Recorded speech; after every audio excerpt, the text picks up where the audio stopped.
Something is deeply wrong. You can feel it. So what has happened to us? And what should we do about it? Join the Finding Gnosis show. It's an open panel for people trying to figure out what's really going on in this strange existence and what we should be doing while we're here. Join us as we all find Gnosis together. Gnosis is knowledge. We need to find out what's going on. We need to find out what we should be doing. Chat soon on the Finding Gnosis show. Disclaimer. This show is for discussion and entertainment purposes only. The Finding Gnosis show is a platform for open discussion, exploration, and opinion sharing. The views expressed by hosts, guests, and participants are personal opinions and do not constitute professional, medical, legal, or financial advice. All topics discussed are only intended to spark curiosity, entertain, and encourage independent thought. If any subject interests you, we strongly advise conducting your own thorough research using reliable and professional sources. Critical thinking and due diligence is key. Stay curious, stay informed, be well, be lucky, and don't be an arsehole. Thing I'm inspired with today, panelverse, the paradoxes of life that we find. Blessings to everyone who's finding their way here now or later. If you will, please hit that like button, share some love and some support. Mike Ball, Insane Wheels, a great place for news Monday through Friday, and some fun stuff for members on Saturday. Shout out to you, my brother. You know what? There's so many I could give shout outs to and gratitude to. Generically, thank you. Thank you. Dance to the rhythm of life, slave to the rhythm, work to the rhythm, dance to the rhythm of life. What else can we do? We can either find that rhythm, right, that brings us harmony and greater spirit, greater energy, or you can be all resistant and combative to everything that life brings. I played both parts, and I tell you what, this new way I found of being, I hope to get to that a little more. In the background today, if I did it right, yep, surrender to God. No battle is yours. Surrender.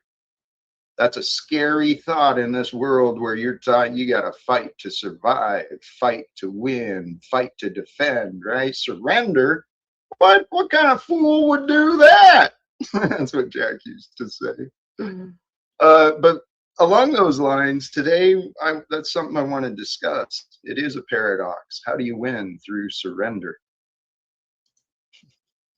Well, one way to win through surrender is to let go of old ideas. Surrender to excuses that really aren't as solid as you think they might be, because greater honesty reveals new beginnings. And really, in line with this topic, this idea that only a love for truth can bring a resolve to the paradoxes of life.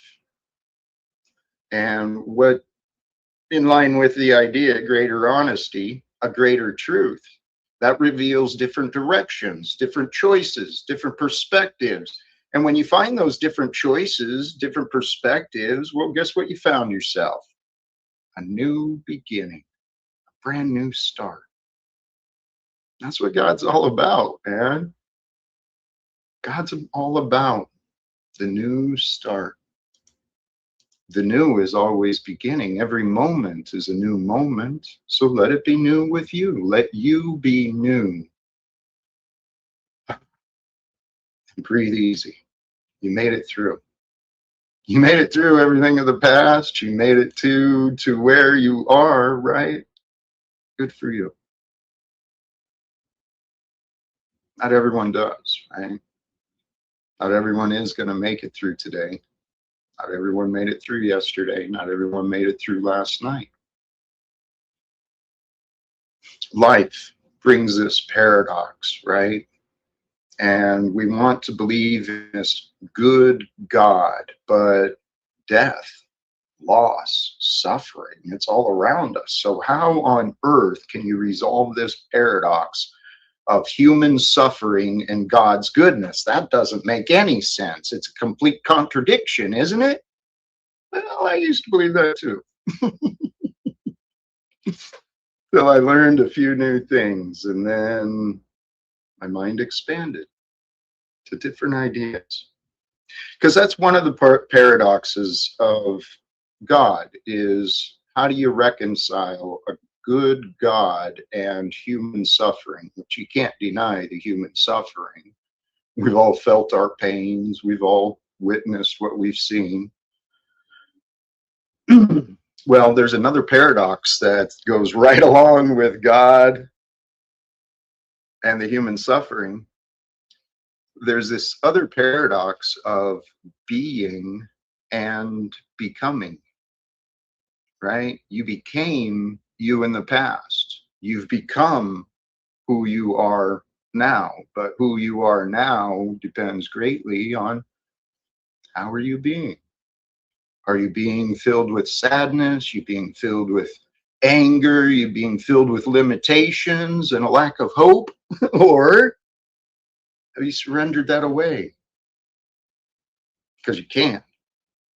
You can mentally, emotionally surrender away any attachment that you can find the strength to let go of. At least that's been my experience, and that's in line with theories on Jesus too. And I'll briefly talk about Jesus too, because there's another paradox. Was he God or was he man? What did he know? I got my theories on what he knew, but I got a love for God that I think he understood. Maybe even more than me, for sure. Anyway, there's a lot who know a lot more than me. Where was I going? Jesus. The reason I was thinking of him, I think of him often as it's in line with this new prayer that I found for myself. Thank you, God. Thank you, God, for my being here and now as I am. For it has been your goodness, your grace, your glory that has gone before me. God's goodness, God's glory, God's grace has gone before you. It's gone before me. It's gone before all of us. And you can apply that to the ideas and the being of Jesus. His goodness, his glory, his grace came before yours and mine, right? So let's assume his. Let's let his way live through you, through me, with faith in the Almighty and a love that's so true that any other choice is not a choice for you, right? You feel this love for yourself. I was thinking about this too, right before starting. I was thinking about, I feel this love, for it is God's love that I feel. And I have so much love for God. And it allows me to feel love every time I remember it. You know, Kenny Given, blessings to you. I may have already seen this one. I love how you are so bold with your self-promotion. I mean, I gotta give it up. Let's see. Kenny Given defiantly sings "Trouble" on the Jack Talcott show, and so if you missed that yesterday, well, there you go. It's in the chat right now for you. Whoops, wrong one. Let me go to that one. Drop that. Do that. Where was I? You know what? I'm gonna drop the link. I'm gonna drop the link, and we will see how God graces us all today. All are welcome to join. If you're present, you're welcome to click the link and join. All are welcome until I choose they are not. And I try to be fair. I try to be reasonable. But, you know, things happen. the way they happen. It's not always the way I'm thinking of. Oh, let me offer a reminder as well. This choice I made may affect some. If I did it right, I've actually turned on monetization again, right? So for those who don't pay for the YouTube premium, you may end up getting some ads, but here's my justification. I know there's a lot of people that do want me to continue, and I want to continue in this path as well, but until I achieve this crazy goal of mine of bringing reform to this money system, I got to have money to keep going, right? Just a matter of logistics and resources. So it was pointed out to me today that, you know, logically it makes sense. YouTube, as a host of me and as a business, they want to promote what makes them money. If I'm not doing ads, well, maybe I won't get as promoted. So my hope is that by doing so, maybe this will perhaps expose me to a few extra others.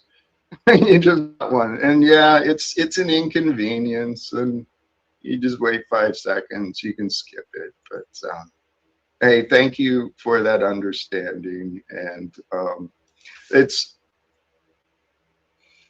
where I'm at.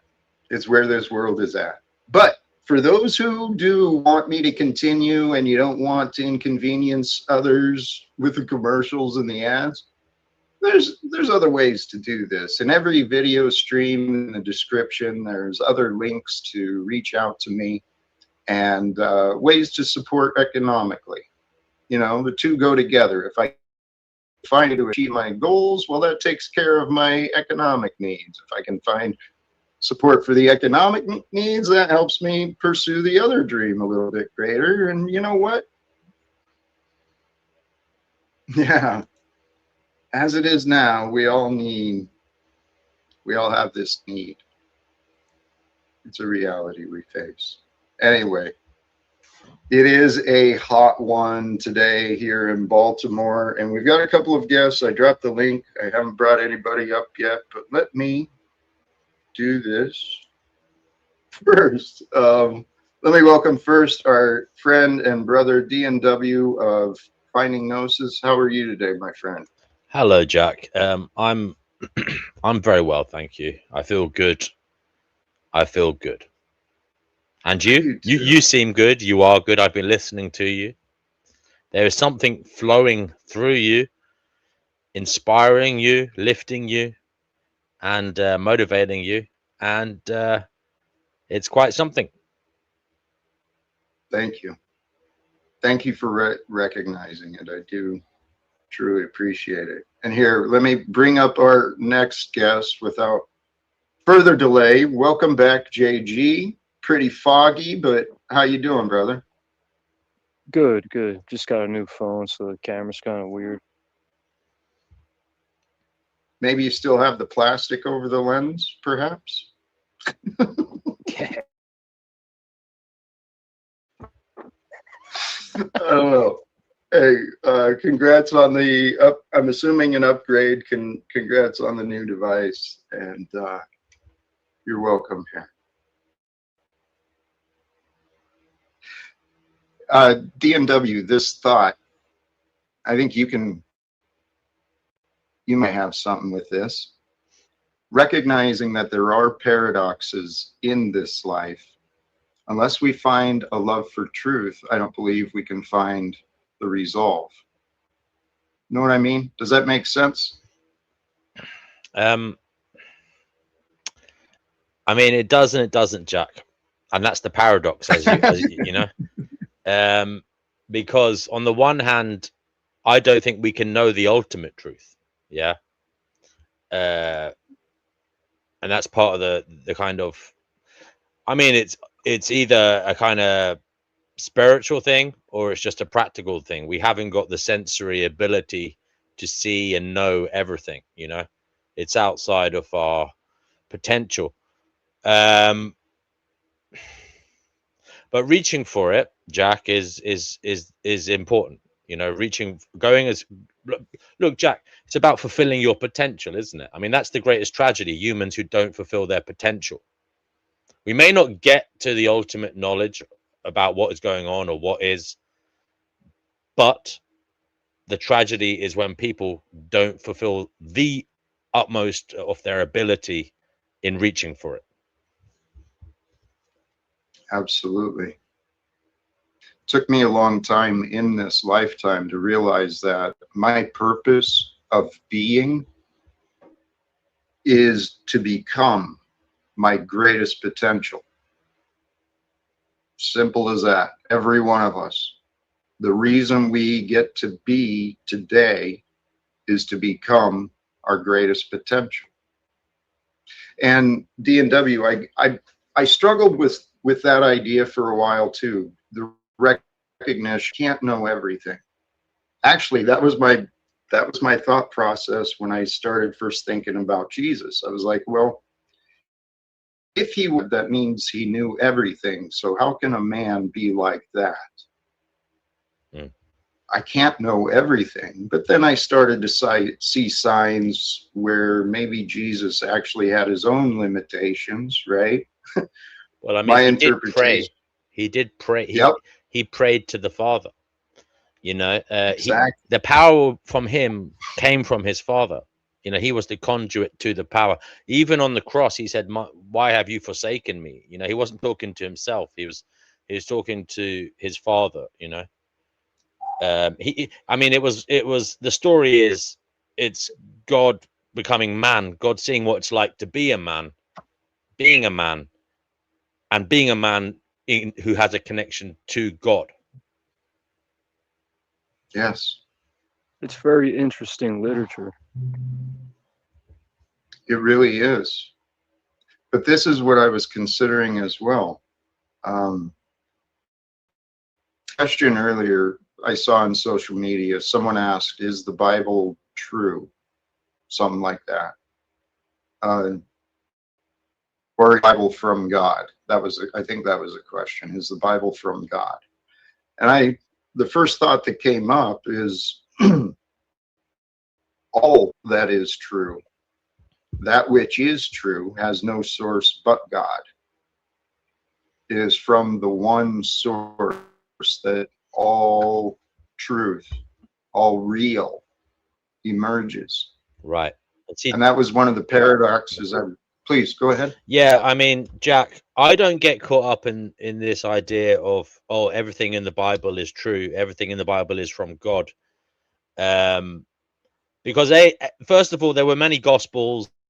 You know, Emperor Constantine and his collective in, what was it, 301 or 2 AD or whatever it was, got together and they chose the modern version of the Bible. If you're Catholic, obviously it changed with King James and that. But the point is, there were other works out there. The message is there somehow or other, but it's not. I don't care what anyone says. It's not clear. No human can tell me completely and utterly the message in a coherent manner. Because, Jack, I don't think it's. I think words are inconclusive. Words are not a good way of unfortunately getting to the truth. It's a feeling. It's a feeling. It's a path to the And I'm truth, going to as shut up are now the because feelings. I'm rambling. No, I kind of agree with you. Words are often insufficient, yet they are the tools we have. And it's through the words and the feelings that the truth is found, right? Um, I see what you're saying, but Jack. It's like the lights are turned out and we're stumbling around in the dark, touching and trying to see what things are. You know. exactly. Jack, are And you comfortable with uncertainty or uncomfortable? I've become very comfortable with uncertainty. That's what faith really is. That's what I've been learning for myself, is how to have calm and strength in times of clear uncertainty? The first ecumenical council was convened in 325 AD. That's according to Berg's official. Thank you, Berg. Yeah. Well, this is the thing. The truth and the law was around before it was described by man. And Jesus, he was the perfect messenger. He brought the truth world through grace and with grace. And what I've come to the conclusion for myself, this mysterious truth is God. I don't know the whole truth. I continue discovering pieces of truth throughout my days. Yeah. But it's only with the truth, it's only by the truth that I get to know anything. If that which is true has no source but God, then that means God's likeness is within me, because I choose what is true for me. Make sense? Yes, it does and it doesn't, Is as that always, healthy? Jack. You know, this is the magical Right, I mystery. know.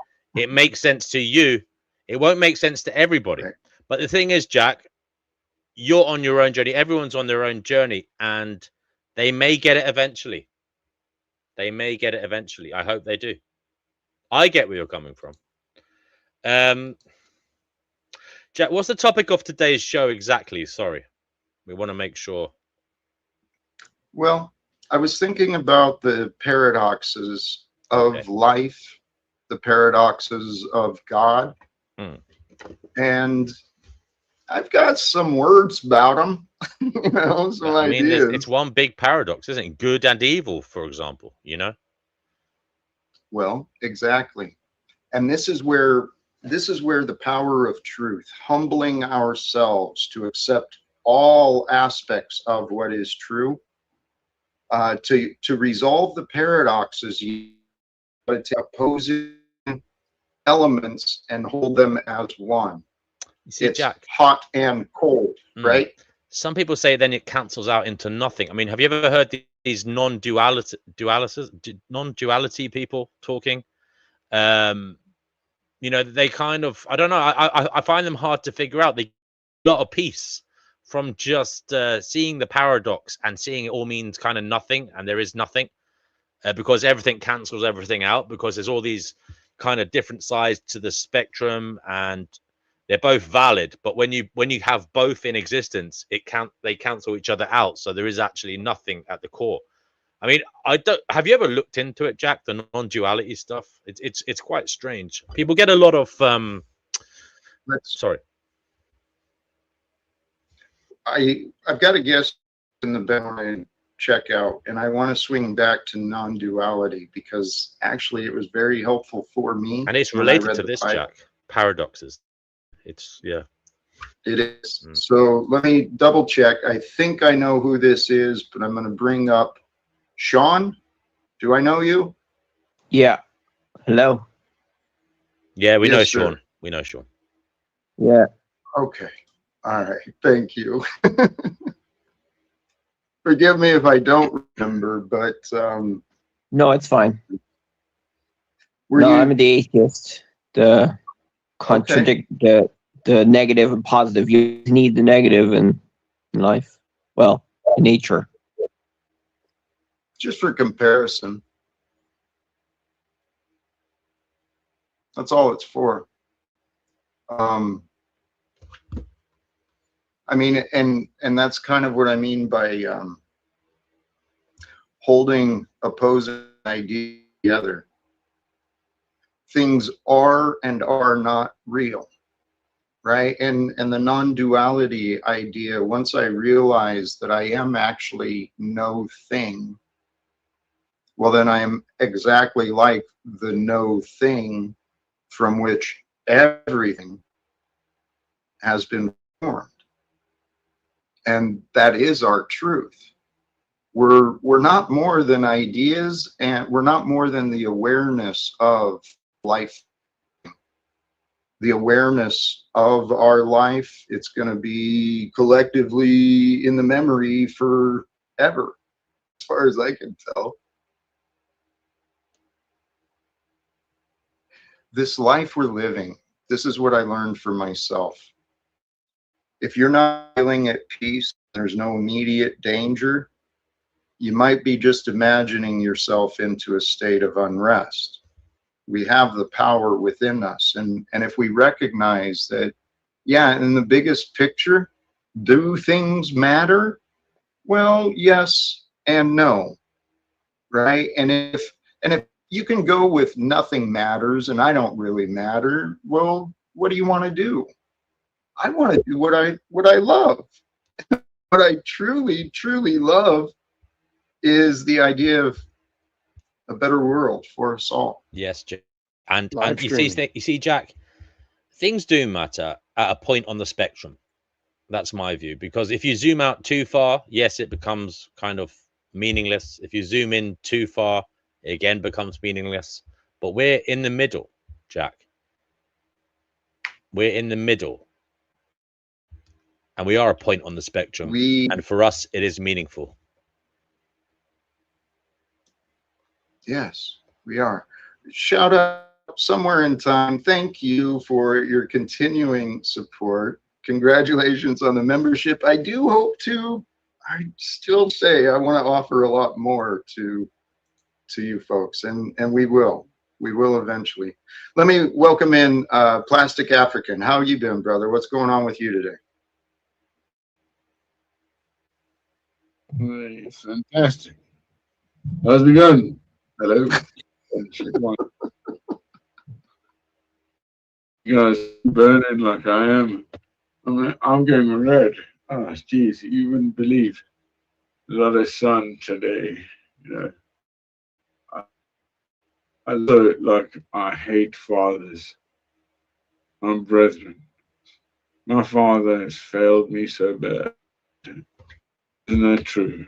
Isn't that just? That's why we have reckoning, though, we as men, right? What is it that men make men men? Why is it men? Come on. What is it? We're not little playgrounds, are we? Excuse me, brother. Have you by any chance partaken in a few beverages with high alcoholic content today? A few, yes, yeah. Over Okay. the ages, yes. You know, Oh if my you can't God. drive a Well, I car, just what come makes in you and- think you can come on the Jack Talcott show? Oh, because I'm talking here. And I know, but if you can't go in a straight line, why the hell are you here? You're a disruption, because I am. and you're doing a disservice to Jack. This is for sober-minded, clear-minded folk. And I say unto you, go and lie down, sleep it off, and come back when you're sober. Wow. Here we go. Because Because it would actually be immoral for us to allow you to make a fool of yourself. You're drunk. Yeah. Jack, you know, we've got to be DMW, humane thank here. you. If someone comes on here off their nut, the kind thing to do is to take them off the stream, because they're obviously in a vulnerable agree. position doing that. Yeah. I agree. And I do want to thank him for swinging through. I want to appreciate you too. That was the right suggestion for him to go lay down. Hey, we've got another guest here though.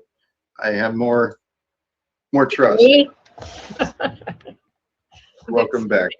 Chickpea, have you been chasing the dragon today? What's chasing the dragon? Are you drunk as a skunk? I wish. Are you high on life, I wish I Chickpea? was drunk. No, I'm never high on life. You know that. But I wish I was drunk, but I haven't drank. What? I know just how to get high on life. How? Yeah, get high. Booze, drugs. No. There's actually many different ways that I know work. Some of them breathing exercises, some of them stretching exercises. this is what I like. Life, the human predicament, right? I'm a fan of David Benatar. David Benatar thinks life is shit. Yeah, but Chickpea, as I've tried to say to you multiple times, and you refuse to listen to me, it may well be shit, but what you gonna do about it? I mean, that means that is a call to action. That's a call to action, surely, Chickpea. If it's shit, it's time to start cleaning up some of the shit, surely, and making it better. Well, I'll clear my own up. Chickpea, think about this. Chickpea, the greatest flowers grow out of shit. We can transform ourselves and grow, break through the shit. We can use the shit to become better. I'm not a flower. I'm a human being. I've been thinking about this all day today, actually. Now, I was born a member of the proletariat. Okay, I'm at the bottom of the pyramid, right at the bottom, working class. As such, life has pissed on me since the minute I was born. And you know what? I don't give a shit anymore. I care for the animals, I care for the plants, but the rest of it can go and naff itself. Because I've been pissed on quite a lot. I have. Hey, you're not done. You're not done living. I am. Well, you are if you are admittedly with that perspective you're sharing, you are convincing yourself to be done living. And I want you to feel the life, the love of life. I want you to feel high on life with gratitude and appreciation. Why? Why should I be Why should I feel gratitude? I don't ask. I'm a reasonable man, and I trust you are a very reasonable woman as well. Please explain to me the logic behind denying yourself from feeling grateful. Because, Jack, I am a radical antinatalist. I have been since I was a little girl. I was 6 years old when I saw the truth about life. I saw the truth about humanity. Now, when I was 7, I was living in Yemen. Do you know in Yemen, okay, people cripple their own children to send them out begging, okay? I see crippled children on the street begging. Do you think it still happens on a regular basis, Chickpea? I don't think that still happens. Yes, I know. Yemen. Well, that's how I saw humanity. I think humanity sin. Please. Where we're going is in the past, and you still haven't explained to me why today is it logical today to prevent yourself from feeling grateful. I don't have to feel grateful for anything. Why should I be grateful? I've been cursed with illness. I've been cursed with a nasty illness I didn't ask for. I've been cursed with life I never asked for. I'm here against my will, and I know so because I went to see a hypnotherapist and I discovered I was here against my will, so to speak. I do the best I can for the animals. I feed a huge flock of pigeons. I feed several foxes. I look after 7 cats. Can you be grateful that you're able to do that? I bet you can. Do it, obviously. But okay, we'll see. Hey, we've got another guest in the back. BMW, you familiar with Brandon Irish? Yes, he's a Christian fundamentalist. Interesting guy. Wonderful. Welcome, Brandon. How are you today? I'm good, and yourself? Feeling truly blessed. You haven't let me finish, Jack, okay? Now, God cursed me with serotonin deficiency, which is why I suffer depression. Now, he invented me, okay, bastard, gave me not enough serotonin, so I'm allowed to be depressed because he made me that way, Jack. Well, correct. And you can focus on that, right? The way that you've been and the way that it was. Or I'm telling you, my dear, I am telling you, if you can believe that there's greater things available, even if it's just a little bit better, if you can believe that, then you'll allow yourself to find it. That's it, Jack. But if you don't believe there's any good, that's it, Jack. Whether he made you or whether he made you or whether you're a phenomenon of a godless universe, you have a potential, Chickpea. You're on a spectrum of possibilities, and you have a wider scope, I feel, than you are giving appreciation to. Well, God should have given me proper serotonin receptors, and I wouldn't be so depressed. Well, you know, Chickpea. I am an invention of the asshole god of this world. Wait, And, please, you should have Chickpea. designed me better. See, this is what I'm thinking. Chickpea, I don't mean to interrupt you, but I want you to please consider, okay? You've met the offensive God, the cruel God. Yes. It's not Yes. like please hear. I have faith in this God of goodness that brings forth miracles and healing, wholeness, joy. I want all of those things for you. So please borrow some of my faith that your serotonin levels and everything can be figured out for you, worked out within you, so you can really feel good about everything you are. So can I try to help? Yeah. Please, Is that Brandon. possible for Well, You know, just so you know, I did not grow up in a religious environment whatsoever. My parents were party animal hippies. That's pretty much, you know what I mean? They could care less about the Bible or Jesus or anything. But anyway, you know, I was all into The Secret, the Law of Attraction, the Course in Miracles, and you know, I was all into that stuff. And I hit a point in life where I realized, man, everything that I believe in is bullshit. You know what I mean? I positively thought my ass off, and you know what I mean? And this doesn't work. I'm not in control. I don't. This is ridiculous. And that's where I cried out, God, I want to know the truth. I want to know you.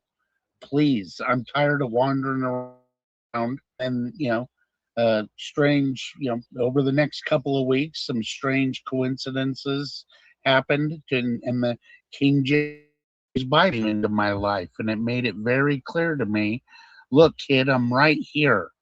Don't go looking for me out there in the world for some grand religious experience.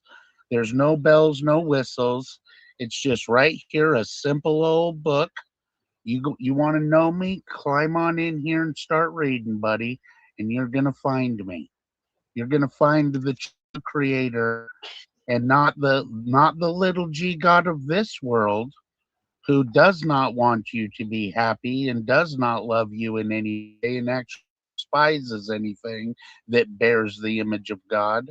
So that's why, you know, you're gonna wander. What I've found is that, you know, what's that band that sang that song? There's a hole in my heart that can only be filled by you. And it's true that, you know, something's missing. My heart was always restless, and I needed to go have fun or have a good time, or I needed to travel across the world. I need to do this, I need to do that. And then as soon as I, you know, came to the Lord and got born again and became a new creature made in Christ, that's when all of that ceased, and peace in my heart, and a joy that surpasseth all understanding, that's given to you when all of a sudden your world is founded upon truth. It was like my brain finally worked correctly, and it was like my conscience came to life, and all of a sudden, you know, yeah, you know, it's like my relationship was restored, my conscience came back to life, to where, you know, I the guy loved going to the titty bars and grabbing some toys for the evening. You know what I mean?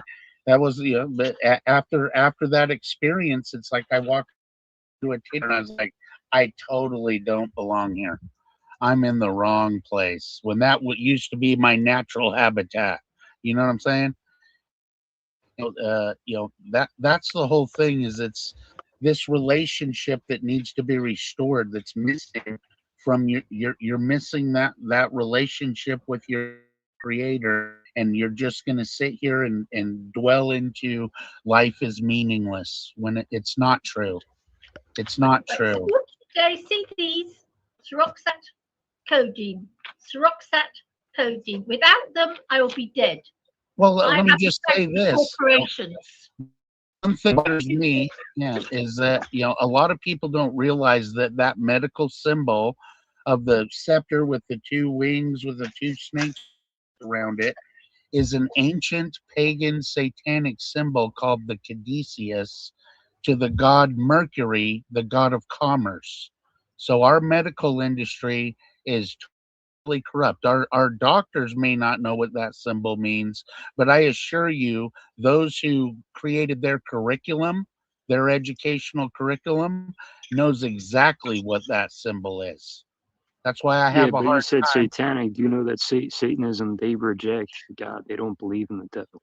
The devil. They doubt all those characters. That's fine. Satan's whole pitch is you can be your own God. That's what he's going to bring. The message he's going to bring the world is you Right. can be your own God. You don't need God. And people are going to love that idea. So Brandon, Well, dress like a rampant It's just capitalist. literature now. If you don't agree with it, I'm confused. Why Because am I dressed like a what? you look like a real businessman.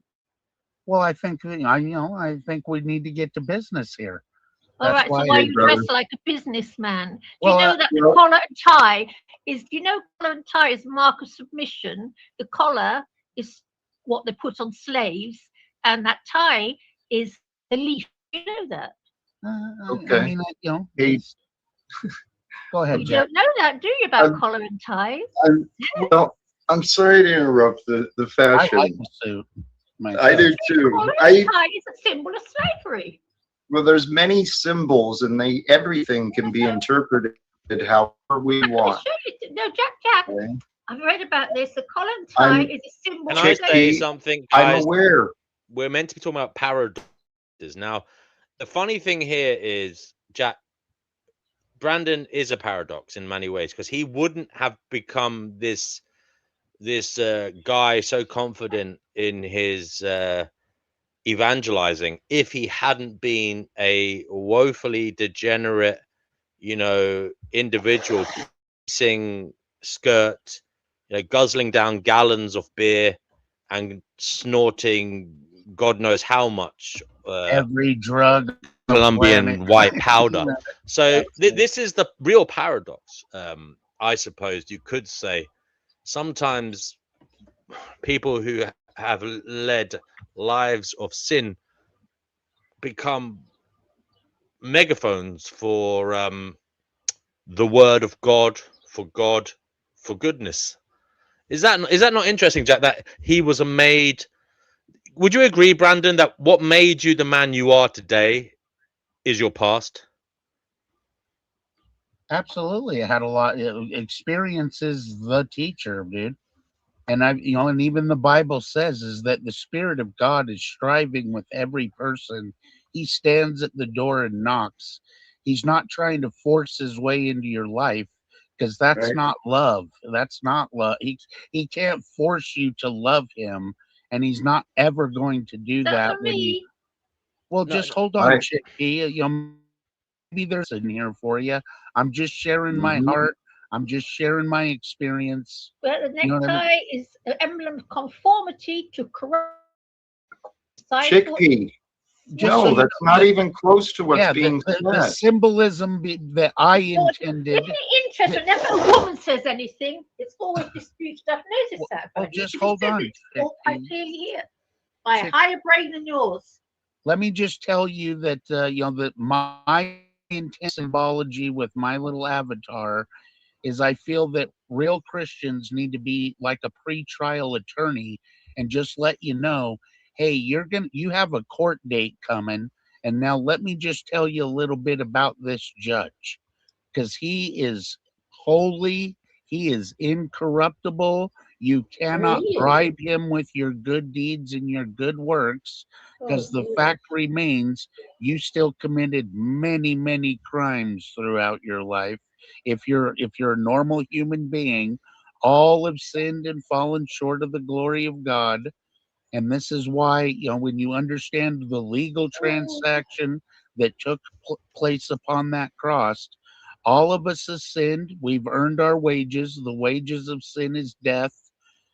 But the gift of God is eternal life through Jesus Christ our Lord. but I don't want eternal life, which is why I don't believe in it. Why would well, you say that you don't want eternal life in this What's fucking name for? What in this the corrupt hell for? cesspool.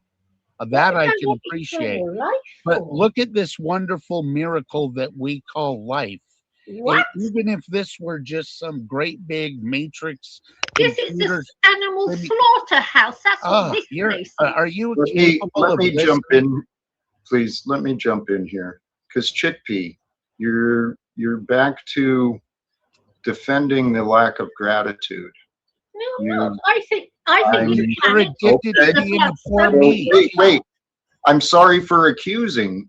It appears to me that you're more interested in defending your old ideas than understanding what's being No, said here. he's saying it's all hunky dory and super duper here. It's not. Well, Chickpea, this is Chickpea. This is actually the exact topic I chose to talk about But today. he is right. Okay, He's dressed himself like a slave. So I'm Chickpea, teaching to him that's as a not slave. relevant. His appearance right now is not relevant to the message that we're trying to discuss. The paradox. Chickpea, there's a paradox. There He's is. dressed like a slave. So Chickpea, just so you know, you can get addicted to emotions, and you appear to me as though you've gotten addicted to this depression and sadness drug that it's an emotion that flows through your bloodstream, and you've become addicted to it. So you recognize that problem in order to start moving in the direction. Yeah, but I believe in Gnosis. You see, now I clicked on the Gnosis, Finding Gnosis show, because I'm looking for the Gnostic path, and I'm the big bad wolf for looking for the Gnostic path. Because the Gnostics believed this earth was a shit house. Yes, they did, Jack. Jack. No. The Gnostics believed this place to be evil. Tell you what, Chickpea, but I'm Chickpea, losing my patience. Chickpea, so do other Christians, so do Buddhists, so do Muslims, so do Jews. Everyone believes we're in a fallen state, that this world is not good as it is. That's what spiritual transcendence is all about. Yeah, but Grumpy Guts, I clicked on Finding Gnosis. That's what I clicked on. Yeah, Chickpea, you're missing what you're. there's a miscommunication here. Jack agrees with you. Jack agrees that life isn't as good as it should be. Everyone here is on the same page, but you're arguing against people who agree with you. But no, he's saying that God. I do not believe in the God of this world in the same way as the Gnostics and the Cathars did. Chickpea, here in this discussion, you are the only one who thinks that's important. Okay? With all due respect. Excuse me, what was that? But that guy was talking about God and Jesus. Right. So you can listen about and the God of this world. Chickpea, are you okay? So you just want to be right. That's what I'm hearing. Is that wrong? Wrong. She wants us to join the pity party. She wants us to be bitter like her. Yeah. And that's not going to happen. No. He was saying about forgiveness. There's only one person who can forgive your sin, and that's the person you sinned against. No one else has the right to. There's more than that. Forgive sin, but God only. And this is why I'm saying there's always going to be something missing. You're always going to have this restful heart that is not at peace until that relationship gets restored. You're missing something. Something's missing, and you know it. And there's, and every one of us are plagued with the fear of death our whole life. At some point, this ride's going to come to an end. And this is what Jesus has freed us from. But you got to understand him. This is why it would not be fair for God to put in the 10 Commandments, "You shall have no other gods before me," and then never reveal himself to you. That would be totally unjust. And that's who Jesus is. He's the one for you to know the Creator, so that you can actually know him and you're not guessing and feeling around in the dark. You've got a clear light and a clear path that's going to lead you directly there. But it's difficult for sinful people to follow his instructions, man. It takes time from the point that you're born again. You are not, poof, everything's just peaches and cream. No, no, no. That's when the battle between the spirit and the flesh begins. And I never understood that until I got on the other side of this thing. Brandon, some of us are smart enough not to do meth or fentanyl or believe in Jesus and be indoctrinated by the Jewish mind control. JG, don't be so proud with your claims, please. Hey, we've got a social experiment in the back. D&W, you recognize that? Yeah, yeah. All right. So, but I understand what you're saying, and there is, just so you know, my position. God has nothing to do with religious bullshit. That all of that is Satan's gig. All this religious, ritualistic, weirdo stuff that you see in Catholicism, Jehovah's Witnessism, Mormonism, all of these religious things, that has nothing to do with relationship. Says the man with the collar and tie. Lovely, lovely. The necktie is criticized as an emblem of conformity to corrupt Chickpea. What? I'm sorry to interrupt you, dear, but please, I'm not wearing the slave emblem. You're talking about that bloke talking away. I know, Chickpea. Please let me get to the point. I'm not dressed like him, and I'm telling you the same things as him. Well, sorry. Oh my God.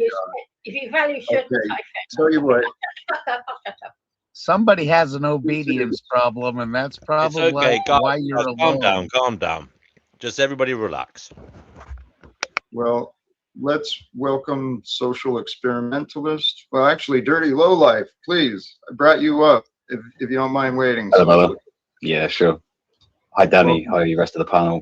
I was just going to say, what Chickpea, you were saying you need forgiveness from the person that you've sinned against. Yes.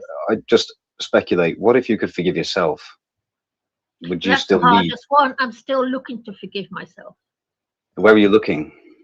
No, I'm talking about sin, okay? In my mind, if you sin against a person, or anyone actually, an animal, the only person or animal that can forgive you for that sin is the animal or person you sinned against, okay? I can't see how somebody up there in the fucking sky can say, yeah, you're forgiven of your sins because I say you are. Irrespective of God forgiving you, then that means you're stuck.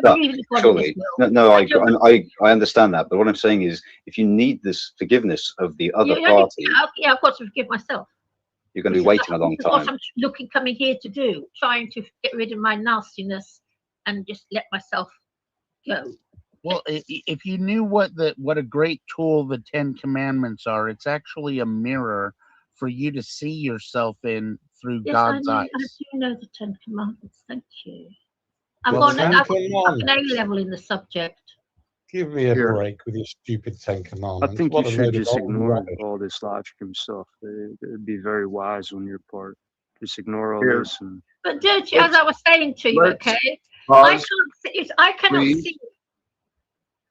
I want to welcome Social Experimentalist as well. How are you today? Yeah, I'm okay. Your audio is super soft. I'm popping into the psych. I pop into the psych board. It's I regard anybody who worships the evil creative. If you think this is created by a conscious force, you must be sick. You worship the devil, my friend. All right, and you are yet another bitter know-it-all, and my patience is running thin. I'm ready, Chickpea. I'm ready to ask you to leave. No, I'm very thick-skinned, and I can appreciate a lot of people's point of view, because I too used to believe the Bible is just a mind control for the tool for the sheeple. I was totally in that camp when I was younger. No, I think this is valuable conversation. People aren't ready to change their mind. They want to sit here and make us listen to this nonsense. But Jack, I think it's valuable because this is the paradox. This is literally the paradox on display. We're not discussing the paradox. We're arguing, defending old beliefs, memories of unforgiveness. I mean, this is the teaching. what I mean is by the paradox is the notion of God. The notion of God is a kind of paradox in a way, because it can bring out some people like Chickpea and others like Brandon, and that's the interesting thing about God. It creates sometimes a feeling of disharmony and discontent, and other times great happiness. Now that's what I mean about paradox. Right. And I've been wanting to discuss the paradoxes of God. I said that specifically, but then we got back into Chickpea's denial of God. I deny the God of this earth. I don't deny something outside this dimension. Well, just so you know, I pressed Finding Gnosis' channel. Now the Gnostics don't. The Gnostic believe in a God outside of this realm. Okay. Well, you click the link. I realize you clicked the link at the Gnostic channel, but this is Jack Talcott. I know, which is why it's best I go. I'll go. Bye, Jack. I'll go off. What's the problem with rejecting a religious God or rejecting, fairy tales? What You're accomplishing nothing by trying to negate the direction of the conversation I'm trying to take it. Right? I'm trying to direct the conversation into discussions of resolving the paradoxes. I mean, I've given a lot of thought to these sorts of things, but if people just want to talk to each other, I mean, I don't know what I'm doing here, to be honest. So just a question. I know. Thank you. Kenny, welcome to you, brother. How are you today? Hello, Jack. I'd like to sing a song if that's all right. This should be good. You know what? Kenny, it's overkill, man. Yo, Kenny, it's overkill. You gotta relax. It's an intermission, and I welcome it. Thank you, Kenny Given. Thank you, Jack. You saw me crying in the chapel. The tears I shed were tears of joy. I know the meaning of contentment. All right, Kenny, come on. Now I'm happy with the Lord. Just a plain and simple chapel where humble people grow to pray. I know the meaning of contentment. Kenny, why do you have a dildo? Now I'm happy with the Lord. You, sir,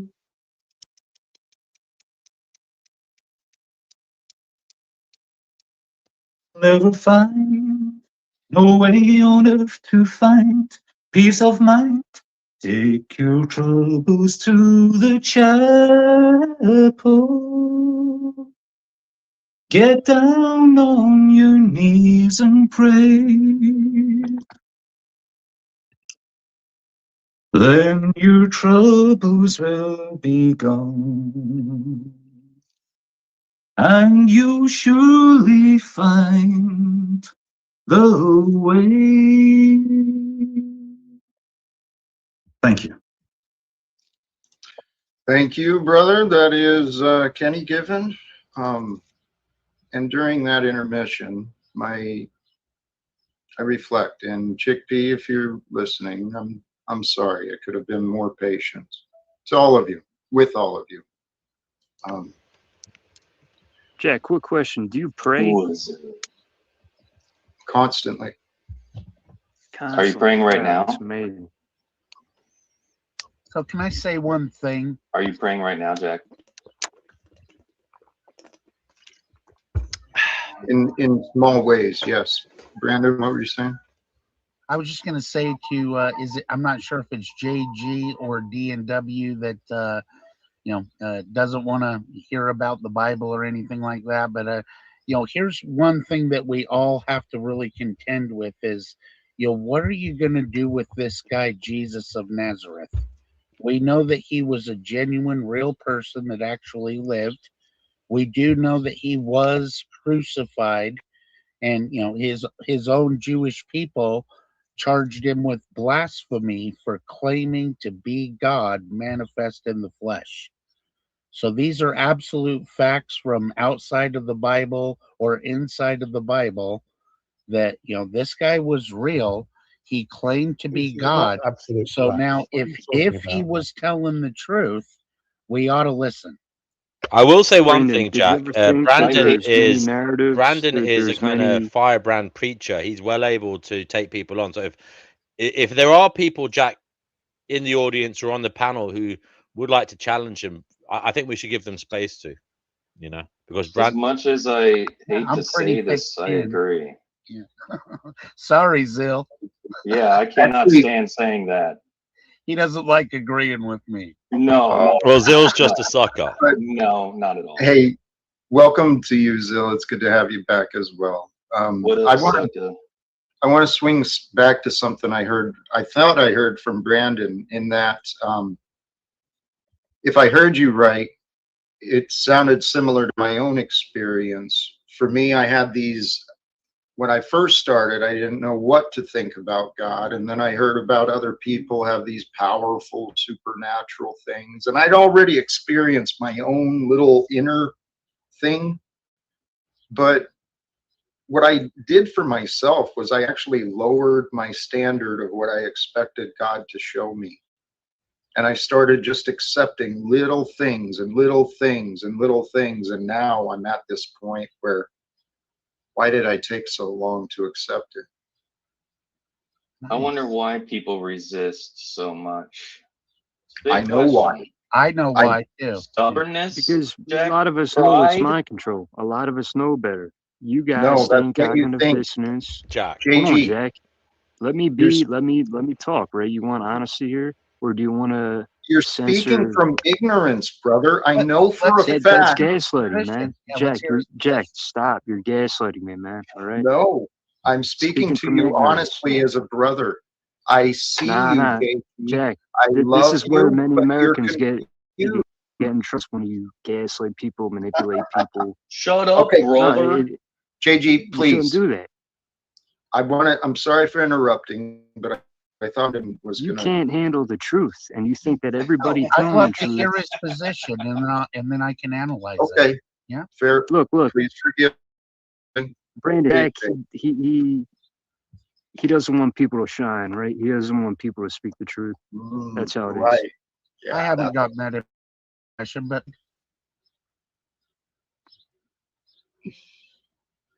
please, JG. I'd love to hear your position, JG, of why you think Jesus is full of shit. And the religion is only mine.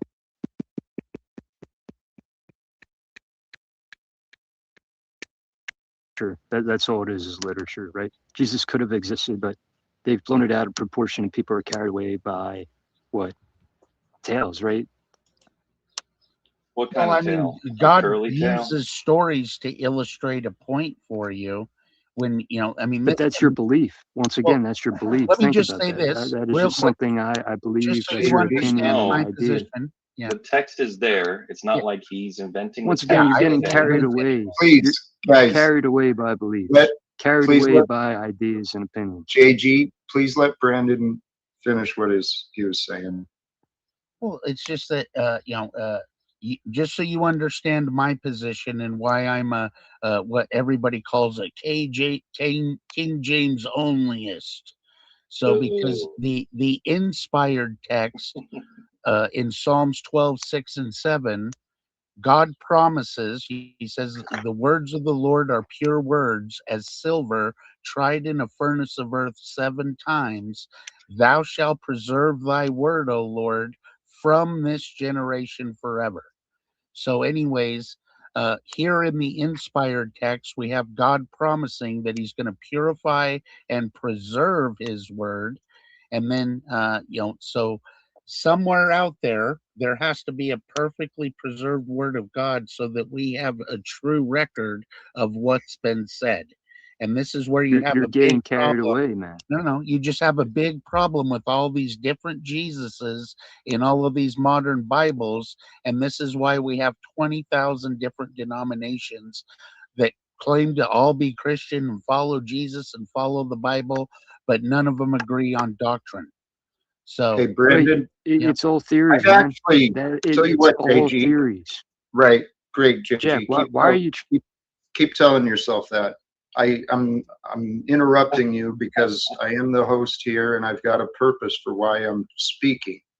Okay, I'd actually love to speak with you, Brandon, and kind of unpack some of these interpretations, because I have you might say it's an unorthodox interpretation of the Bible and Jesus, yet I claim to be devoted to following his way.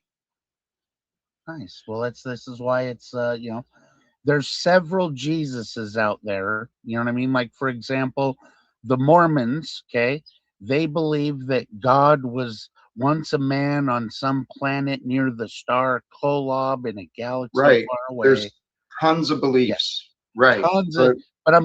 But they claim they follow Jesus. They claim they're the Church of Jesus Christ of Latter-day Saints, but it's not the Jesus of the Bible by a long shot. So this is why, there's only one real Jesus, and until you restore that relationship with the actual real Jesus, you know what I mean? Something's always going to be missing. Can I just say, Jesus is Chickpea is back, and Chickpea, if you are going to speak, I think it would be better if you about that. So anyways, Brandon, I'm just not convinced that Jesus's character and actions change across translations. It doesn't. Well, you and I can study that out. I mean, because I'm one of the few Christians that you're going to meet that claim that the new covenant is a contract. A covenant and a contract are the same thing. A covenant is much more than just a contract, but it is an agreement between two parties. This is why I reject ideas like Calvinism, that human beings have no free will, which is ridiculous to me. So anyways, because God form a contract with somebody. I agree with you on that, and I hate to say that. Can we discuss God instead of religion? Can we just do that without religion? Yes, I want to. Well, can I jump in? We're talking about the Bible. Yeah. The Bible are not the same thing, though, just to be, I hope. Right. And God is not limited to the Bible either. Let's not diminish God's power or grace or purpose. We are the living truth. The Spirit of Christ is here with us. All we got to do is accept it.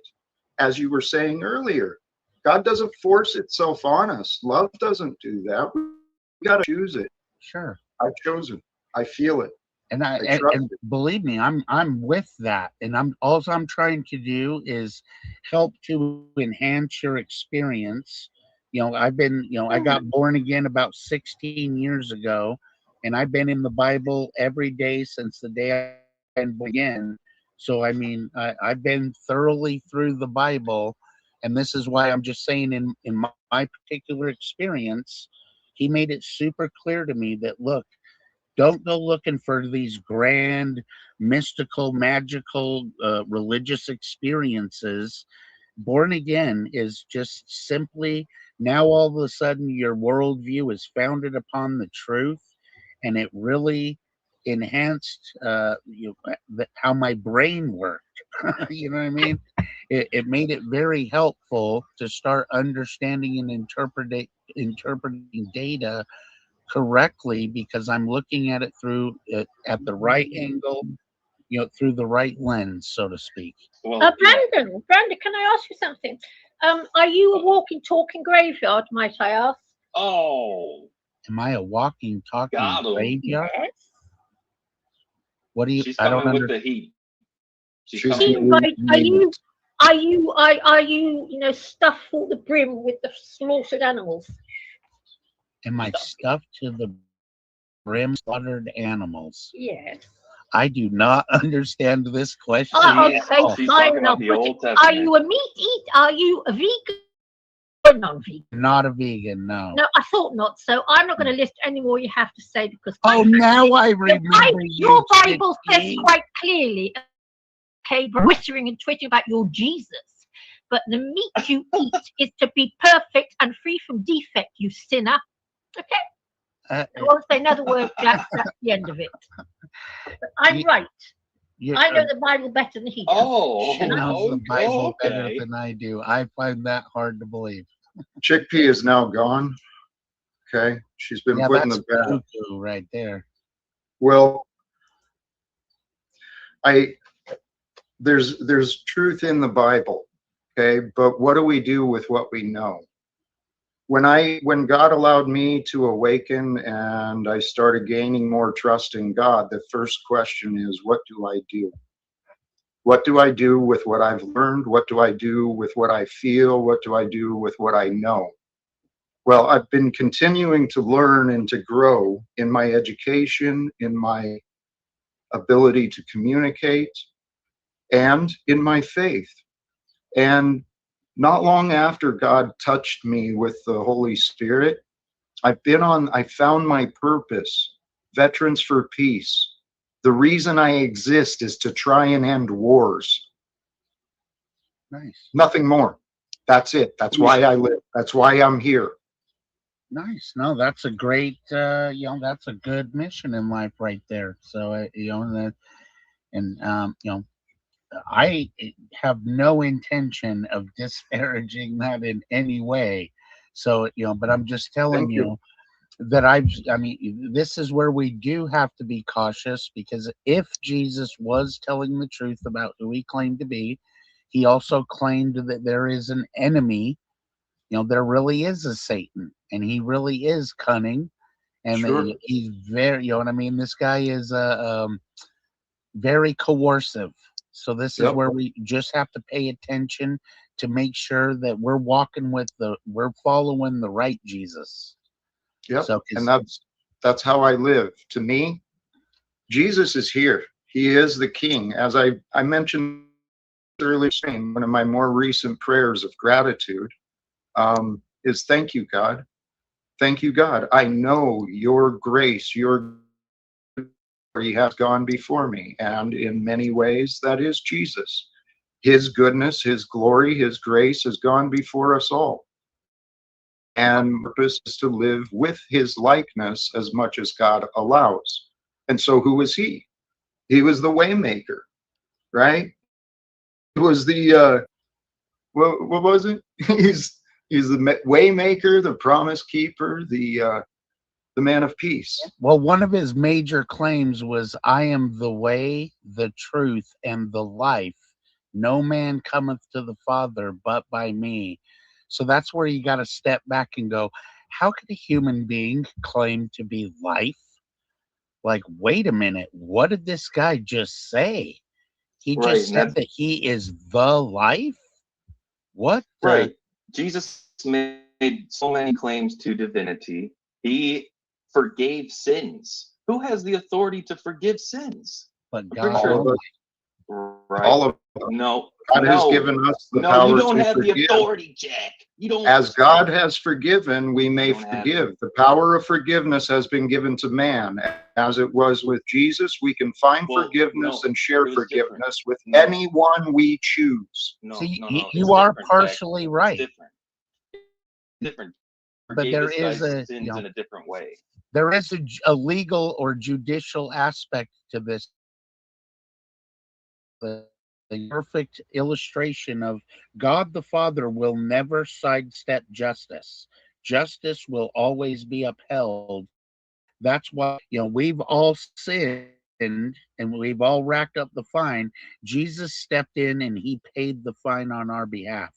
And by believing death, burial, and resurrection, you believe in the power of that perfect sinless blood that can pay for every single sin of the world.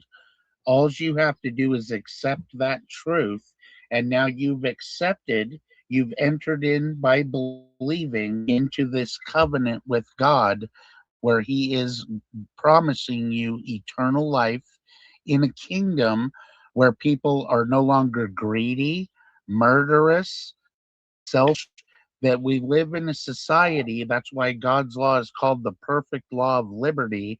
It is the constitution of his kingdom, to where we don't lie, we don't steal, we don't cheat. We get to live in a society where people genuinely love their neighbor and their God. And that's when now, unless you have rules and laws, you cannot have freedom. Okay, So, thank you, Brandon. Let me address what I've the new member, Lex Anamita. Thank you very much. I do appreciate the support. And right beyond that, there was this question. I mentioned this earlier. I turned on the monetization. So for those who don't have YouTube Premium, you will be subjected to the advertisements. However, God allows me to find a way to achieve my goals, bringing reforms to this economic system. I'm like everyone else. I need to find a way to replace my income. So for those who are flush and you're willing to support what I'm doing, there's ways in the description to, here, actually, is it coming up? Sorry, that's what I needed. There's ways in the description to connect with me, and ways to share economic support. But I also brought this up because of what you were saying, Brandon. We are here for the purpose of justice and righteousness. Justice and righteousness are the natural order for life. Jesus showed us the way to live is his way, with love as the commandment for everything. Yeah, love your neighbor as yourself, and love your God with your heart, mind, soul, and strength. And really, right there, when you study it out, that is English common law. If we all just followed even those two simple commandments, then you're not going to go driving through a neighborhood full of kids at 100 miles an hour in your new Corvette and just be a selfish asshole. You know what I'm saying? You're going to take others into consideration before your own self. Right. That's, you know what I mean? That's why our society today is so fucking frustrating with all these narcissistic little pieces of shit. But it just, you know, and I pardon my language, but I get fired up because I'm annoyed by this behavior in society, to where, you know, it's just you on the road, buddy. Don't bother using the turn signal. You fucking prick. You know what I mean? Crazy, man. It's Can't believe them. Hey, speaking of justice, I have justice question, Jack. You hear me, Jack? Yes, sir. Jack, I have justice question for the. It's from Missing Mod. Is butt cheeks one word, or do you spread them apart? What are some dudes?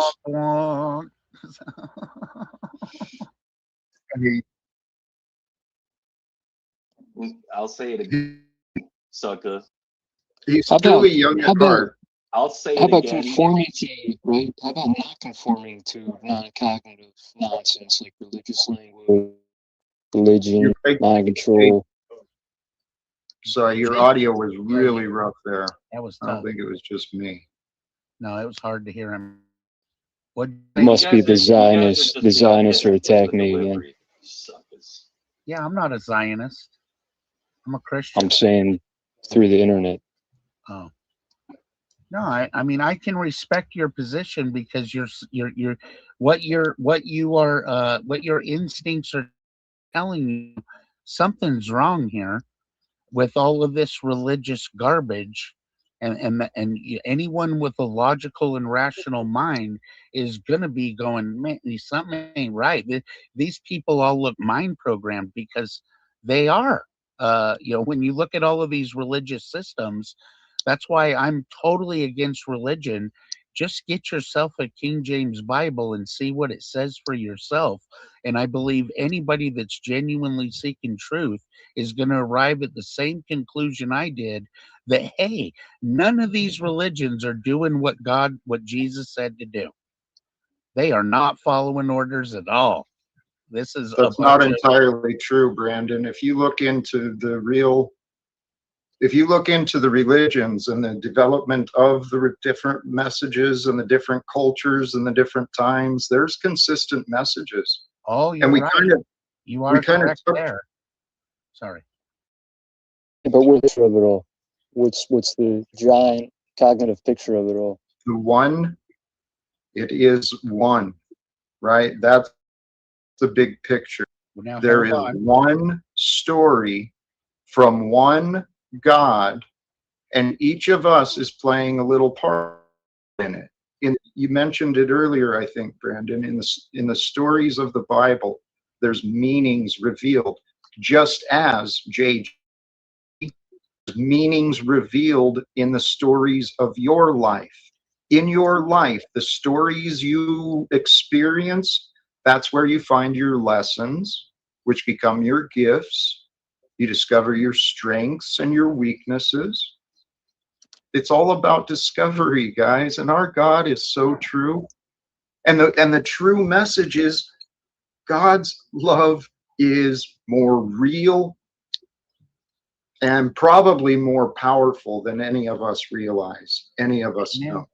I'll say amen to that. So this is and I mean this all genuinely out of love and sincerity and concern for human souls, because when you really study this out, this is why the Bible even says, as a man increase in wisdom, he will increase in sorrow. Because man, it is sad to watch, to look and have a clue on how many people are just heading to hell as fast as their sinful little feet can carry them. No, that tracks. He doesn't know. No, please, it's the truth. The more you learn, the more you discover you have more to learn, right? And the more you learn about this world, you will find evidence of incredible goodness, amazing, just incredible human beings. And then at the same time, you will find evil beyond anything you might have ever imagined. And I had a dark mind when I was younger, and there's evil worse than I even considered. Yeah, evil works. We'll finally be free. We'll get to live in a world where all that evil does not exist, because God's already promised at some point, I'm going to put an end to this. That's what Judgment Day is once the full record for sin is in. And when you recognize that God is a very lawful God, that if you want to know why doesn't God just snap his fingers and destroy Satan? Because then he would laws in doing so. So things like the principles of due process, and all of the evidence being in God. Jesus said, "I came not to destroy the law, but to fulfill." And his victory was lawful. His whole victory on the cross was a lawful victory. He stripped the power of death by you simply believing in him and his finished work on the cross, and the power of that blood to pay for any sin imaginable. That's why I even love watching Jeffrey Dahmer. That's not true. There is a sin that's unforgivable. You can say that there is a sin blaspheming that's the Holy unforgivable. Ghost. It's actually stated in the Bible as well. Blaspheming the Holy Ghost is what you're talking about, and that happens with every human being where they get confronted with Jesus and they say, "No, not right now." No. Go away, Spirit. I'm not ready to get born again right now. Hold up. That was brought up when Jesus cast out demons, and other people pointed at Jesus and said he does the demons. And then Jesus said, "A house divided against itself will fall." And then he explained that blaspheming in the Holy Spirit is the only unforgivable sin. So you have to understand what blaspheming the Holy Spirit actually is, Brandon, and it's not what you said. Okay, well then what is it? You enlighten me then. Well, the example given is when Jesus cast out demons, and they said he does that by the power of Prince of Demons or something like that. So if you attribute something that was the Holy Spirit to evil, then you are blaspheming against the Holy Spirit. You're lying about the source of the Holy Spirit's power, and that's the unforgivable sin. What's crazy is you guys take this mind control so serious. You really bought into it. JG, repeating yourself isn't going to change anything. If you listen, you might find why we say what we say. Can I jump in there, please? Jack, can I jump in? I'm on a different level than you guys cognitively. Man. Yeah, I don't. Dirty Will Life hasn't said anything. Let's let him have a moment here. I don't read the Bible. Brandon, look at the non-cognitive nonsense religion brings. Okay, thanks, JG. I'm in agreement with you. I'm against religion. I really am. You'll find out. I can't even get a word in here, man. So I just have to say what I say. You're free to leave. This is like an AA meeting going insane. No, you're confused, JG. Dirty Will Life. You were No, trying you're gaslighting me. That's. Yeah, I wanted to jump in when Danny Shine was on and Chickpea actually.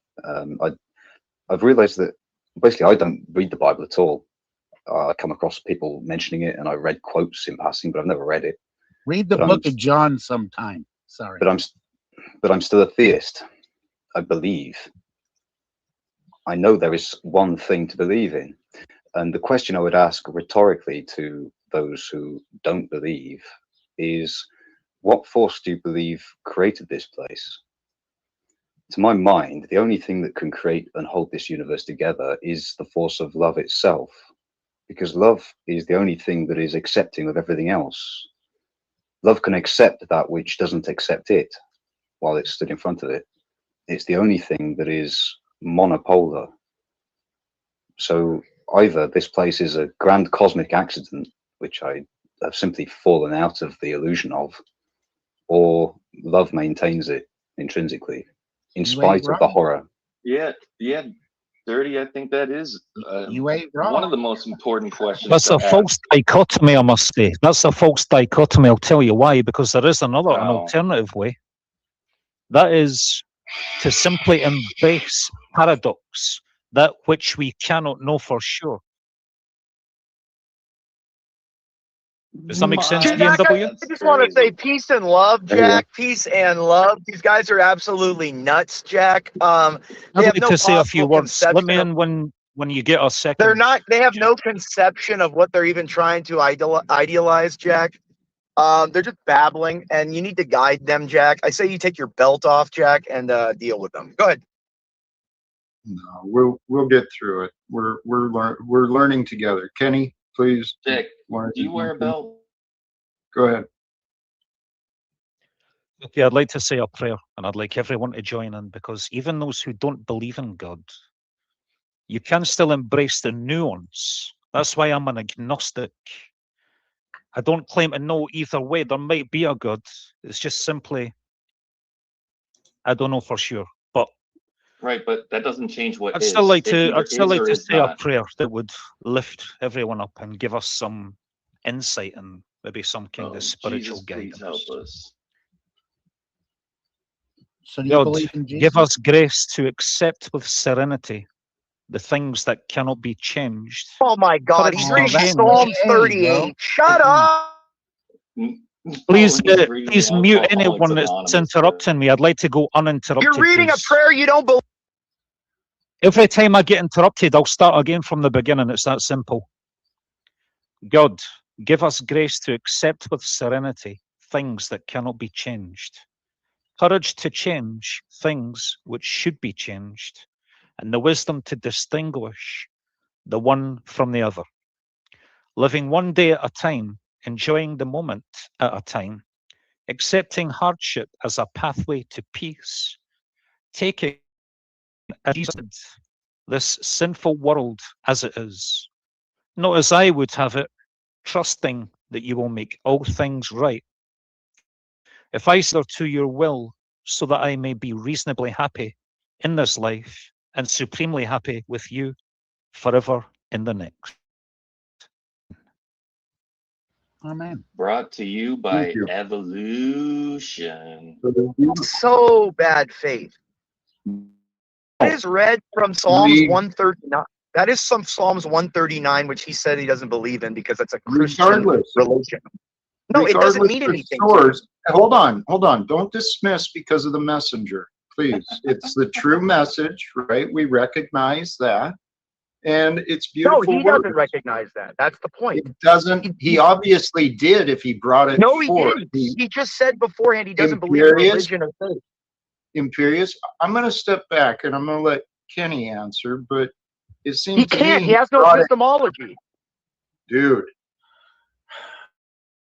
He brought it because he found value in it. That's my interpretation, but please, Kenny. So I did say that before I started reading out the prayer, to embrace the nuance. That's right. And I said that I'm an agnostic. Yeah. Now, agnostics don't claim to know one way or the other. They keep it open. They just simply acknowledge their limited comprehension on the question of God's existence. But that prayer is still, in a philosophical sense, my Bible is Stoicism. Sure. And the tenets of Stoicism have a lot in, Jack, do I get have a lot in common with Christianity, with Christian values. They do. Stoicism is like Christianity without the superstition. Can I recommend one book? Like if you've never read the Bible. Okay, so he jumps in again. Okay. All right. I'm just quick little advertisement, bro. Just check out the book of John. If you're not a believer in Jesus yet. It's called the Gospel according to I'm not a believer in Jesus. It's called the Gospel. I don't know if there's a conscious deity that exists or not. So, okay, is Kenny going to shut up now since he doesn't even know what he believes in? Thank you. Well, then can I answer? Can I answer? Because he just said he's an agnostic and his Bible is Stoicism. Well, that Psalms wasn't written for you, you agnostic fuck. Curious, please. No, it wasn't written for it.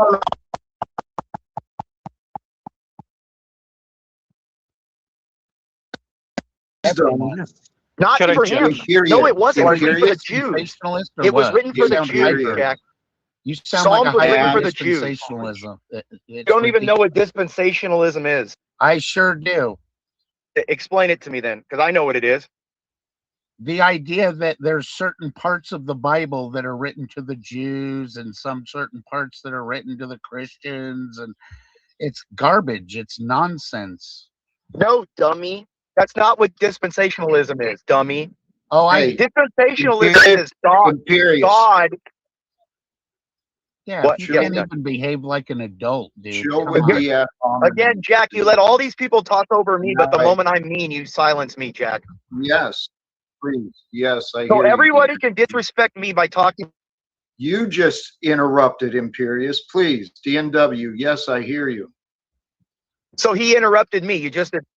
I interrupted you.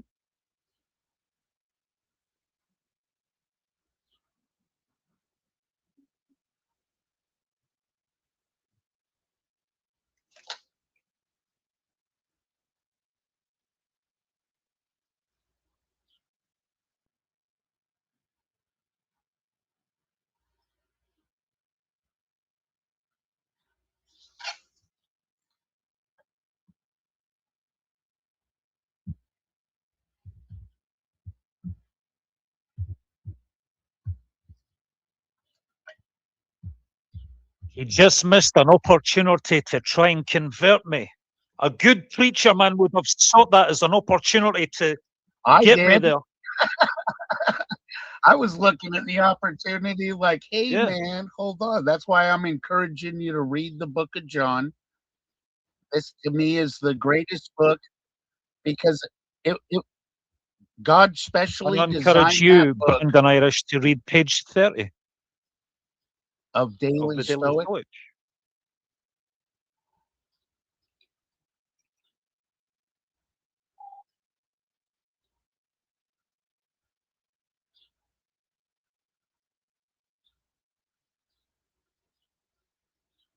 I'd like to keep that a secret for now.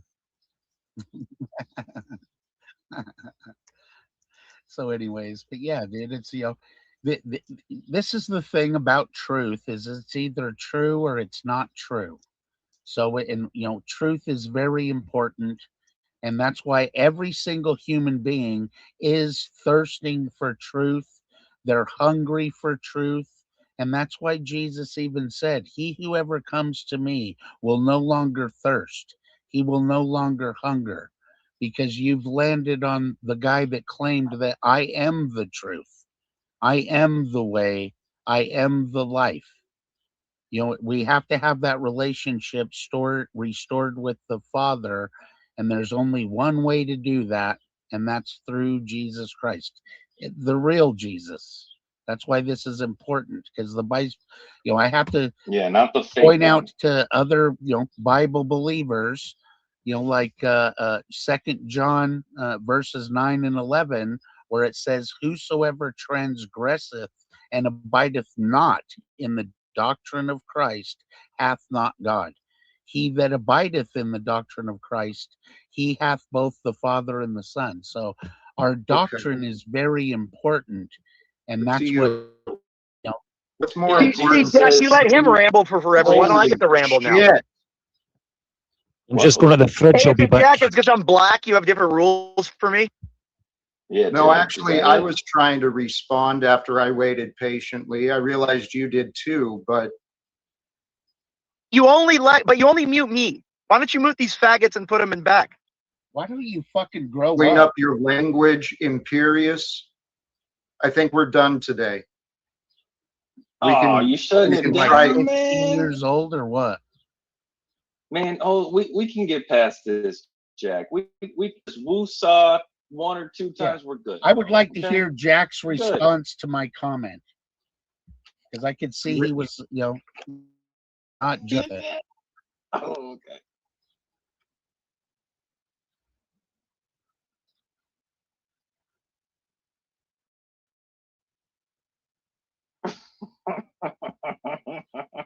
So good. So, Jack, I could tell you didn't agree with comments, so I'd like to hear your opinion. It's not so much a lack of agreement as it is a lack of application. And I'm not saying that's what you're doing, but I think we're missing this opportunity here again. As I've said, not everyone may be aware, but God has placed, I found within me, okay? I'm not blaming God, I'm accepting full responsibility. I found within me this belief that when good people unite together, that we can fulfill the prophecy, reclaiming this world in the name of ways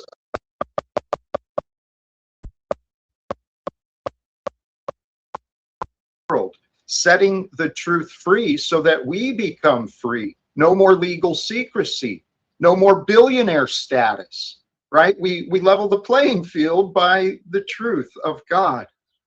That's what we're here to do, right? Well, I've been trying to form what's called the UNI, for you and I, cooperative. And me and you, like our missions seem to be quite aligned. That I'm saying that, look, when we all come together as a group, one thing that we have right away is purchasing power. And when we combine our purchasing power in this particular world that is controlled by the market, and now we have huge market influence, and this is where now we can create a sub-economy from the existing economy to get out of this bullshit bankers fucking casino system. You know what I mean? And this is where all of the corruption is coming from. The Bible is true when it says the love of money is the root of all evil. This is how people are driven to do these horrible things to other human beings. And that's what, that's what's got to stop. You know what I mean? Well, that's what my experience has shown me. I've been blessed with time and opportunity to learn a lot of things about a lot of different things, including religions, politics, economics. And I see a clear connection between the insanity of our world, all the violence, poverty, and addiction and immorality. It's directly related to this corrupted money system that everyone has gotten accustomed to. So The way I see it, the best chance we've got is the men and women in Congress in Washington, D.C. And Brandon, God allowed me the reason and opportunity to move and to leave my hometown in Spokane, Washington. And now I live in Baltimore, outside of Washington, D.C. I have this idea any day, right? We do not know the day, we do not know the hour, but the day of God's judgment is upon us. And I believe that we collectively, we play a part in this. When we demand the truth from these corrupted officials, well, guess what? Then we'll find some accountability. And if we keep the hearts of Christ within us, right? Not seeking punishment and destruction of the corrupted, but reform. I believe we could present the right case to the men and women in Congress to get Donald Trump and the others on board, and let's work together to end wars. I believe God's given us a chance. We only got 2 days, a day and a half.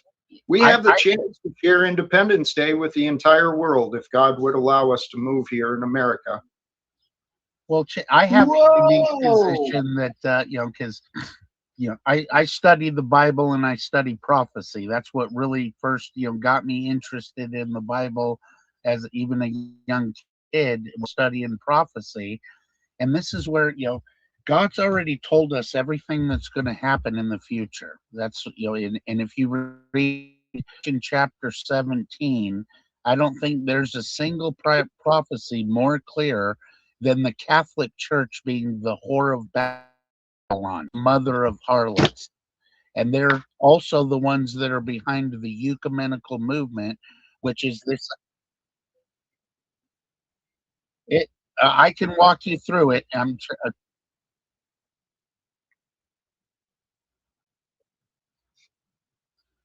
Well, other Bible believers would agree.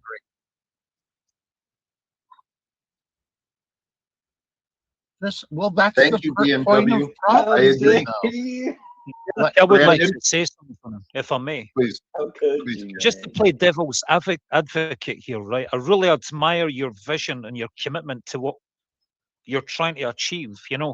End in war. It's a massive achievement. And, you remind me a bit of Timothy Leary in the 60s, the tune in and drop out guy, right? But I don't know if you advocate taking drugs. He was a Satanist, dude. I know what, I'm just playing devil's advocate here. I know what Donald Trump, how he would answer your questions and your requests. He would just simply say 3 words back to you. Peace through strength. So check this out, though. Beautiful. I can address that. I would highly encourage you guys to check out Chris Pinto is a brother in Christ, and he's made some very good diaries. One is called A Lamp in the Dark. It's about the history of the Bible. The second is called The Tares Amongst the Wheat, that the Bible talks about. False converts, people that say they're Christian, but in their hearts they're not. And then, of course, Bridge to Babylon. And this is where God told us that before the Antichrist shows up, there's going to be a one world government, a one world religion, and a one world currency. This is what the prophecy claims. Brandon, please. I'm going to side with DMW here, and this is where I part ways for many of the churchgoers. If you've convinced yourself that you know the future, you've underestimated God. Well, let me give you an example real quick. Like in Daniel chapter 9, okay, this is a book written 700 years before Jesus is even born. And the angel Gabriel comes to Daniel when they're in captivity in Babylon. So the temple in all of Jerusalem was completely destroyed. Now they're held captive in Babylon. And Gabriel comes and says, from the day that the decree is made to rebuild Jerusalem, in exactly 483 years from that day, the Messiah, whoever the Messiah is going to come through the gates of Jerusalem that's been rebuilt, and he will be and then 3 days later be cut off for the sins of the world, which means killed. Okay, great. Well, Jesus fulfilled that to the exact Great. Wow. Yes. That's how prophecy works, though. I think some really important words are hello, the machine lies. Welcome to the panel. It's good to see you, Yeah, brother. blessings. Yeah, Yes. thank you for having me. That's just Appreciate reality. You can check it out for yourself from unbiblical sources and from in the Bible. And again, what you're doing is you are going to things written in the past that you read in the past to convince yourself that you know the future. Well, Now, the claim is, real quick, the claim is the Bible is the Word of God, though. Are we going to follow God the Word is of God not or not? limited to the Bible, my brother. Please. That's your claim, You're Brandon. preaching ecumenicalism right there. Brandon, if tell you what, I don't mean to dismiss. You've clearly devoted yourself. You clearly have a heart for God. However, I'm really trying. We were talking about the current goals that I have. Kenny had asked me a question about peace through power, in this idea that we can actually bring peace to the world, Brandon. I mean, I've studied the Bible too in my way. I'm not claiming any expert or anything, but it seems to me the signs that were prophesied, you could make the claim that many of them are here now, so why not? We could make the case that the harlot, as you said, is the Vatican. We can make the claim that Donald Trump is possibly the Antichrist. No. And I actually think that the Christ is with us all, and I'm trying to play a leading role. I won't hide that. Chance, do you know who the Jesuits are? Mm-hmm. Yep, they're like the CIA of the Catholic Church. They taught all of the CIAs in the world how to play the game, and anyhow, you can even read their whole counter-reformation plan of how they would infiltrate the churches and organizations and everything in order to bring everybody back under the power of the Catholic Church. Right. I'm actually this is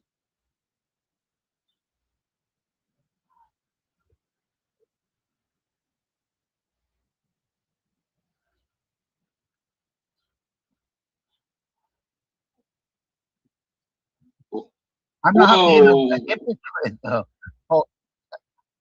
Oh my. Yeah, relax, bro. I'm just saying that. Yeah, all I'm saying is here's what the Bible claims. It's not my claim. You should read the Jesuit Creed, and you tell me if that sounds Christian to you. You think murdering people is okay? Does that sound Christian to you? You know what I mean?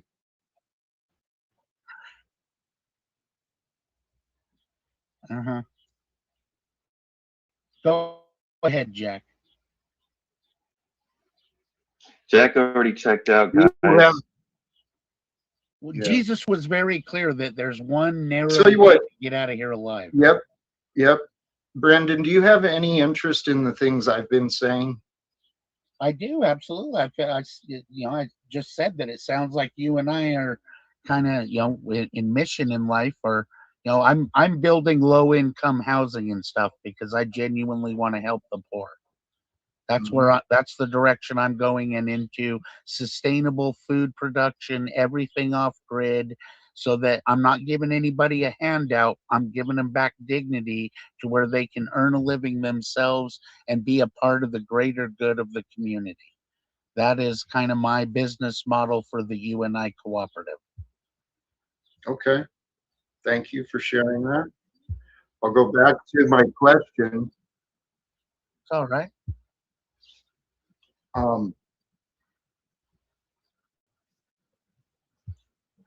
Well, I just think I'm being misunderstood is the problem.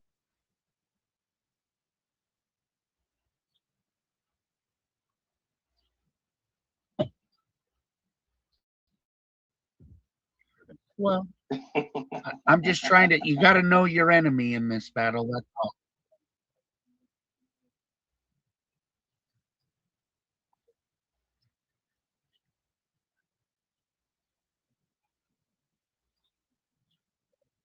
DNW, are you streaming after this? Yeah, because I'd like to give a sign.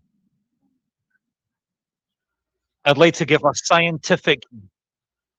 Yeah, I'd like to give a scientific explanation and debunking of Peter Ragnarok's claims to access the Akashic records. Okay, I've been doing a bit of research on that.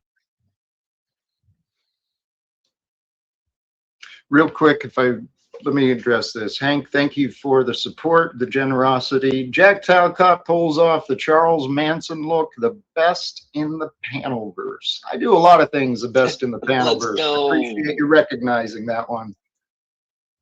Kenny, please. I'll wait until DNW's goes live stream after this. Oh, because it's quite a mouthful. It could maybe last about a good few minutes. I misunderstood. Thank you. I appreciate that. We are nearing the 2-hour mark, and I'm wondering if maybe we should start wrapping up. I can always forward us over to DNW, and we can continue conversations or explore new ones. Right?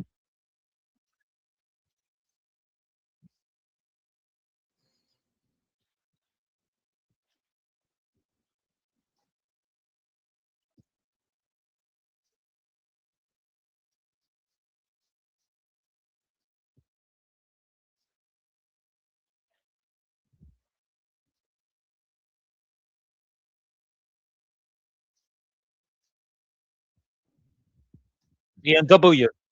Yes. DNW. Suckers. DNW. DNW. You don't take the parameters of debate with me. Do you understand?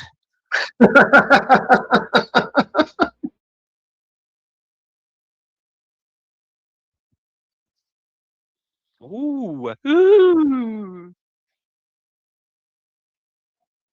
Whoa. Hey, Kenny, I respect your strength in defiance. I really do. I get you. I think I do. Thank you, Jack. I like you as well. I get you as well. Yeah.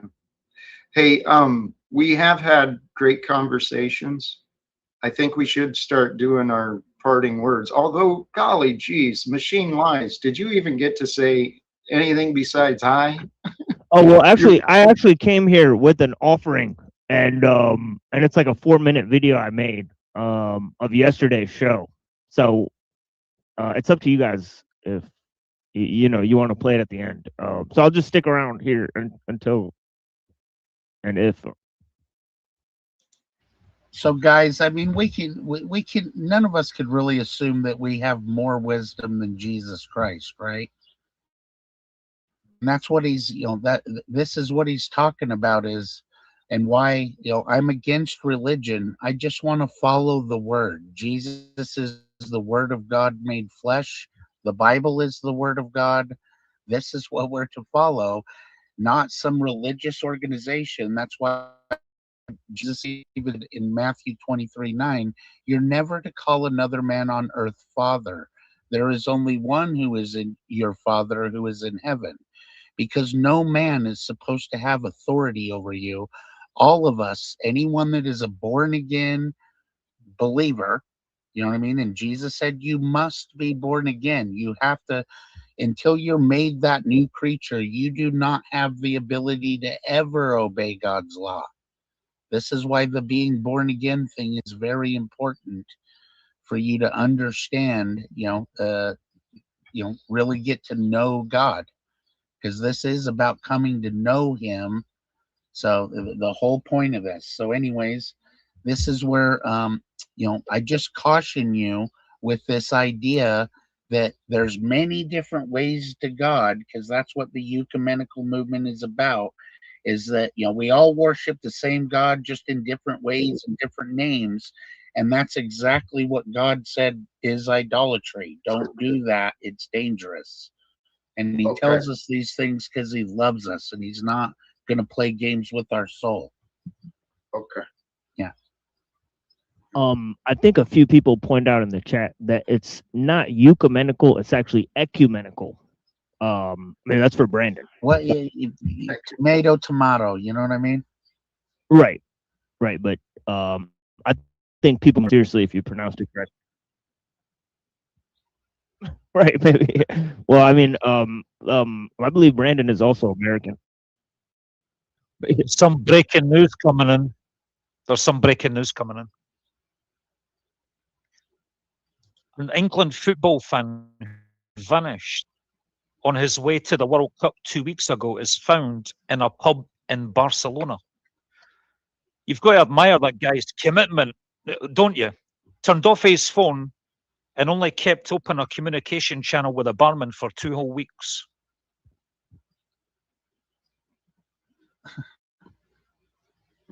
Nice. Thank you for the update, Kenny. That's off to him. Dude, I thought it was another song. I was like, damn. That's what I call a dedicated pub trawler. But you guys all know that Trump went to Fordham University, which is a Jesuit university. And now, I mean, we almost have a fully Catholic country when early America, you weren't even allowed to come into early America if you were a Catholic. Well, let's not go too far on the Catholic and ignore the state of Israel influence on our current politics. Sure. I think it's time. All the signs. I mean, every day God shows the truth. He reveals the truth to us individually, uniquely, and moment by moment. And the things I've seen in the world, we have undeniable mountains of evidence. The truth is on our side. God is with us. Let's find a way. Let's have faith and believe that together we can reclaim this world from the selfish, the greedy, and the cruel, and the corrupted. Seems like the right thing to do, don't you think? Yeah, absolutely. Sure. And today could be the day.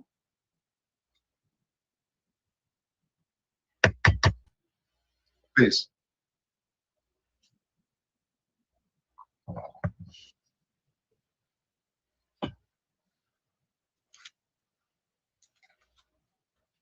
What's your channel, Jack?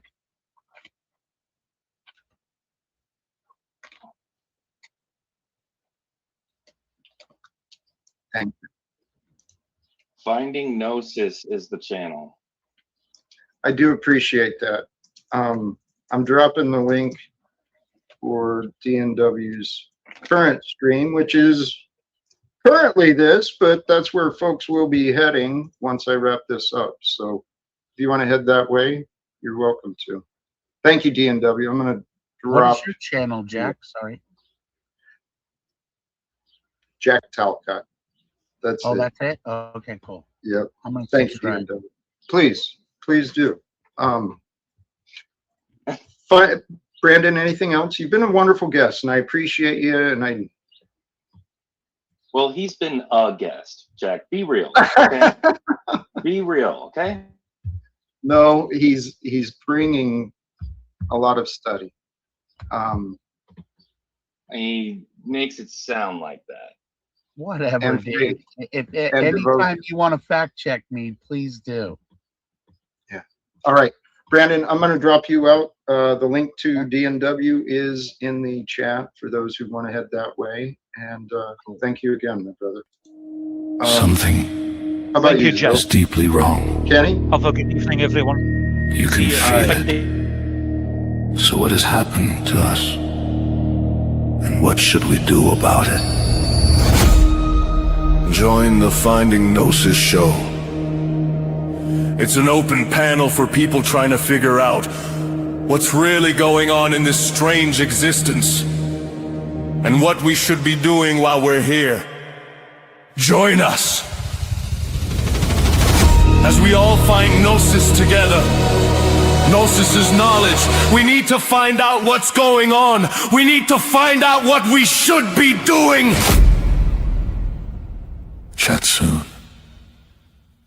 on the Finding Gnosis show.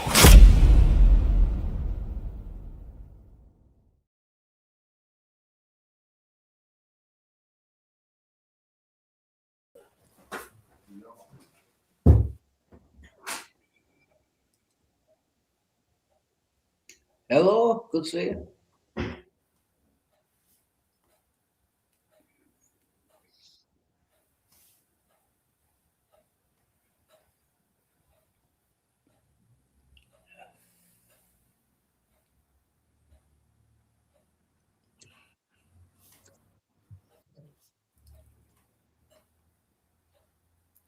You're right, Kenny. We seem to have lost the host.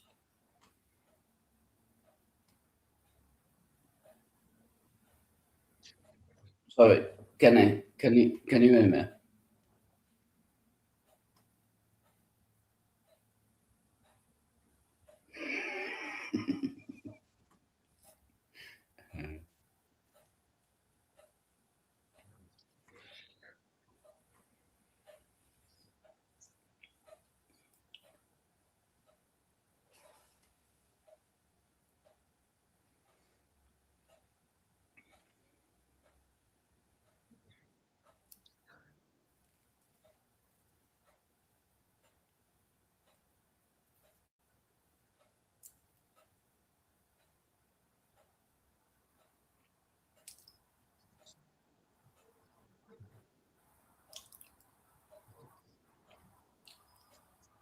There we go.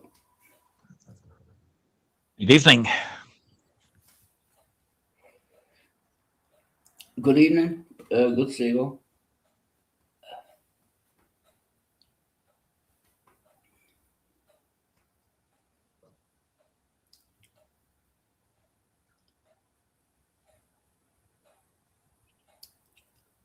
And we've lost Okay, well, it's a bit silent just now. I'm going to read out a random page from the book, The Daily Stoic. Nice. 366 Meditations on Wisdom, Perseverance, and the Art of Living, featuring new translations of Seneca, Epictetus, and Marcus Aurelius. Yeah. Best-selling author Ryan Holiday and Stephen Hanselman. You can get this book on Amazon. Unless DNW wants to step in and say something. Hello. Sorry, I was having audio issues there.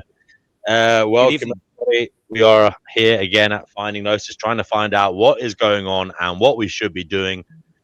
Feel free to come on and talk about whatever pops up in your mind. Maybe you have a thought, an observation. Maybe you'd like to share an experience you've had. Maybe you'd like to talk about your feelings on contemporary matters. Maybe you have a vision of the future in some form, whether it's good or bad, that you'd like to bring to our attention.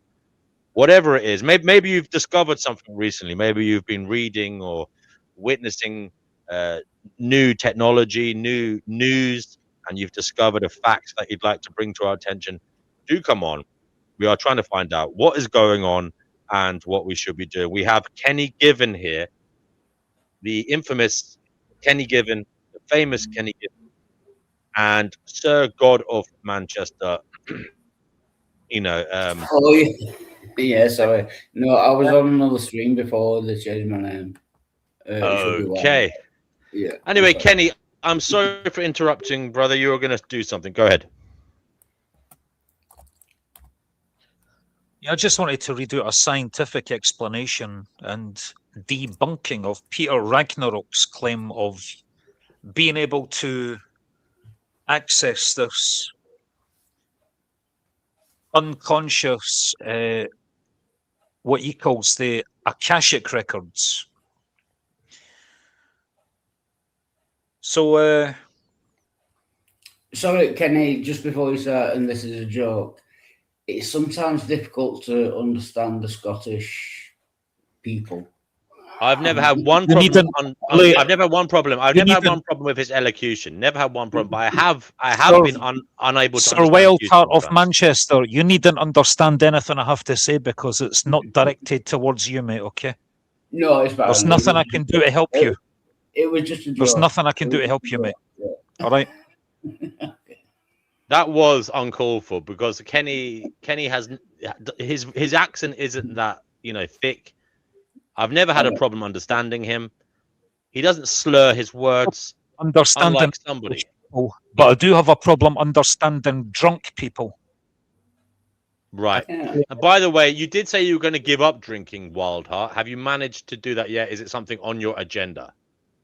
It's on my agenda, yeah. Well, get with it. Go on. Get with it. Yeah. Sorry, Kenny. Yeah. Okay. Go on, Kenny. Sorry. Just a joke. So Peter Ragnarok's claim that he can access what he calls his Akashic records. So this is the debunking, the more scientific explanation of it, which I'm going to read out.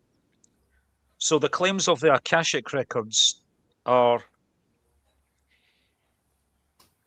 it's a pseudoscience that spiritual people like Peter claim to be able to access through meditation, and apparently tells you who you were and what you were in your previous life, okay? And before you got reincarnated as your previous body.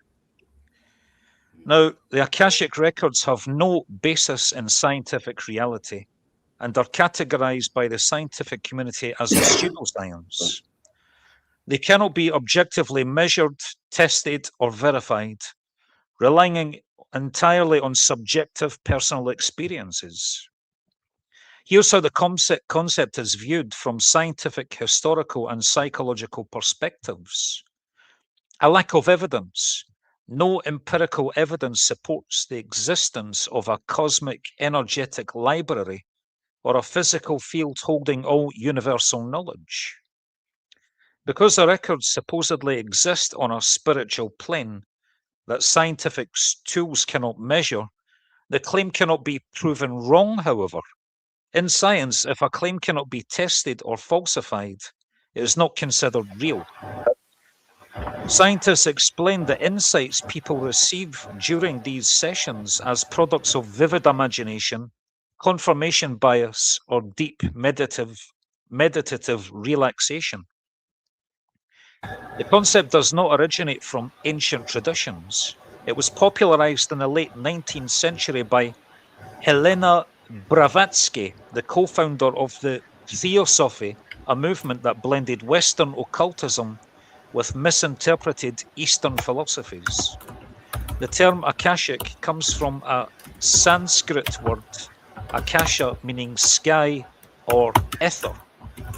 While ancient Indian philosophy views Akasha as an element of space, the idea of it being a literal database of human history was an invention of Victorian-era occultists. There we are. Well, I'd like to say, all those children in India then who talk about having lived before, are they all liars, are they? Oh, he's gone. What a pity. Kenny's gone. Hi, Chippy. Good to have you here. I believe Cougar was next. Cougar, what is going on? What would you like to say? Chippy, if you could mute yourself when you're not talking, you're banging away on your keyboard. I'm not banging on my keyboard. A little while ago you were, whilst Kenny was reading. Oh, yeah, it was only him. Okay, Cougar, you're on the Finding Gnosis show. What would you like to say? Oh, I don't have much to say. I'm doing some writing, and so I thought I would, while I was sitting here doing that, I thought I would just, be on the panel and basically be available to, I don't know, raise hell, something. Interject as and when. Great stuff, Cougar. Yeah. Good to have you here. Yeah. Cougar, yeah.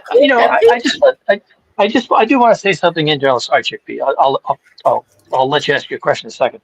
I do want to say something in general, which is, people are searching for meaning. I understand that. And because our brains are really good at pattern matching and creating narratives and working with words, we create narratives in our heads about how the world works. I think that's usually a healthy process, and often it builds community because people share worldviews and they build their worldview together. But I think that sense making in the current age is completely fucked. I don't think anybody's making any sense. And when I come on this panel and I hear people talking, they talk over each other, around each other, they contradict each other. There's obviously no community building here. and they don't respect each other's thoughts. I can't believe you saying that. People talk over people. And they really aren't even searching for meaning. They're searching for validation. And I guess I just wanted to throw that out there. I think that that's the work of the moment, is trying to decide who is realistically looking for meaning and maybe community, and who is just out to be validated. Would you like to name names, Cougar?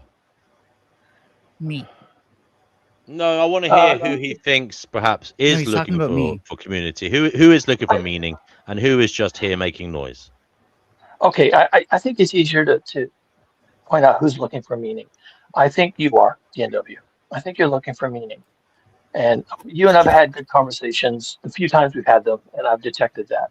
I think Chickpea is looking for meaning. I don't think she's I don't think she is happy with the meaning that she's found. And that's maybe unavoidable, but she's looking. And I give full points. I give full points to people who are searching. I think Jack Talcott is searching for meaning. And I will even give Kenny Gibbons credit for searching for meaning. Thank you, Melanie? Cougar. Yeah, you're welcome, Kenny. I don't always agree with the you. same respect back to you. I admire your input. Actually, I think it's You may not be fully aware of the two other folk here on the panel, but I think they are both looking. Yeah, I was briefly interrupted. No, I'm Melanie trying to is shove my meaning down your throat, if anything. That's okay, but that's still a search. Okay, I'm just being. I think, yeah. Well, yeah. You know what you're up about. So, and you and I both do. And so, I think there is a lot of meaning. People looking for meaning, and that's what I want to focus on. You focus on the intent, the good intent, even if it's not rendered or handled perfectly. I think the perfect is the enemy of the good, and I think we're mostly being good. And I appreciate that. And that's why I keep coming back. And of course, I'm searching for meaning too, but I'm doing it probably differently than everyone. And that's diversity. And we all celebrate diversity. You know, I'm a materialist. I'm a scientist. I'm an atheist. And I'm not going to go down the same path as you people. But I appreciate anyone who is authentically looking for meaning. Please continue that. Always reflect that that's what you're doing.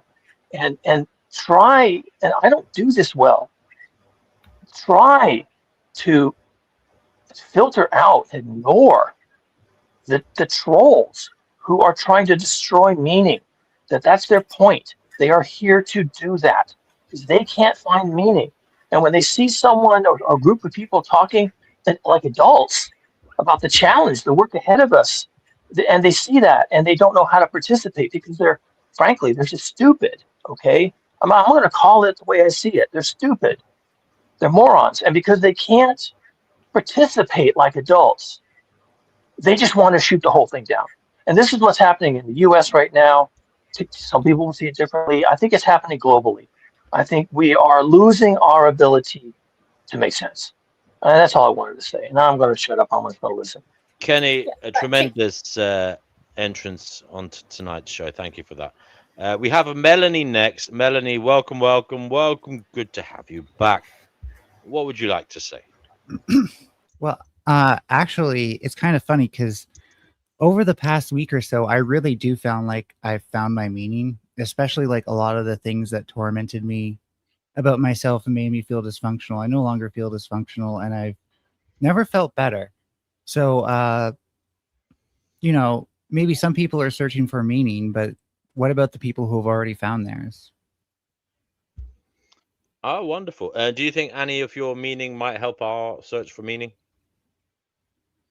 I mean, some of it is just, you know, I try not to be selfish, but that's just, you know, that's a personal thing of how you do that. So not really. It's mostly just been a personal journey of putting the pieces together about my puzzle and realizing that, you know, I'm not most of the terrible things that people in the real world try to label me as. Well, I haven't seen anything terrible about you. Well, so yeah, real far. world. Like, for example, people perceive me as lazy, but there's a lot more going on than me just not wanting to do stuff. Right, Can I talk right, Cougar right. now, please? 1 Maybe. second, Chick, because Kenny is next, and then we can go to you, darling. Sorry. Kenny just appeared, so we have to welcome Kenny. Kenny, welcome. Wasn't he already here? Oh, sorry, you went off and come back, Kenny, but it doesn't matter. You're here again. Go ahead, Kenny. Okay, so I'd like to read out page 52 of this book from the Daily Stoic. I think it's meaningful. Maybe you should start a book club. Our soul is, be quiet, Melanie. Our soul is sometimes a king and sometimes a tyrant. A king, by attending to what is honourable, protects the good health of the body in its care, and gives it no base or sordid command. But an uncontrolled, desire-fueled, overindulged soul is turned from a king into that most feared and detested thing, a tyrant. Seneca, Moral Letters, 1424.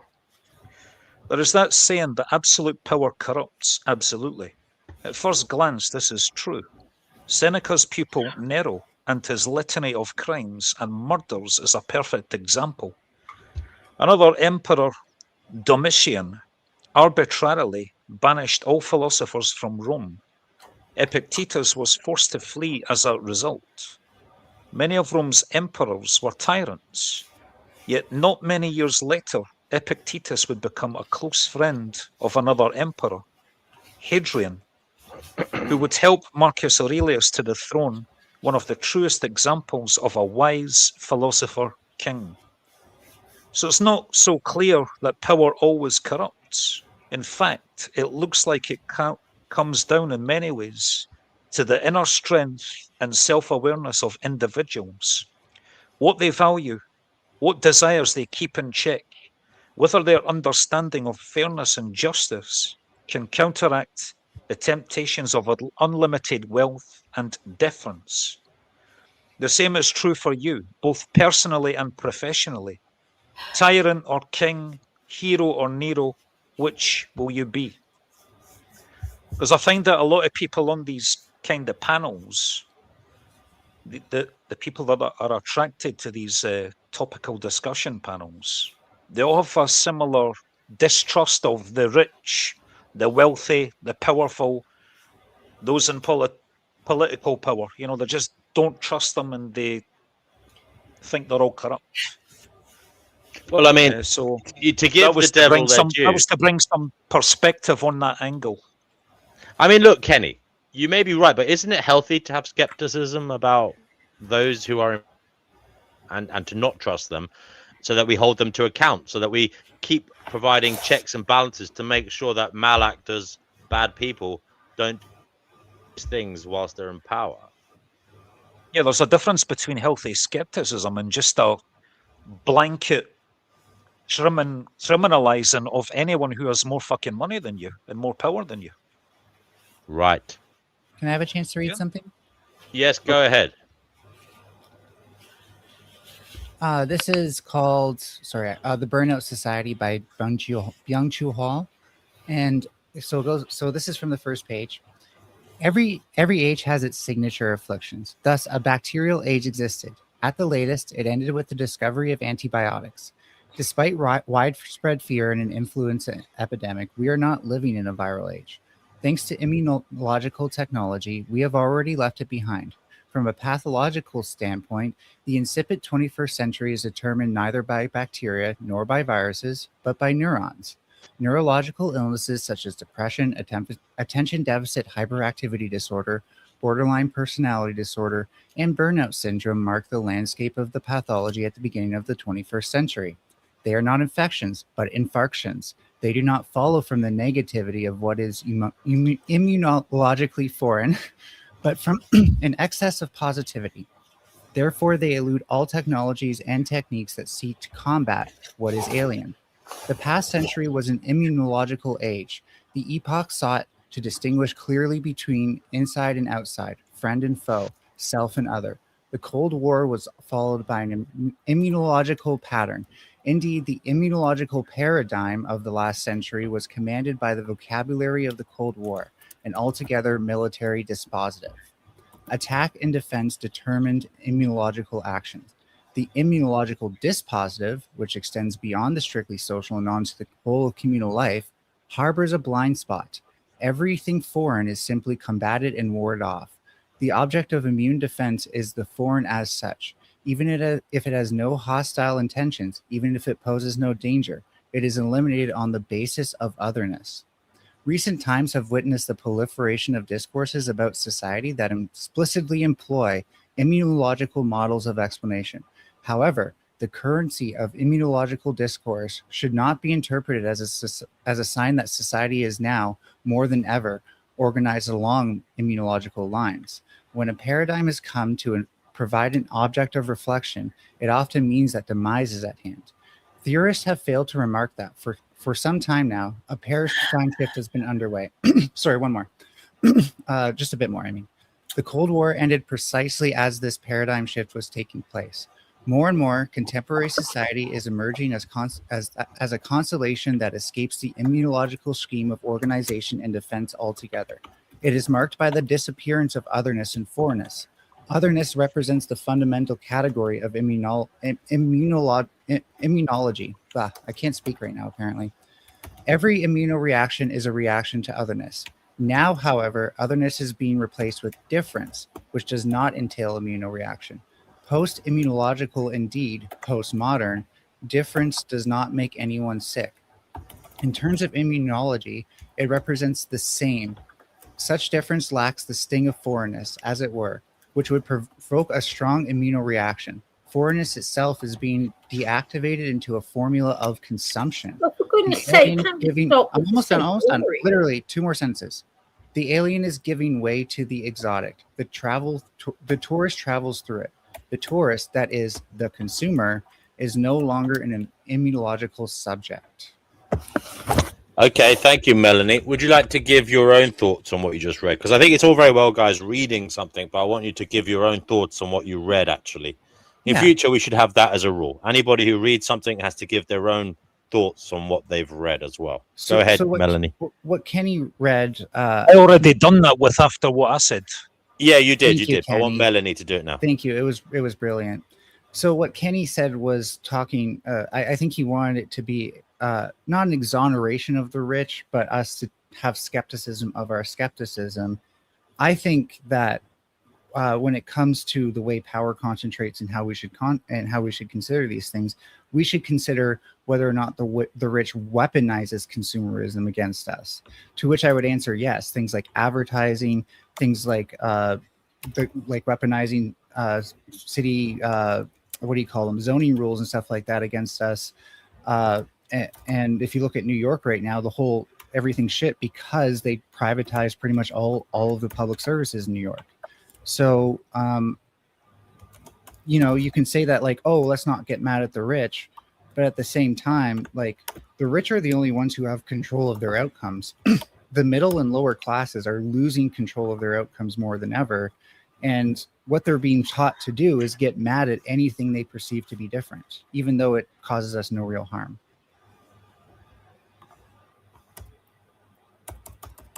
Okay, Kenny, what do you think of that?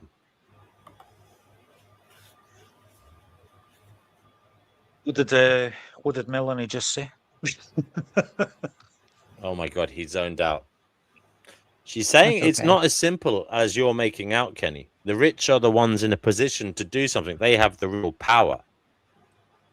And the problems in society can be alleviated by the rich. But they don't seem to be doing it, Melanie. Isn't that right? Yeah, Grumps, that is how the way of the world, isn't it? It's been like I believe DNW was asking me. 1 second. Could you just mute yourself just now, please? I beg your pardon? So the rich have done a lot for us. And if you look at like the advancement in medical technology, for example, the average age of mortality has risen up to 82 on average. I think it's 81.5 for men or 82 for women. But hundreds of years ago, it was way down to 45. So they're definitely doing a lot to try and help us and preserve human life. If you look at, it's every decade, life expectancy has risen. Even in like poorer countries in Africa. I mentioned this about the book that I've got, Factfulness. Infant mortality is decreasing. Used to be higher than what it was. Now, I know people are skeptical of, like, what's the guy's name that does all the vaccines in Africa?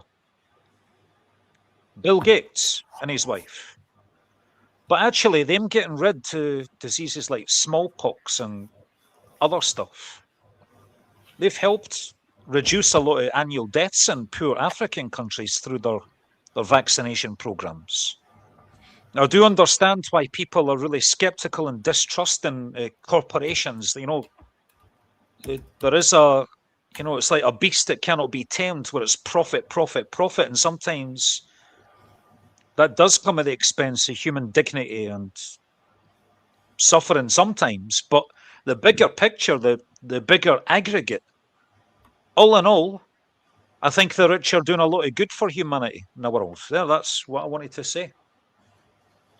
Well, I suspect if it could be measured, that the men who work down in the sewers do a damn sight more for the good of humanity than the rich do. Because without the men in the sewers, and without the men cleaning the streets, and without the men doing all the dirty work, we'd be in a right old mess. They are the ones that do all the good work, not the heads of the corporations. They just tell their little minions what to do and take the credit, because that's what's really happening. If you can't see that, you must be really stupid. It's the men in the sewers that are saving our lives. It's the men who shovel all the shit for the rest of us. It's the people at the bottom that do all the good work. Because take away the bottom layer, the pyramid collapses. And it does. Sorry, okay, Wildheart, what's your opinion on the things you guys are doing at the moment? I'll be honest, a lot of that went over my head. I'm not that intellectual, you know what I mean? So I can't really. Fair enough. Cougar, if you're there, could you unmute and speak? Speak to what in particular? Well, I mean, there's a bit of moaning, cribbing and moaning here on one side, and there's maybe some are arguing that Kenny's a little bit delusional, not as clear-sighted as he thinks he is. In the comments here, Kenny, I'm reading the live chat. Yeah. It's also the case that the rich pay the lion's share of the tax. You burden as well. I do have a response locked and loaded. Just so you know, DW. Okay. So what did you say, Mel? Mel, what did Mel just say? I did write down a couple responses I had while Kenny was going. I knew Chickpea wanted to go, so I ceded to her. But when there's a chance, I'd like to respond. Yeah, okay. Well, we'll do that. Cougar was just about to say something, then we'll go to Mel. Go ahead, Cougar. Yeah, fine. I don't know that I can say anything to clear up the fact that there's a divide. I think I'll say something that just seems completely stupid, but I think it's true. Both sides are right. Kenny is right in that, the wealthy capitalism. Let's just talk about capitalism, financialism, technology, even runaway technology has done remarkable things. And the extension of human life. Oh, by the way, people used to live to be 80 years old. How old was Socrates when they forced him to drink the hemlock? Okay, people used to live to a ripe old age, but the statistical life expectancy was quite short for the average human. 45 for women, and 65 for women, and maybe 55 for men. But anyway, so he's right about that, and we can. And even when I say we have to give up fossil fuels, I do want to recognize that we have done amazing things with crude oil and coal and steam and all these other things that were made possible. So we got here through those means, but we also got here through stone tools. So we have capabilities that we can dip into that probably don't require destroying the planet out from under us. But then on the other hand, it is true that that the wealthy are an extremely destructive and antisocial force in the world. I don't think many people would disagree with that, even if they say, but the wealthy have done so much good. Okay, yeah, internet, whatnot. You can like penicillin, you can like a lot of things, but they got us in and out of the First World War and the Second World War, and they justified slavery with Bible verses. And there's just a lot going on with the wealthy that you could point to. I think that humanity is complicated. Is the shitty thing I want to say. Humanity is complicated. And a little while ago, I tried to make an appeal for sense making, and I think that if we're going to make any sense of any of this, we have to start on the foundation that humanity is complicated. Full stop. Now, if you I get like past that that, answer. yeah. Thank you. And if you can get past that and continue to make sense, if you can start with, folks, it's complicated, and then continue to make sense without screaming at each other, then I think that's progress. But it seems that we don't recognize that humanity is complicated. We don't recognize that there is good and bad in almost anything that humans touch, including natalism, including having children, including there being 8,000 million humans now, which is made possible by food and penicillin and fossil fuels and electricity and reductions in infant mortality and all the good things that came out of 150 years of industrialization that also has now destroyed the planet. So it's complicated, and we have to. I think we should just start with that. I would even appreciate if people would just preface every answer they give. I mean, not that I care, but as an exercise in sense making, you should just come out and say, look, I know it's complicated, and just start with that. If we have to agree on that as a foundational principle, that it's complicated. I'm shutting up. Grams, can I say something, please? Right? Can I just Google actually, this? Chickpea, darling. Sorry, Mel was next. Mel was I next. just want to say something. I'm going now. Okay. Right. When you look at all the taxes as a share of household income, the lowest earning households pay the greatest proportion of taxes. Okay. It is the poor that contribute most to society, the sewage workers, the street cleaners, the bus drivers, and the nurses. They also pay a great proportion of their wages in taxes. So all you people witching and twitching about the masters of the corporations and all the middle class shit, because you're all working class guys, you're nothing special. And you should stop kissing the asses of your corporate betters.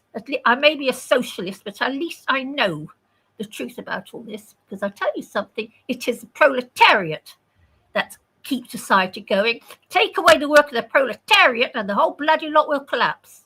If you can't see that, you really are quite stupid. And yes, I'm working class. And yes, I wish I was rich, but I'm not. But I will always stand by my own. Always. Thank you. I'm actually middle class in terms of finance, annual income. Really? What do you? The median income's about 27,000 a year. I earn more than that. I used to earn 45 a few years back, so I earn more than you. Okay.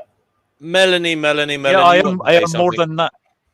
Yeah. You wish. If you Melanie, earn so go much, ahead. you'd have a woman after you know nothing about my life, with Chickpea. You don't know how much I earn. You don't know how many businesses I've up and running. Yeah, all right? Yeah. Now just shut your suicidal mouth up and go and fucking die Whoa, quietly, please. whoa, guys. Melanie, save us from World War III. Even though I pay for this godforsaken channel. Melanie. I pay for this channel. Melanie, go ahead. Sorry, but he shouldn't have sworn. All right, like Chickpea. that, and you shouldn't. Yeah. No. He's a nasty, ill-mannered little man, and he started. Why? Can we get to the bottom of this? I'm trying to be a why is there such vitriol? He started effing and blinding at me. You know what? I'm sick of this Kenny, I don't coming on the show and fucking trauma dumping, to be honest. She does try that on Jack Talcott's show. He kicked her off. He didn't do that at all. She's a toxic old cunt that always tries to bring her fucking trauma onto the panel. And cuss and swear and fucking call names. I'm sick of the person just who literally thinks everybody wants to hear and everything fucking dies and does us all. Whoa, I'm sorry, Kenny. You can't. Kenny, you're gonna have to chill out. You can't say that. Sorry. Kenny, take a chill pill. You just told her to go and die, and then you have her go. Yeah, you can't do that, Kenny. Come on, bro. Yeah, that's out of order. Take a chill pill, Kenny. Him. Take a chill pill. I'm gonna let Kenny chill out. He can come back on later if he wants to, but he has to chill out, surely. I'm sorry, folks, but I always stand by the working class. I always do, and I will fight for them. Thank you.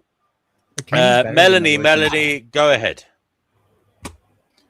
So I guess I'm responding to Cougar now, which is fine. Cougar wanted me to concede that it's complicated, which is fine. But I think that there are certain things that once you pass a threshold, they stop being complicated. Like once you get so rich, or let's even put it this way, once you only start seeing the world through the lens of profit motive, you probably aren't going to see much humanity in society. And I think that that's the perverse incentive that the rich faces, is that for them, they see value in things that, but they don't see, the harm that they're doing. They also probably only do philanthropy for their self-image and for branding, right? Like it would be unreasonable to expect a rich person to lift you out of poverty and take a concern about you personally, unless maybe they wanted to like marry you or something. That's pretty much the only way. And we don't need the rich to do what Cougar kind of alluded to the rich doing. Like, yes, historically they have built a lot, but that's also because they took the means of production from the worker and suppressed communist and socialist movements, so that way they could profit more. So I don't think that even when you consider the fact that like the rich cannot make anything without stealing from another group of people or country and making their lives worse, they're not improving anything. And so, if Kenny were here, I'd ask him, do you think a rich person would actually feel compelled to help you with their money, or would they feel compelled to only help in ways that also could possibly enrich them? And if he said anything other than, yeah, they probably just tried to enrich themselves, I would be in disbelief that he has a coherent worldview. Because if you actually look at the rich, the way people talk about them is they only care about helping themselves. Where did that narrative go? Thank you, Melanie. Guys, we need to try and get some kind of common vision, common ground. Now we're fighting, we're picking on each other, but maybe if we have a common goal, things might be more peaceful here. I'm not saying being in an agitated state isn't always like necessary, or it's good to sometimes have robust arguments. But I suppose I'm just asking if we could perhaps have a collective movement towards one goal here. And maybe how we could do that is by asking each of you, what do you think are the real problems in the contemporary world? That is too broad. And then, Melanie, will see if there is any common ground. But I think that's really broad. It is very broad. But I want to, maybe afterwards, we can narrow it down. We can see if there is any commonality anywhere. If there is one topic, one area that people are talking about. Melanie, maybe it's too broad for you. I don't know. But what do you think are the real pressing concerns in today's world?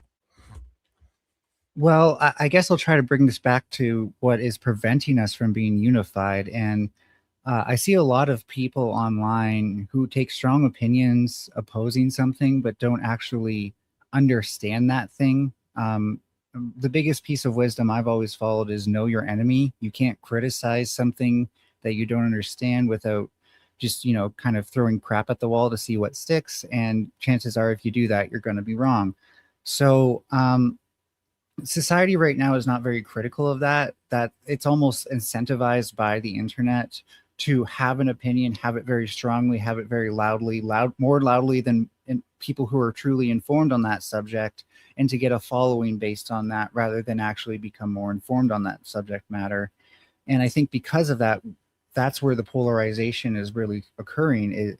And I think what we used to call the Dunning-Kruger effect, and I know I'm pathologizing a lot of people here right now, I think it's become a mental illness. I think we now have Dunning-Kruger syndrome. Okay, so could it be fair to say that maybe education then is the problem, because people don't realize how lacking in knowledge they are, and perhaps that's because they're not educated properly? Is that right? Like public and private education isn't perfect, but teachers do their best to actually equip their students for the real world in general. No, I can't speak for every teacher. Okay. And where people really gets misled is back to our media, our culture. On one hand, we have capitalism incentivizing being this huge streamer who gets popular because you say whatever people want to hear. And on the other hand, we have people with social media companies who are more incentivized to have people clicking than worry about fact checking and stuff. Right. So anyway, you're in agreement. Education is possibly an area of concern. No. Major area of concern. No. I'm not in agreement with that. You're not in agreement with that. So we'll go back to how you think we can solve the problem then. To be clear, education could be better, and we could have more critical thinking based curriculum that's mandatory. But I don't think that education is the root of this problem by any stretch. It's more of a media issue. A media issue. But is education not the key to becoming more media savvy and being able to think critically, and therefore people would be able to consume the media in a way that was healthier for them? It can prepare people for it, but if you don't have a culture that encourages critical thinking and rewards it, then people are just going to opt for whatever is more convenient, which is believing what you want to believe.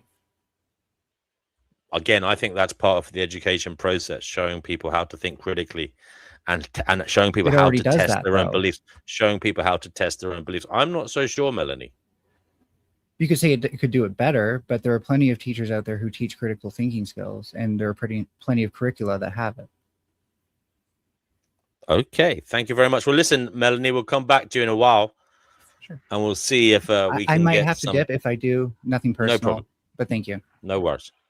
Mr. Wildheart, what do you think are the contemporary issues that are of great concern, or perhaps the most concern for humanity, in your view? Wow. Yeah, that's a big question. Yeah, I think education is part of it. Like you say, like critical thinking, and I don't think we teach that enough in schools.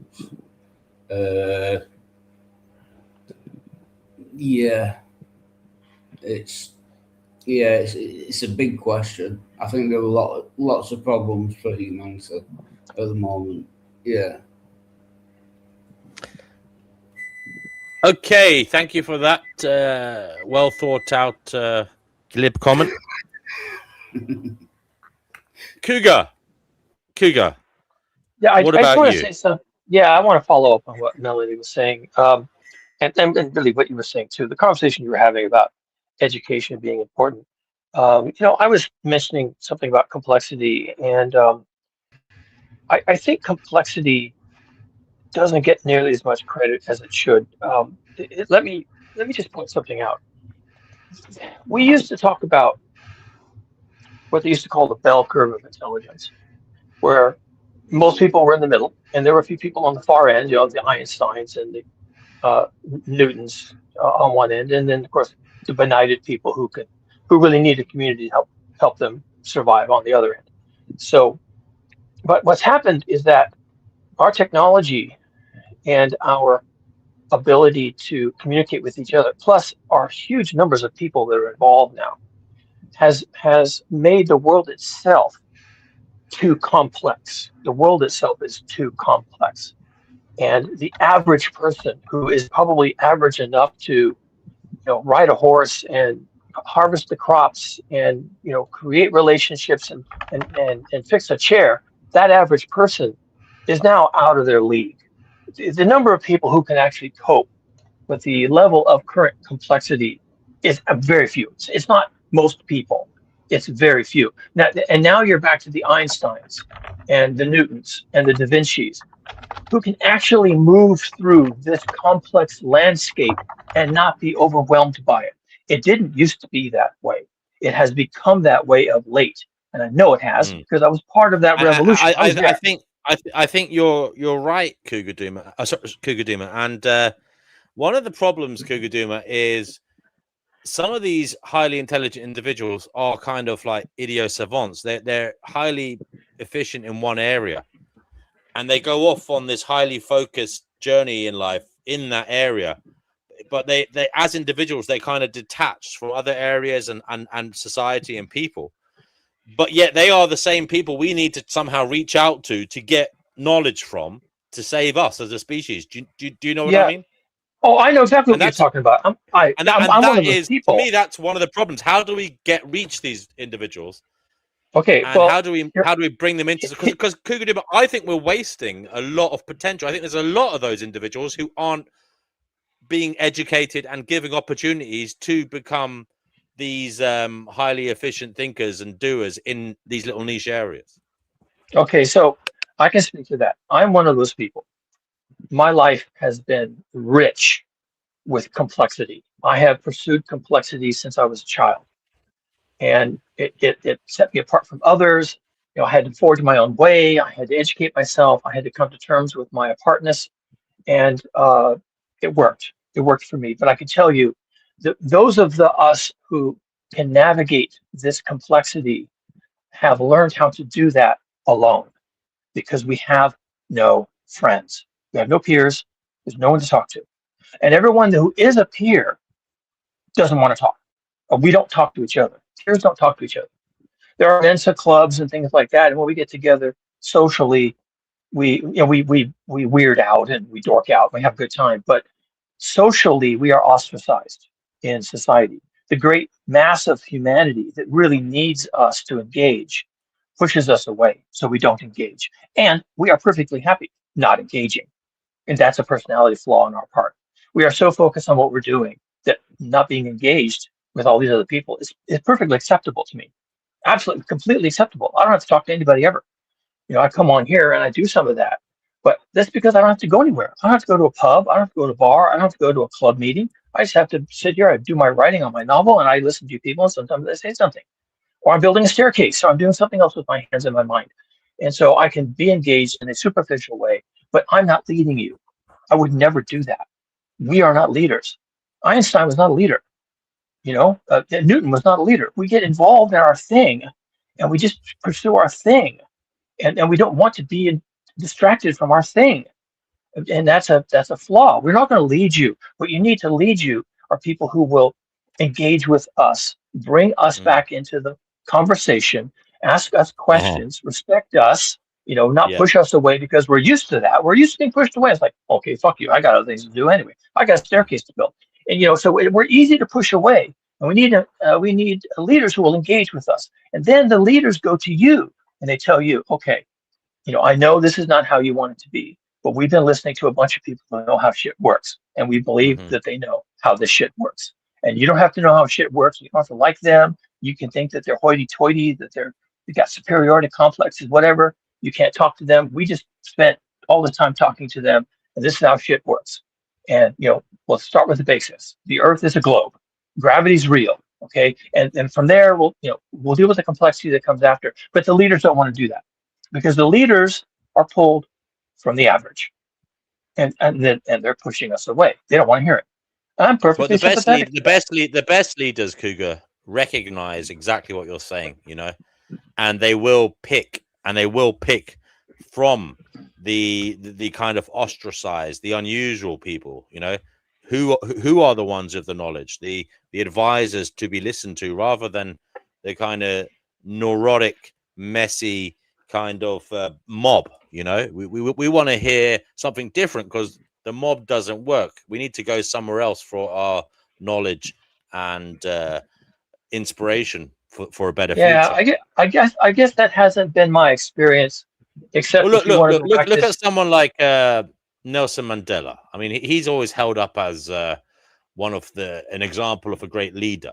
You know, he was obviously a very patient man. He waited it out in prison for, what was it, 26 years, and he learned a style of leadership from, I think, the Xhosa people.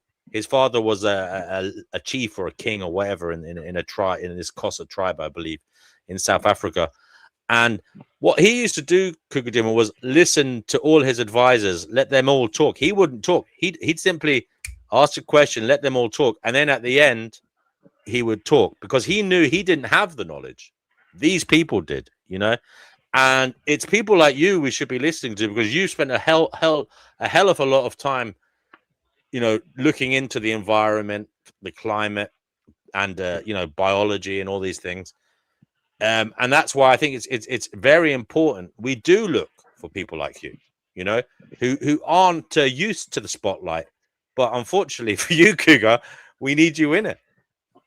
Well, see, but that's not going to work. And I can tell you here from the U.S. the problems we're having here.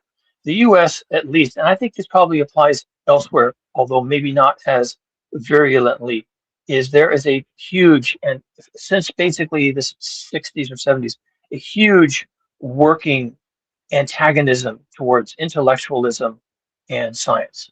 And it came about because of the tobacco industry. They had scientists and the medical establishment breathing down their necks about their product. So they demonized science. And that worked for the masses of people because they never trusted scientists anyway. You know, we're all engaged in witchcraft. So, you know, if you look at old time black and white movies about the Second World War and the War of the Worlds and all this kind of stuff, you know, the scientists, they look weird and they talk weird and they act weird, but they're held in a kind of esteem even if they're not well understood. They're wacky, you know, dome heads, chrome heads, and this, you know, but they're still held in some kind of esteem. But since the 70s and the tobacco wars, the reputations of scientists have been completely destroyed, and I accept that. I'm not going to fight that. That's what people wanted. People wanted it that way. They wanted the reputations of intellectuals and scientists, and intellectuals in all fields, history, all of it. Every intellectual can tell you how badly they are treated by politicians and the general public. You know, treated with why do you think it is? Why do you think it is? You know what, Cougar Doom, I'm beginning to think it's a kind of psychological issue, a personality issue, a neurological issue. It's probably because some people don't want you stealing their thunder, Cougar. And it is said that a lot of people in politics and probably in the top tiers of organizations in general have got the traits of the darker side of psychology, for better or for worse. And maybe, Cougar, maybe that's the problem. Is this other people want to be in the spotlight and they don't want someone to steal their thunder. You know, they want you to kowtow. They want you to kowtow to them rather than the other way around. And it may be just as basic as that we've got the wrong people in charge. We've got people who are selfish, you know, driven by being validated for nothing other than who they are as a person, rather than the content of their mind, the content of their heart, you know, and their intellect and their vision. They just want people to like them because of their smile or whatever it may be. I just think it's a very basic problem, but it's a very complex solution. Yeah, it is. And we're getting back to that thing. You know, it's complicated. I wish I could just say it was the leadership, and that if we had better leaders, the fate of humanity. You're absolutely right. It's not just that, because people choose their leaders, and the problem here. So, the average person isn't that smart, so they're looking up to someone who's a moron, who isn't fit to be a leader. Okay, and they're even if it's them. Yeah, but it may not be that they said, "Oh, this guy's as dumb as I am. I'll vote for him." It's what it is that these populists, they know how to sing the song, and they simplify everything. Everything is simple solutions, no complex problems, no wicked problems, right? Every problem has a solution, and I know the solution, and it just, you know, I'm the right leader, and people want to hear an adult fairy tale. That's what I call it. It's an adult fairy tale, that the complexity isn't real, that the complexity can be managed, and the complexity, it can't be managed. It's overwhelming at this point. It's just overwhelming.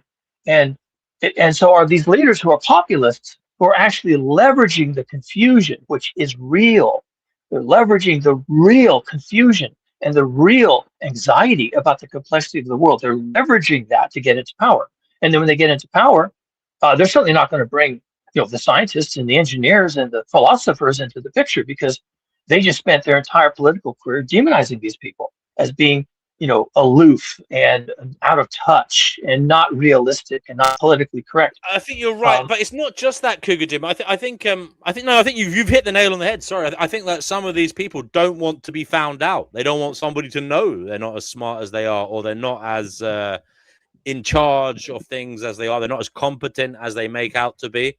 And the thing is, someone who is highly competent, highly efficient in an area will show up the errors of their ways. But that's the thing. People like Trump, I'm sorry, guys. I know a lot of people love Trump, but he isn't. He makes out that he's the genius, you know, in certain areas, but he's not. He's meant to be the delegator. He's meant to be a genius person in terms of socializing. He's meant to be good at bringing people together and finding the best people. Okay. Now, in some ways, he does that, but he doesn't do it for the right reasons. I think he doesn't do it for America. He does it for himself. Okay. And that's the problem there. Yeah, and you know, he has the traits. He can find people to suit an agenda. He can find, but the problem is his agenda is himself. Yeah, it's worse. It's worse than that. And Melanie hit on it a little while ago, and I think it's maybe because I mentioned it maybe earlier in the week, which is Dunning-Kruger syndrome. Trump is an idiot, and like a lot of idiots, he is so fucking stupid that he thinks he's a genius. Now, I have met a few people like that. In fact, I grew up with a guy next door who was really poor, but he was an absolute idiot, and he would tell everyone he was the smartest person on earth. And my mother, just when I was 6 years old, and I was probably in awe of him, he was a teenager when I was just a little kid. I think she just set me aside and said, you know, don't act like he knows what he's doing. That guy's an idiot. He's a complete idiot. And I had to reconcile that. And then later on, of course, we catch up with the work of Mr. Dunning and Kruger, and they're telling us, oh yeah, this is a thing. There are people who are so fucking stupid. I don't mean uneducated. I've been around a lot of uneducated people who are really sharp. But there are some people who are so fucking stupid, and I'm going to keep saying it like that, that they think they're the smartest person in the room. And Donald Trump is so fucking stupid. And you see, Cougar, there's other sides to this. There's other sides to this, Cougar, which present a huge problem.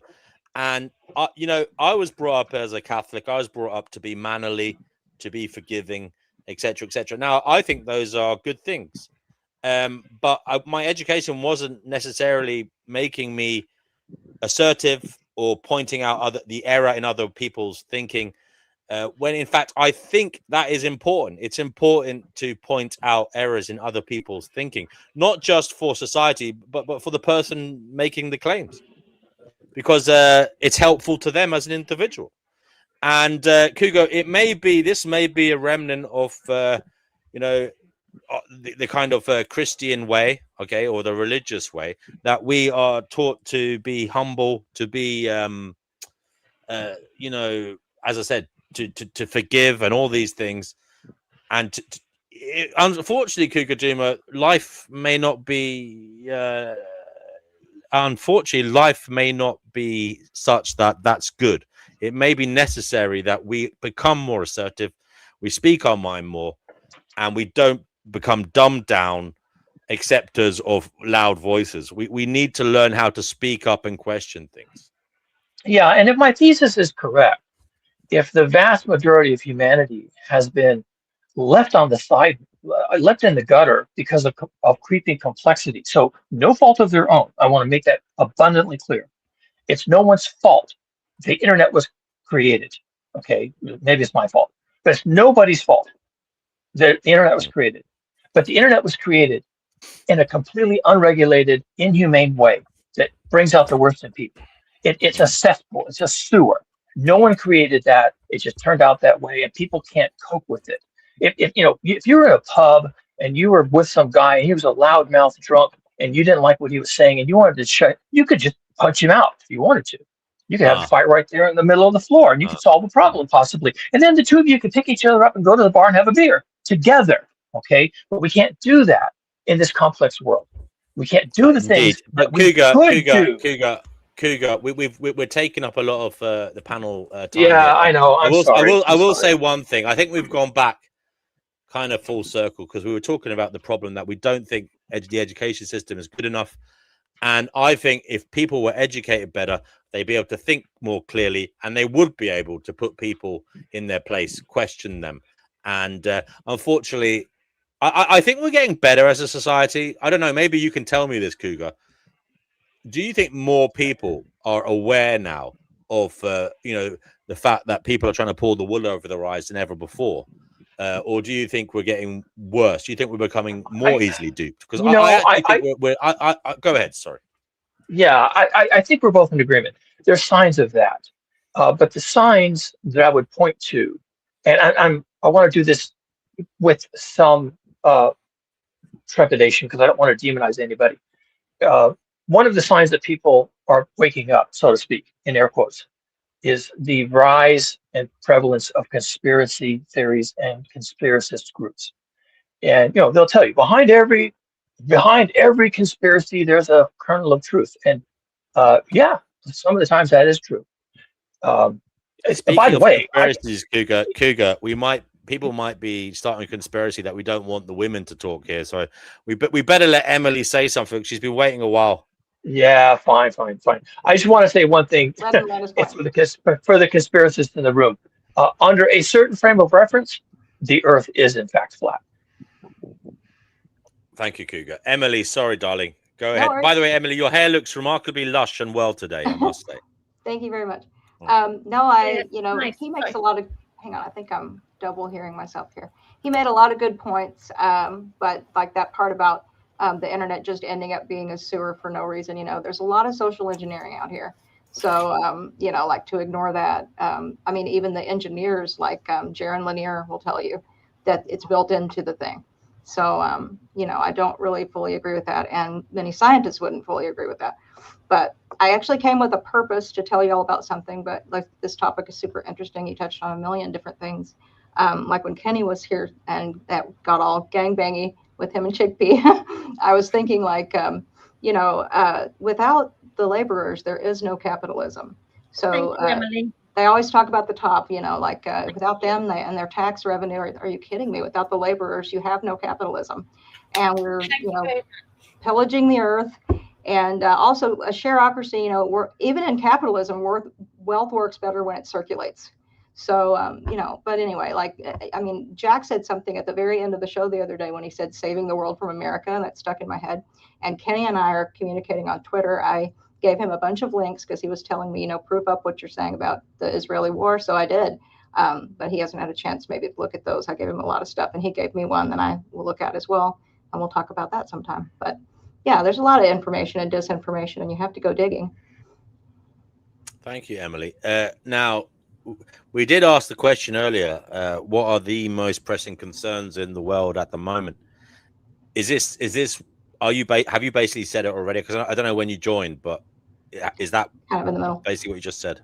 I heard you though. Yeah. I heard you guys talk about that. I mean, it's not any one thing, but education, the idea that some system that's already, working its agenda is going to be where your education is going to come from. It's not going to be like that. And I think people are starting to realize that. And in a way, it's good and bad at the same time.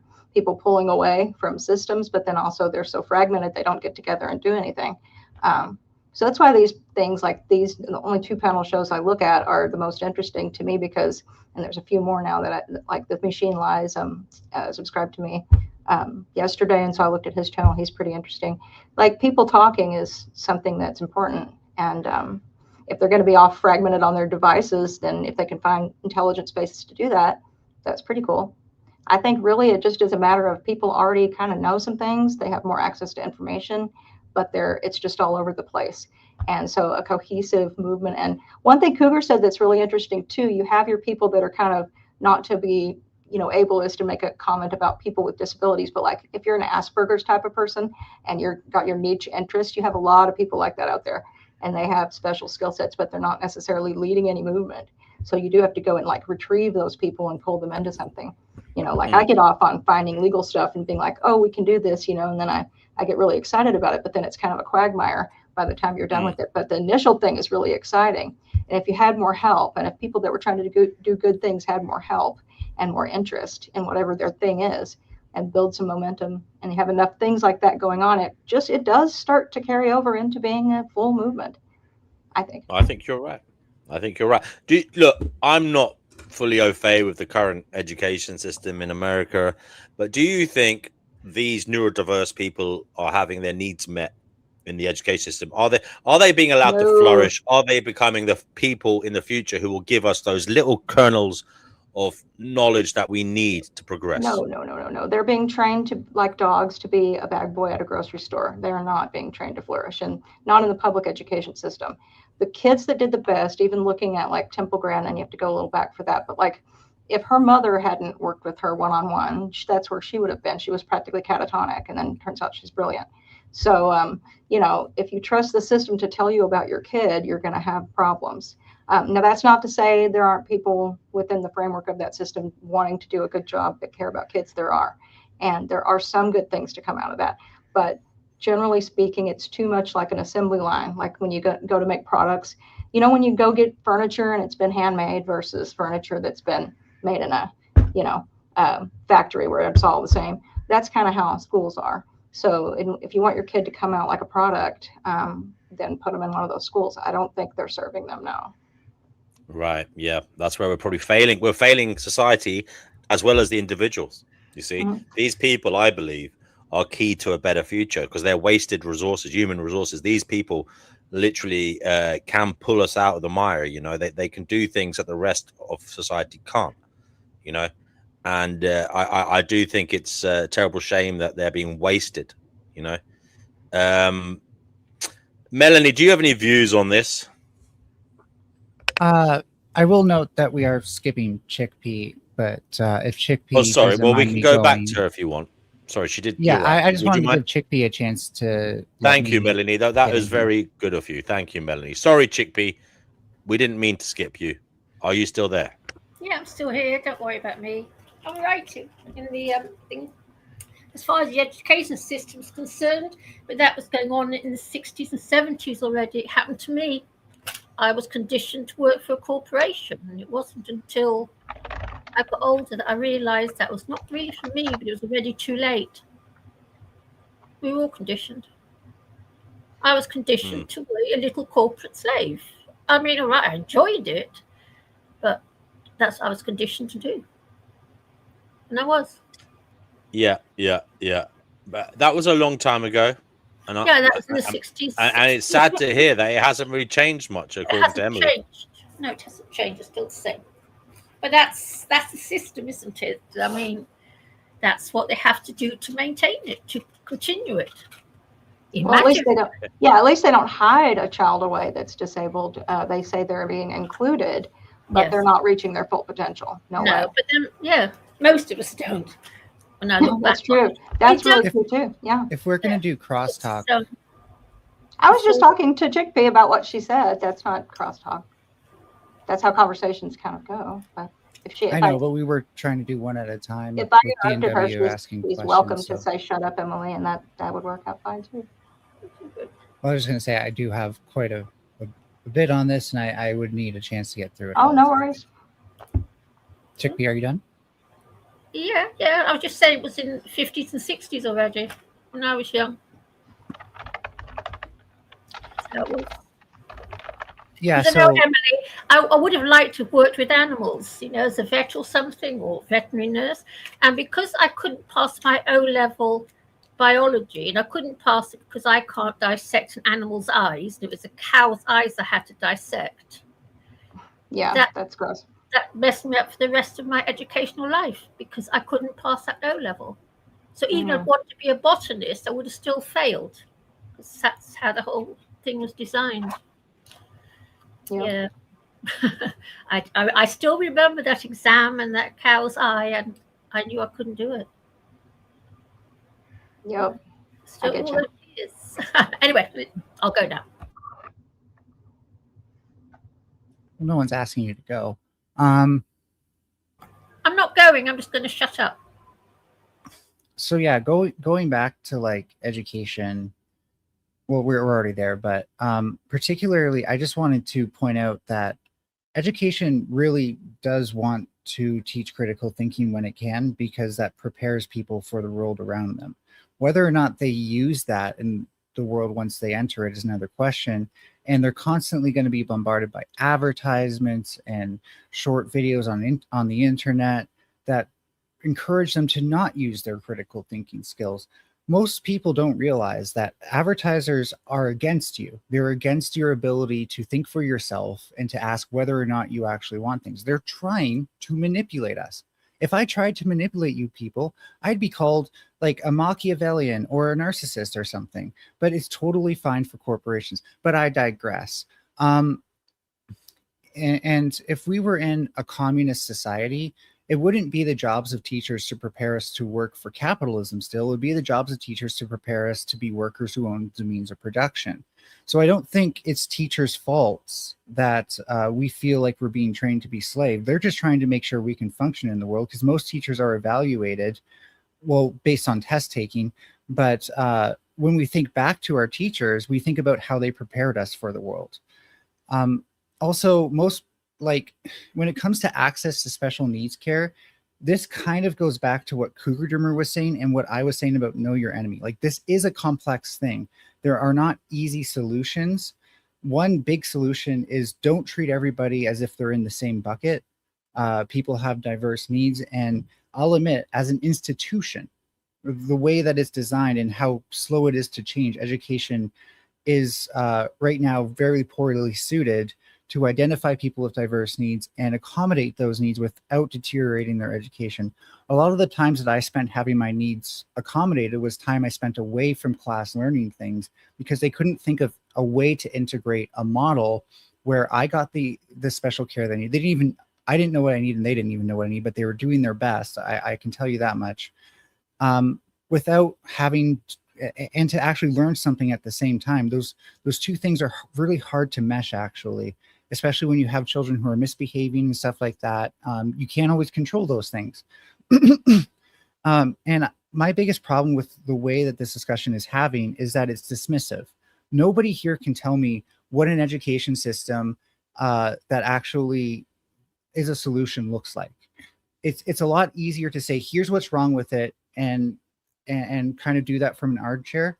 But nobody here has a solution that integrates those two things that I talked about. How do we get children with autism to be in the setting that where they're not A, socially ostracized, B, ostracized from their curriculum, and C, getting the help that they need?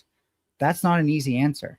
You can have workers in the classroom that might still ostracize them, but that's also more expensive. So now we get into how much funding does education get? And I guarantee you most of the problems with education has to, especially public education, has to do with the fact that in government, you get one side that's voted in who loves education, people get complacent about it, and the people who hate education, or at least public education, get voted in and they destroy it. That's what we're dealing with, not education bad. Thank you, Melanie. Cougar, did we ask you the question, what are the major pressing concerns in the current period that we are in? Cougar, I don't think we asked you that actual question. I know you commented on other things, but go ahead. Would you like to answer that question? I have a proximate answer and an ultimate answer. The proximate answer, meaning the thing we have to deal with soonest, is global heating. But there is an ultimate answer to the question of what are we confronting, and what we are confronting is that the progress of civilization has escaped us.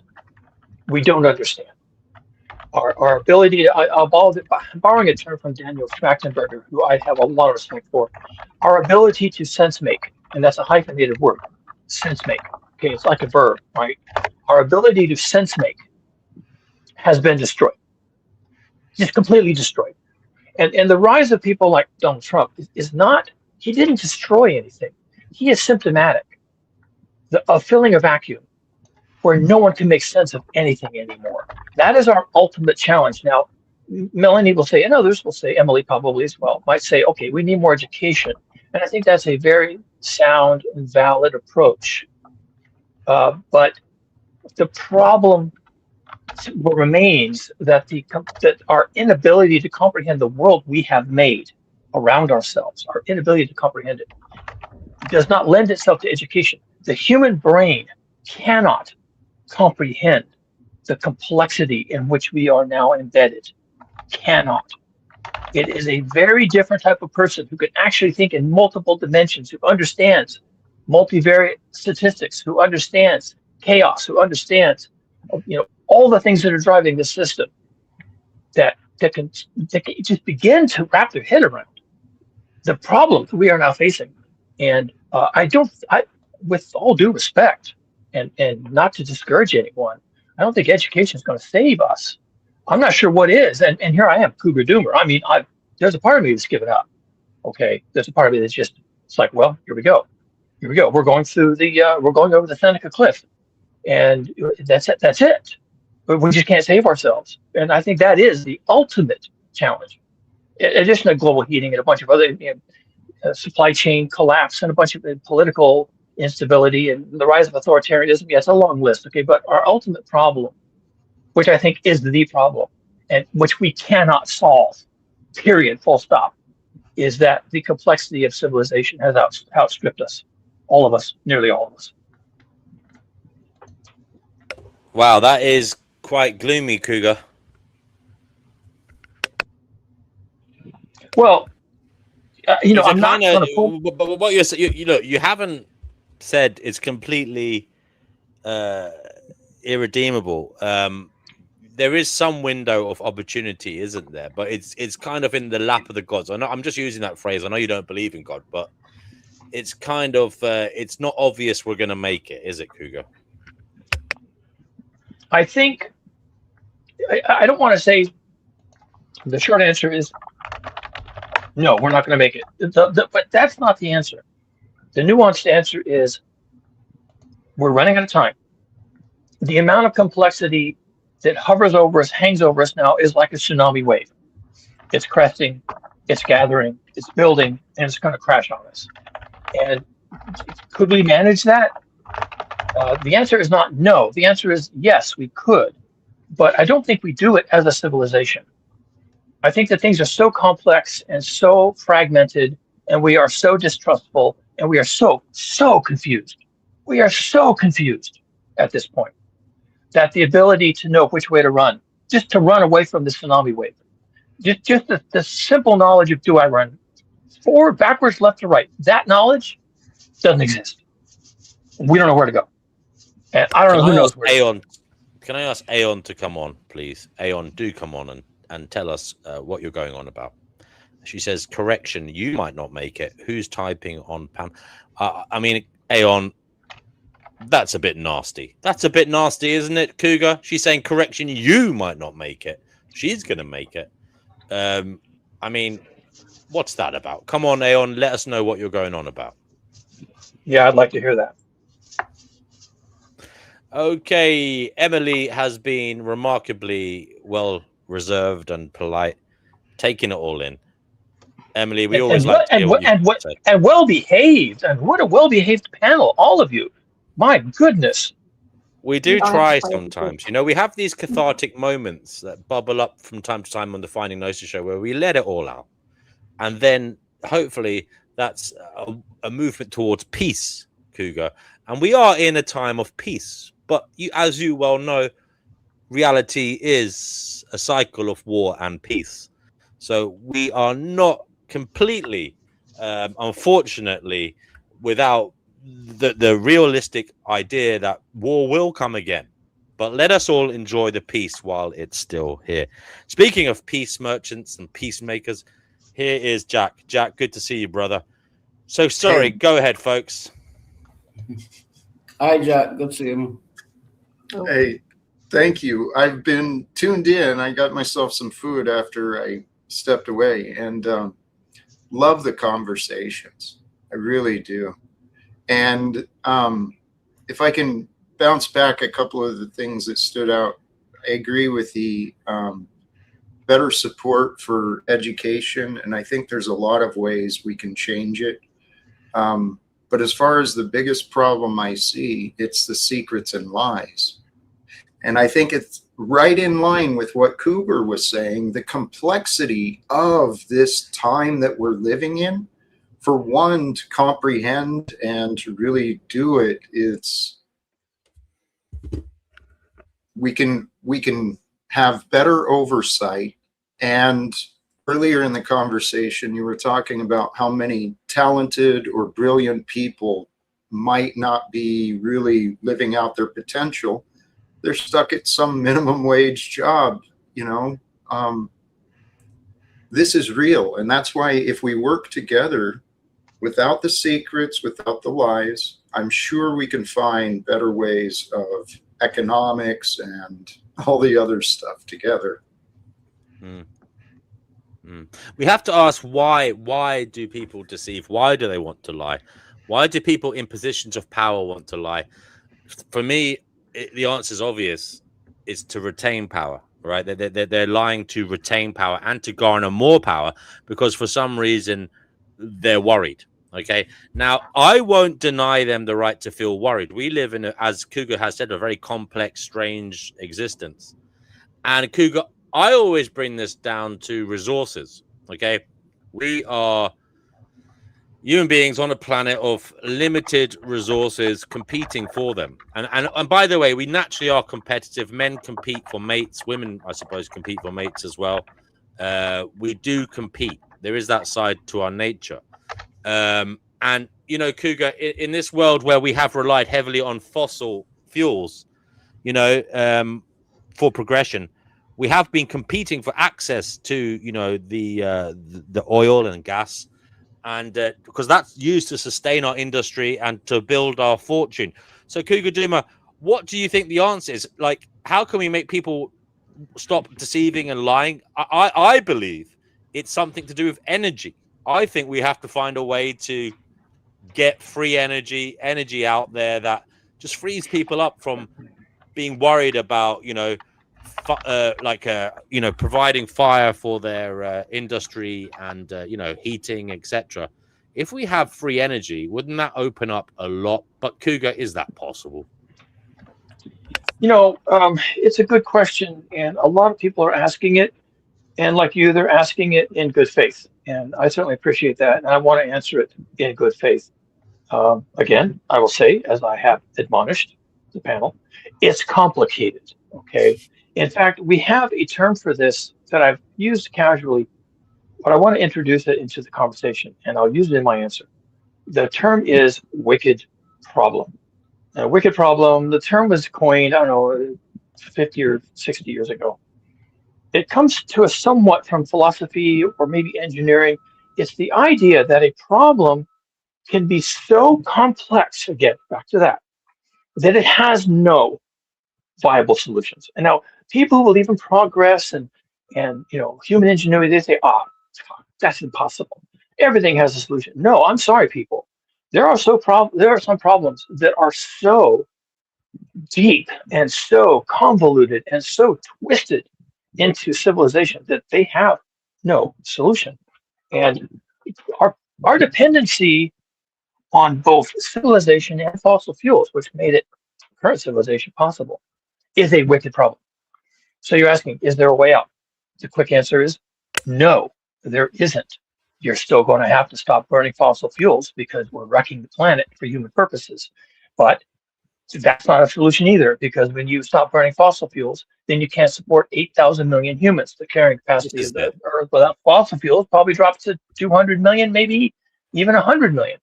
And, you know, Melanie will take me to task for saying that. Melanie thinks that the carrying capacity of the planet is 100 billion people. And you know, one second. Dirty Lolaf says postulation energy is free, access is not. Well, it sounds good, but you see, the problem is fossil fuels are limited. There's not enough of them for the future, because the way we're using them, and because they're limited, they become a resource that we compete for and we pay for, because everybody wants a piece of the pie, right?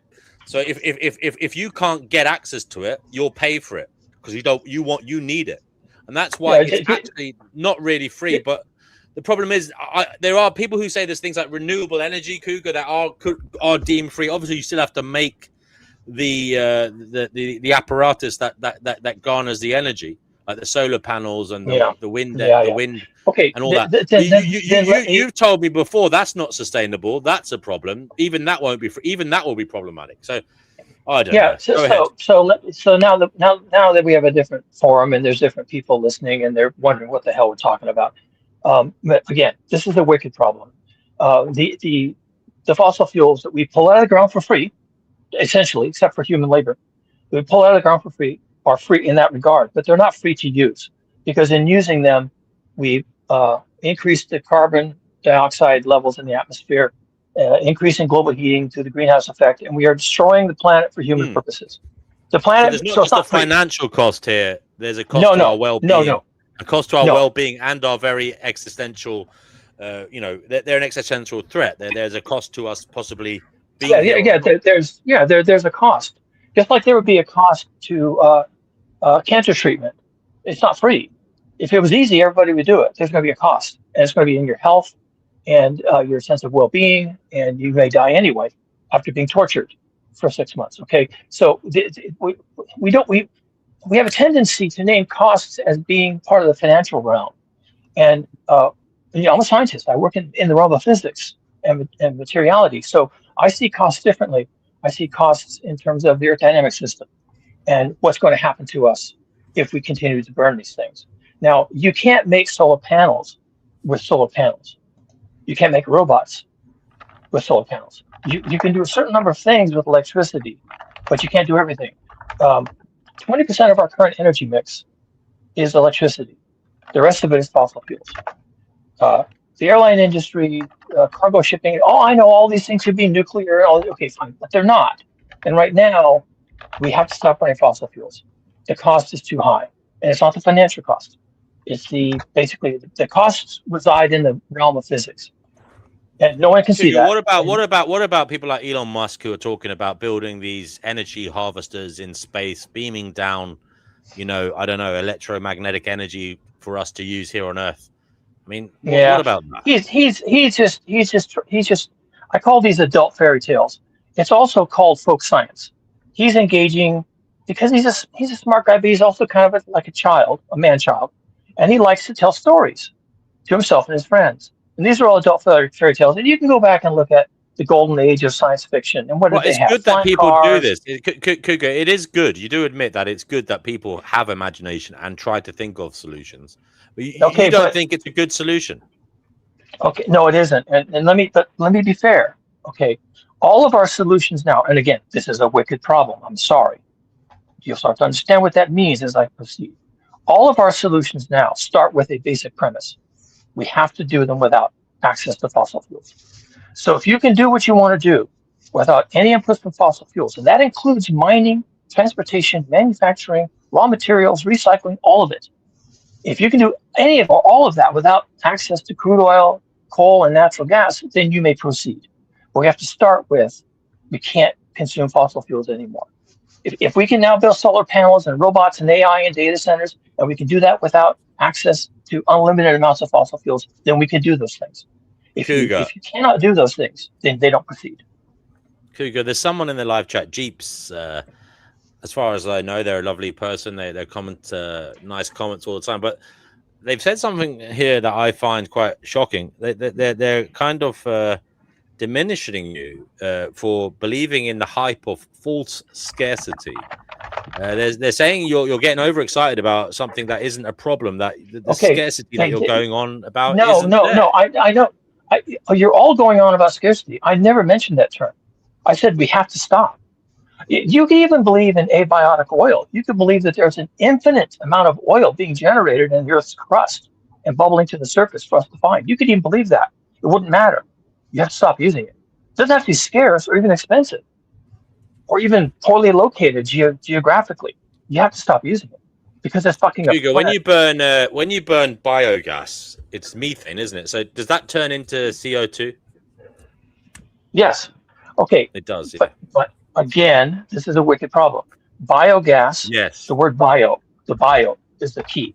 It comes from living material. Yes. Plants, basically, it causes more. So that's not a solution. What about all the kinetic energy that we have? What about wave energy? What about wave energy? What about wind energy? What about these? Okay. All of those things create electricity. That's 20% of your energy consumption needs. 20%. What about if the entirety of electricity fusion? consumption, if the entirety, that's electricity, all of it, everything you just said is electricity. 80% of our energy mix comes from fossil fuels, including coal and crude oil. 80%. And you can nibble at the 20% and have it be perfect and completely blessed and completely renewable, and you still only dealt with 20%. The other 80% is still fossil fuels. And it will continue to be until we stop burning fossil fuels. And then you lose 80% of civilization in one swoop for one reason. So Cougar, this is a wicked problem. Cougar, your vision is dystopian. I mean, you're saying that we have to take the foot off the pedal, but that means we're condemned to go extinct sooner rather than later. There's no going to the stars. There's no going to Mars. Our duration as a species is limited to planet Earth because we cannot get off it. It's basically what you're saying.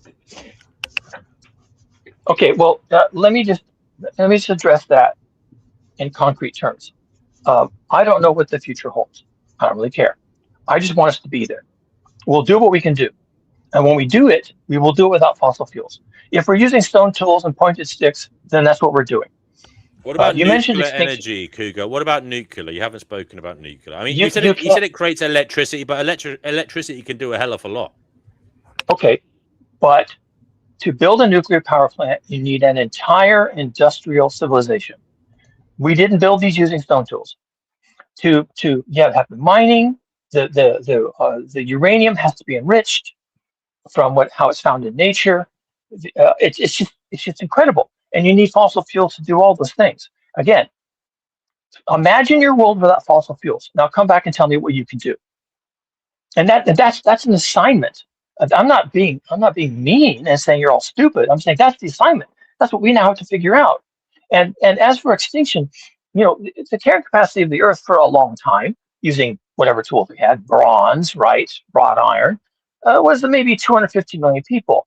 And some of the increase was actually because humans were still spreading into other parts of the world. So they spread into North America and South America and of course Asia before that. And so as people spread out, we became more numerous. But the carrying capacity of the Earth, once it was full, was about 250, maybe 300 million people. It got up to about 400 million people in about the year 1600. Well, we were already having problems with having cleared forests. We were having religious wars over resources. And so it wasn't looking very good even in 1600. So I think the carrying capacity of the Earth without fossil fuels and without industry was probably about 250 million people.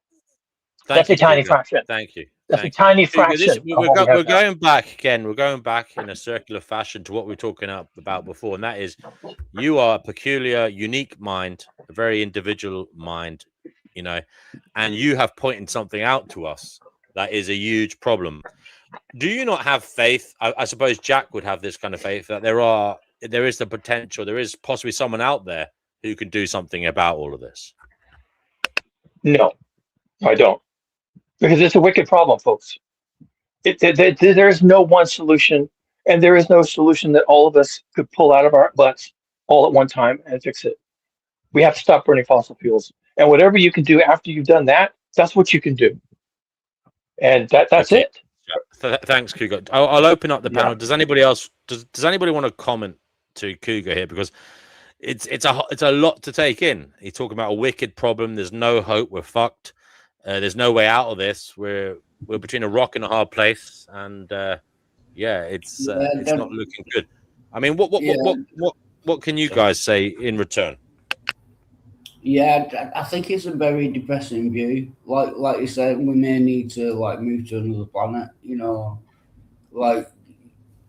Get some new ideas as to not living on Earth, but going to What do you think of his view that there aren't any ideas? There cannot be any ideas to overcome the overwhelming problems. Do you think he's being myopic? Do you think he's being overly negative unnecessarily? Do you think there's always hope? There's always a possibility that somebody knows more than he does, or will know more than he does. Like, he is literally presenting the problem. I mean, Cougar, some might argue this is another thing. This is like your what do you call it, Socrates, but there will be a Plato. You're presenting an argument. Someone else will come after you. You know, you're Arthur Schopenhauer. Someone else will be Nietzsche. You know, someone else is going to contend with what you're doing. You are presenting a fantastic argument, but someone will come after you and present something else. No, they won't, because you've mischaracterized what I'm presenting. I'm not presenting philosophy. I'm not arguing how many angels can That's dance true. on I the know head it's of not a philosophy, pin. but you get what I'm saying. I'm saying I know. you're presenting your knowledge. You're educating people, but someone else will be inspired by what you're saying, but turn against it, perhaps. Okay, and come up with something else. And this is how can you know the future? How do you know that someone won't come up with a plan that works? I don't know how you can claim that. Do you know what I mean? You claim to know the future.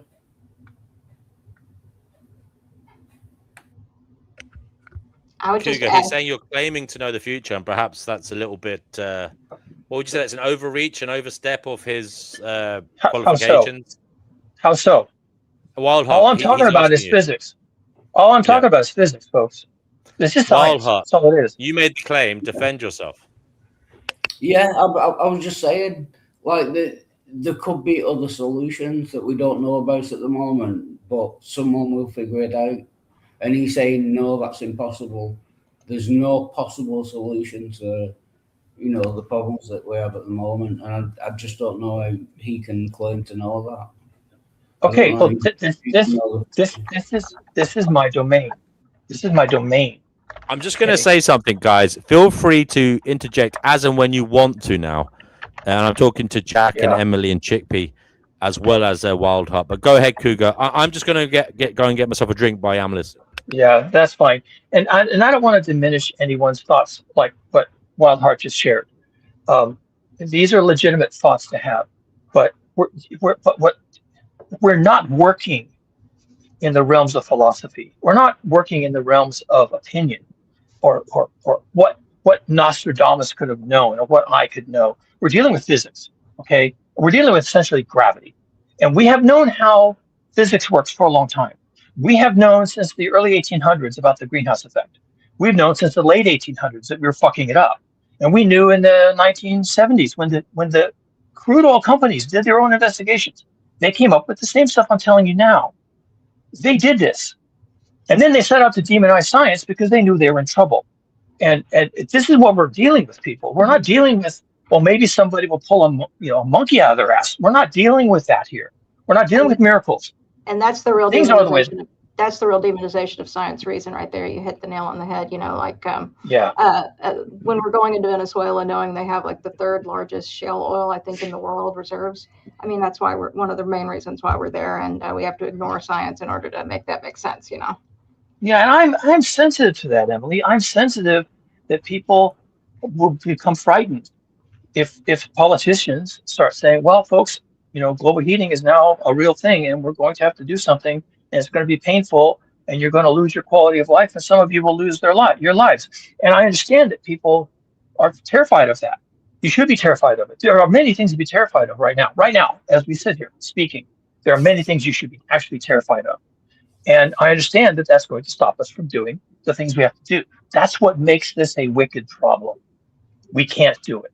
And we won't. In a way, though, when fear reaches an apex point, it makes people kind of say, well, I'm either going to, you know, freeze or I'm going to act. So the act is what ends up happening. It's called flight or fight. You know, you're going to have to choose. You're either going to, you know, burrow into a hole, or you're going to fight to survive. And well, what will people do? I don't know. We're going to find out. We're kind of finding out. And, you know, I don't know. I think people's comfort levels have gotten so low, actually, because they're so miserable that they are actually, they're not able to pacify them as much because it's not working anymore the way it used to. People used to have these ideas about how things are. It's just too squalid and gross for them to live in that fantasy, you know? Yeah, and people will turn to religion and other forms of dogma that give them an answer. You know, I call them adult fairy tales, and I don't really do that derisively. That's simply the structure of the argument. It's an adult fairy tale, and that's fine. You know, do that. But physics doesn't care. Physics doesn't care. But physics. This is going to get convoluted. But we do care. Did physics maybe come? I know this is going to sound ridiculous, but you have to admit that it's something people think. It might sound ridiculous to a physicist, but didn't physics come from somewhere? How do we know everything? I mean, we've all had these intertwined experiences, and anecdotal though they may be, we don't know everything. We know that we don't know everything. Okay, but that isn't true. We've known about Earth atmospheric energy dynamics for 150 years. I don't mean that. This is settled. Okay, but that's what I'm talking about. There's some unsettled business though out there. Okay, there can be unsettled, yeah. And we still don't have a cure for cancer. There could be some unsettled business, but we have one job right now, and that is to find a way to have some kind of civilization that is not based on constant, all the time, every time consumption of unlimited amounts of cheap fossil fuels. That's not going forward because of the laws of physics. But that would be something that an innate morality tells you. That's something that, don't you think about that the fact that you care about that and you don't want to leave the world worse than you came in, there's something maybe invisible at play there that is just wired into us. And how did that get that way? Maybe that's what's guiding you to be a physicist. Well, for me and for a lot of people like me, it's just raw curiosity. Mm-hmm. We were the little kids who weren't playing baseball. We were out in the field looking at the dandelions and the crawly bugs, okay? Mm-hmm. And we're just different. And so we know how the world works, or at least parts of it, and we're now afraid. We are afraid. These people like me are afraid. We are frightened. And you don't have to go very far to find people like me who know what I know and talk about this stuff all the time, who are actually quite terrified of what has happened. I'm going to leave it there. We're just terrified, okay? We're really afraid. Yeah. Well, but you're here acting, so. Jack isn't afraid. Jack, you're not afraid, are you? I actually have a lot of hope. I got a lot of faith in our future. I believe we are at this tipping point, and the fear and anger, it's getting people to ask more questions, take more actions, because the reality is the human species has backed itself into a corner. It's the corruption. You mentioned the studies the oil companies did. They kept secrets legally, probably, right? And misinformed the public. That's corruption, obvious. So how we continue to allow this, that's our problem. Yeah, I think we spoke about deception and lies earlier. Remind me, Cougar, do you have a solution to that? The corruption and the kind of malactors in society. Have you ever thought of a way around that? No, there isn't. So let me frame that a little bit. I have 3 pillars of civilization that I do not interact with. And the 3 pillars are politics, economics, and religion, because they are inventions. They're not discoveries. They're inventions. We invented them. Well, I think you've got some common ground with Jack there, because he doesn't, although he's a spiritual being, he doesn't actually, you're not too, look, Jack, me and you had a chat the other day. You didn't seem particularly fond of my economic views. So I can say that you have your own views there, which is fair enough. I welcome that. And, you're not into politics or religion. You think things need to change. So clearly you and Cougar have some common ground there. Sorry for butting in. That's fine. I'm actually passionate about all 3 of those: politics, economics, and religion. But it is for the purposes of get rid of the fairy tale and let's get down to the brass tacks. What's this about? Well, then you're going to have to engage with the world of phenomena, and that's hard. I'm 67 years old. I've got multiple college degrees. I've been an engineer of several types my entire life. And I dig basements and build staircases just to keep my mind occupied. I love the mathematics of both. And that's a mindset that we deliberately, people like me, deliberately do not engage in any way whatsoever. with politics, economics, or religion. Someone's at the door. No problem, Cougar. Yeah, We'll can keep just going say till you get back. though. So, can just say though, if you don't engage with politics, religion, or economics, how are you going to solve the problems that we have? You kind of got to get into that, you know, to solve the problems. I think Otherwise, he answered. Yeah. Also, I'm sorry to interrupt, but I do think he answered that earlier, because he pointed out there's a lot of brilliant outliers, and what's needed is someone to kind of go in between.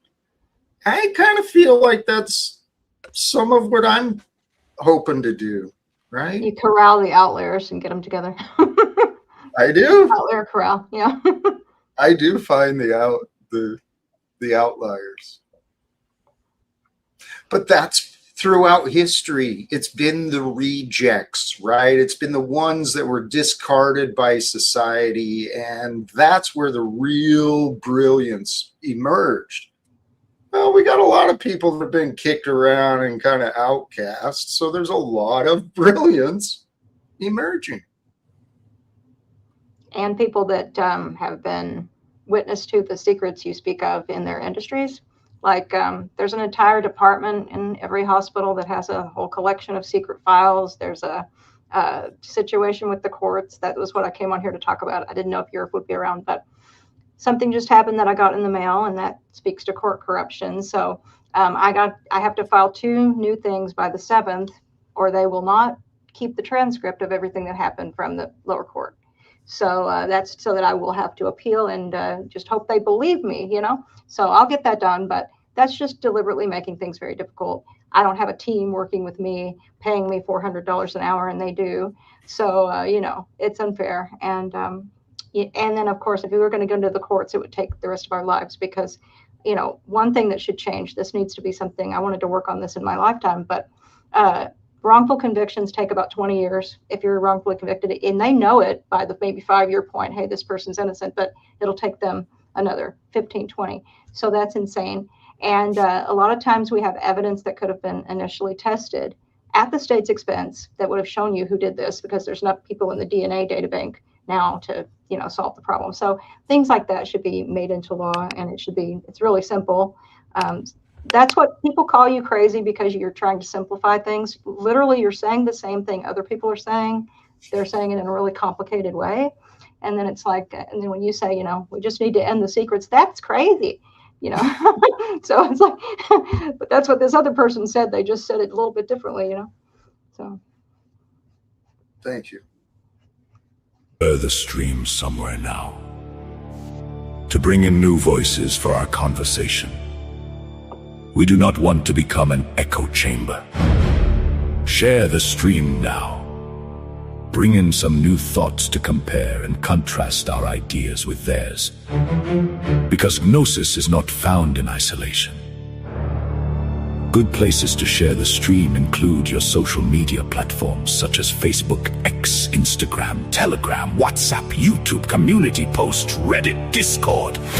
Share now. Bring new voices to help us all find Gnosis.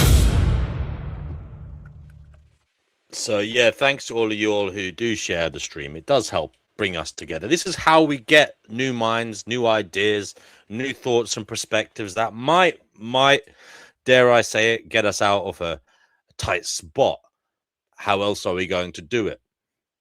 Okay, Chickpea's very, very quiet. And I always worry about Chickpea when she's very, very quiet, because it means Mount Chickpea's about to explode.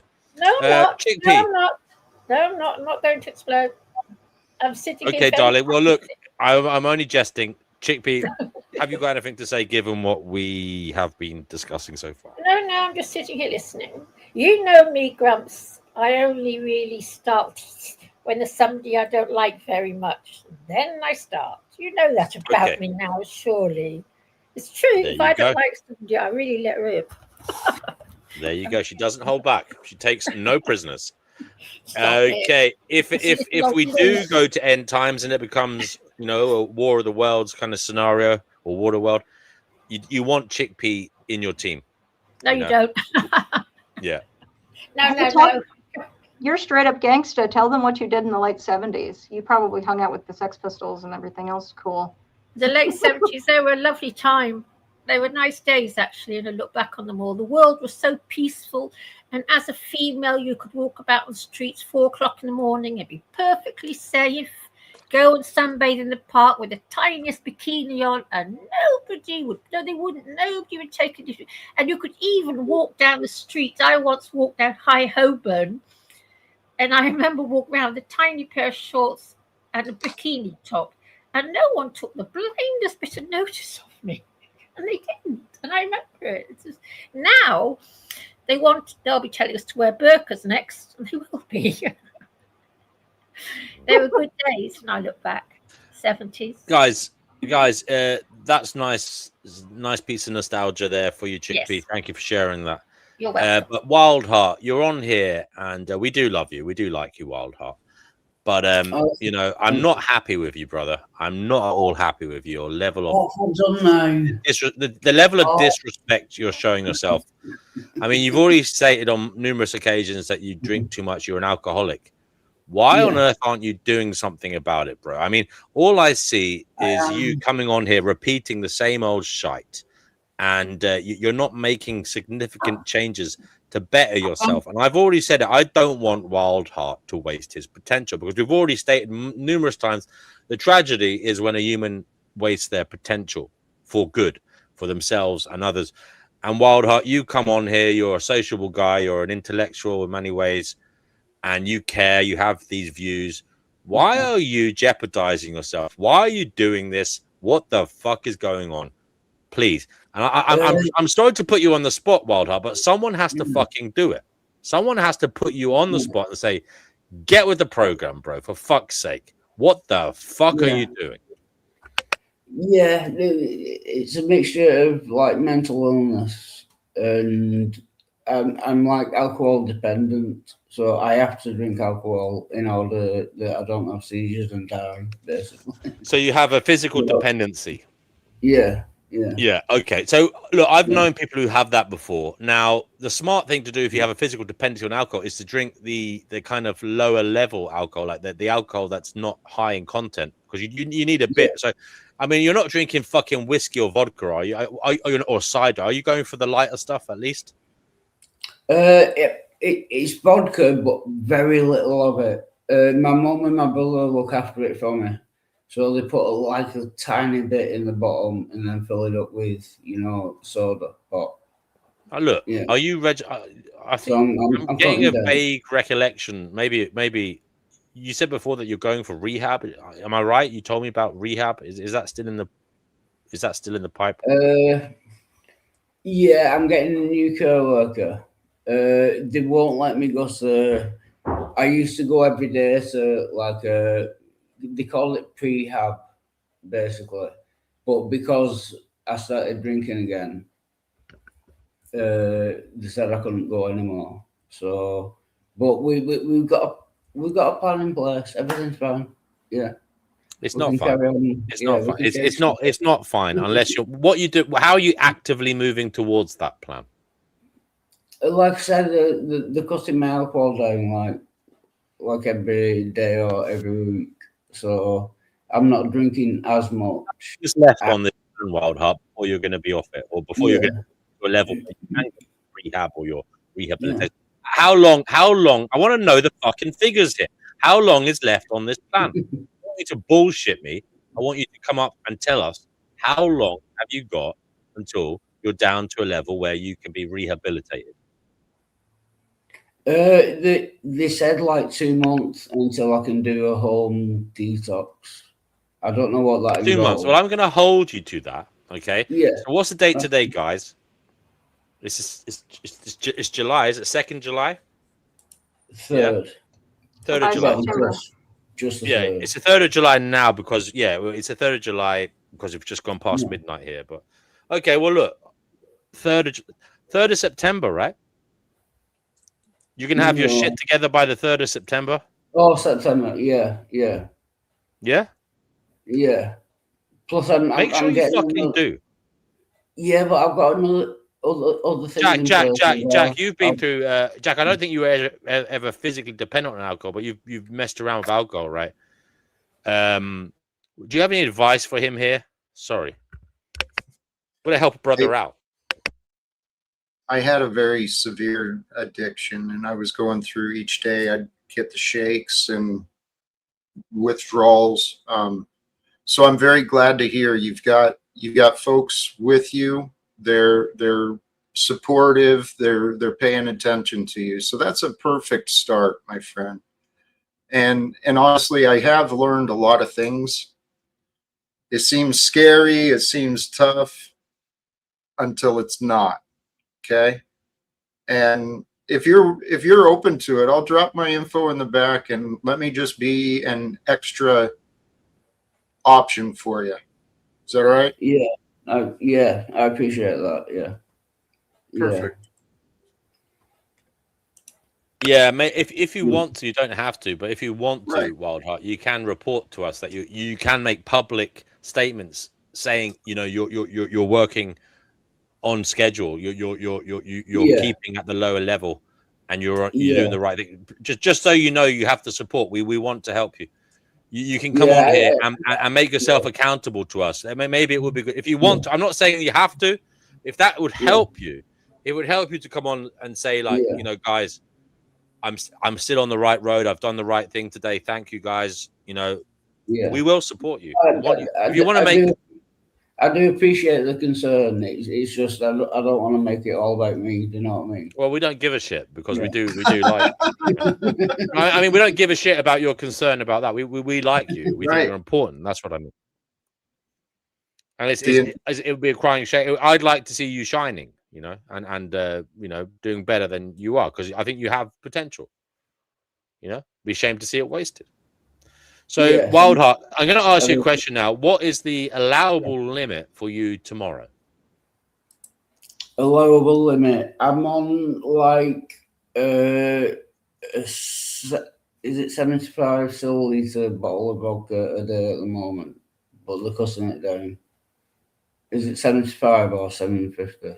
Centrally, I mean, you know, like just under a liter, basically, of vodka a day. That's a lot. Do you have to be on that much? Do you have to be on that much at the moment? Yeah, to like Jack said, with the shakes and that, like I'm terrible in the morning. Could you not go for 3/4 of a liter rather than a liter? I mean, does it make that much difference? No, you sip a little. That is what it is. It's about 3/4 of a liter. Yeah. Yeah, it's not a liter. And so, hold on a second. How long are you going to be on the 3/4 of a liter for? Before you go down a little bit more? I don't know, because my mum looks after it for me. She buys all my vodka and mixes it for me. And why don't you, have you got a whiteboard or something that you can draw on the wall behind you and you can mark it down so you can see a visualization of what's happening? You know, you can literally write on the wall, like, you're at 3/4, by next week you'll be down to this, and then tick it off each day as you're going down. Show progress, please. Yeah, it might be helpful. Have a visualization, a target. Yeah, would you be able to do that? Yeah, but even if you have to fucking draw it on the fucking wall with a permanent marker, who gives a fuck? All right, do that. If you haven't got a whiteboard, do that. You could buy a fucking tub of paint for fucking £15 and paint over it when you're better. No, seriously. Yeah, no, give yourself a visualization of where you're going and a target, and you can see the progress on the fucking wall, looking at you every day. Yeah, I appreciate the. Are you going to do that? Are you going to do that? It's not hard. You've got 2 months. You've already said you've got 2 months. I want you to have a fucking chart made out on your fucking wall showing day by day how you're going down centiliter by centiliter to the fucking rock bottom of write it down alcohol on a piece of paper. I'm not going to write it down on the wall because my stepdad came in and painted all the walls. Who gives a fuck about that? If he can't support you overtly like this, who gives a fuck? Write it on the fucking wall. This is the most. This is fucking important. Yeah. Your stepdad can't argue with you. He's shagging your mum, for fuck's sake. What's he gonna do? Fucking. All right. Do you know what I mean? You're allowing him to have a relationship with your mum. He's got to shut up and listen to you. Yeah, he's a scouser though. You know what I mean? They're always trouble. You're not convincing me, Wildheart, that you're taking this seriously. I'm sorry. You're really not. As usual, No, I am taking it seriously. It's just, what are you going to do? Commit to something. Yeah, commit to something. Commit. Tell me what you're going to do then. Tell me what you're going to do. Tomorrow, I want to see a fucking action plan, man. Right, Mum. Yeah, I've got a lot of help coming. I've got a social worker. Look, I know you got a lot of help, but you can help yourself as well. You're a fucking intelligent man. Yeah. What are you going to do? What are you going to do with this plan? When are you going to have this plan ready that shows you week by week? You can sit down with your mum if you want. I want to see you to have a visualization chart of your progress and where you're going. Yeah, I'll put down as much as I can. Yeah, that's all. Oh, you're not fucking committing to anything. Well, you commit to yourself, brother, as Dirty Lowlife said. He will.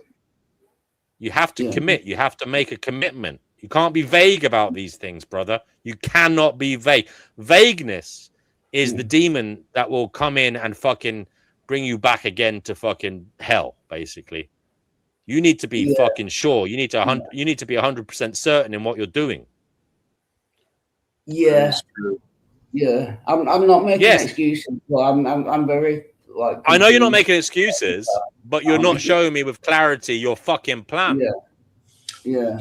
That's the most important. And I'm going to shut up now because maybe I've overstepped the mark. I don't know. But Jack, go ahead. Yeah, no, it's fine. Like I say, I appreciate that. Yeah. I'd like to offer a more gentle approach with the same encouragement. Okay. Hey, you're on the right track, and what DNW is saying is a plan is helpful, right? And a plan is going to get your mind thinking about success, not thinking about the next drink. Okay. And the more you can get your mind thinking about success, your health, right? Your clarity of mind, your creativity, the extra time you're going to have, right? Yeah. If you can get all that stuff in front of you with however it works for you, so you do see a goal in front of you, dude, that will truly help you out. Yeah, I get that. I'll do my best. Are you going to make the chart? Are you going to make the chart then tomorrow, Wildheart? Yeah, but I'll do it on paper. Don't come back on my fucking panel unless you've done it, okay? No, listen to me. Don't fucking come back on my panel or Jack's panel until you've made that fucking chart, okay? Hey, well, I fucking mean it. Yeah, no, sorry, I'm not laughing. I'm not. No. I mean, this isn't a game. This isn't a game, Wildheart. It's not a fucking thing to. It's not something you could be nonchalant about. Okay, it's very fucking serious. It's the most serious thing in your fucking life because it literally is your life. Yeah. Okay. I've got like chronic pancreatitis, so this is like the last chance I've got. Yes. There you go. It's even more fucking important, brother. Yeah. Ryu asked if you had any, hobbies or things you super cared about, or beyond hobbies like dreams. Like, what are you really? I notice when you're lucid, you're very interesting. You're smart, but like, what are you into that would be your big thing in life that you'd want to do? Do you have anything like that you're really passionate about, or? It's mainly like religious debate. I have my own YouTube channel. I stream more states. You know what I mean? Like these kind of panels and that. So yeah. Cougar Duma, you'll be the motivational speaker at the Finding Gnosis and Jack Talcott summer camp in 2028. Okay, that we're going to host in I think it's San Francisco in Cougar's basement. Now, I need to be there. Anyway, guys, we'll move on. But Wildheart, I mean it now. I mean it. You can go and make that. Yeah, no, like you're not coming on this show unless I see the plan. You're not coming on unless I see the plan. I'm sorry. All right, I'll write it out now. Do it tomorrow. Do it tomorrow. All this shit talk, you're coming on here making these intellectual statements. Well, use your fucking brains for yourself for fucking once. What's the point of fucking being so highbrow and fucking having such opinions if you can't use them to fucking shape up and fucking sort your shit out? Because you're worth it. Oh, grand. Thank you. Thank you. Now, Cougar, sorry, Cougar, brother. You've been muted for a while, Cougar. Sorry, Chickpea says something, and then Cougar, go ahead. I was saying, if I spoke like that, you'd block me or. Well, Chicky, it's the motivation behind talking like it around it. You know, it's the motivation, it's the intention. You see, it's the intention. Sorry, Cougar, go ahead. Oh yeah, I'm in the backyard trying to water, and I keep getting cut off. So I just wanted to say, oh, now my wife is calling, so I'm going to have to deal with this. Hold on, guys. No problem. No problem. No problem. Okay, Emily, you've been very quiet. We won't talk about Wilder. I see he is actually writing something down, so maybe he's going to do that. He is. No, he's not. Maybe he is going to fucking do it. There's no maybe about it. He is going to. So Emily, we're talking about something else though. Emily, you were talking about your the bureaucratic problems you're facing. Pain in the arse. You got until the 7th to sort shit out, and but you're confident you're going to do it. Yes. I will. So it's not not that big a deal. It's just a little annoyance. Yeah, and they like surprising you with their little annoyances right at the last minute, so that you can scramble to get them done. And that's deliberate. They do that deliberately. They also hope. They've done it all along the way, hoping you'll just be like, oh, to hell with it, and push off, throw the papers in the air, and walk away. And that's partly why they make it such a tangled mess. It's deliberate. It's all deliberate. Because the more they pull it out and stretch out, the more money they make. It's done deliberately. Oh, that too. Absolutely. Yeah, I used to work as a secretary and know all about their little tricks because I read, I was there. I just think, what are they doing? It's the same with fucking solicitors, man. In the what do you call it? In the City of London. In the when people get arrested, the fucking solicitor turns up and he basically wants to work. So it's not in his interest to fucking get you out of the interview. Yeah, it's a long piece. They'll say something like, "Oh, it's your first time. You might as well just fucking plead guilty because the solicitor's going to get more money." So you've got to be very careful with bureaucracy and the legal system because officials are trying to make money. Tie it all together too, because you have with not to pick on any person and their problem in a negative way, but with Wild Heart, do they not encourage people to become alcoholics? Even from the time you're a kid, the candy that looks like little pills. I mean, and you're getting high on your sugar, the whole thing, and then the legal problems, and then trying to get out of them. Even a speeding ticket is, if you were to forget to pay it, look what they could do to you. All this stupid crap while people are drug running and child trafficking. I mean, it's almost funny, except it's not. It's not. It's really quite scary. And then the hospital system, make people sick, and then they're on dialysis, and do you know that I read that these doctors get if they can get you on dialysis or put this thing in your, they'll get this kickback. They so make if you don't get well from diabetes, they make a lot of money, and you end up on dialysis.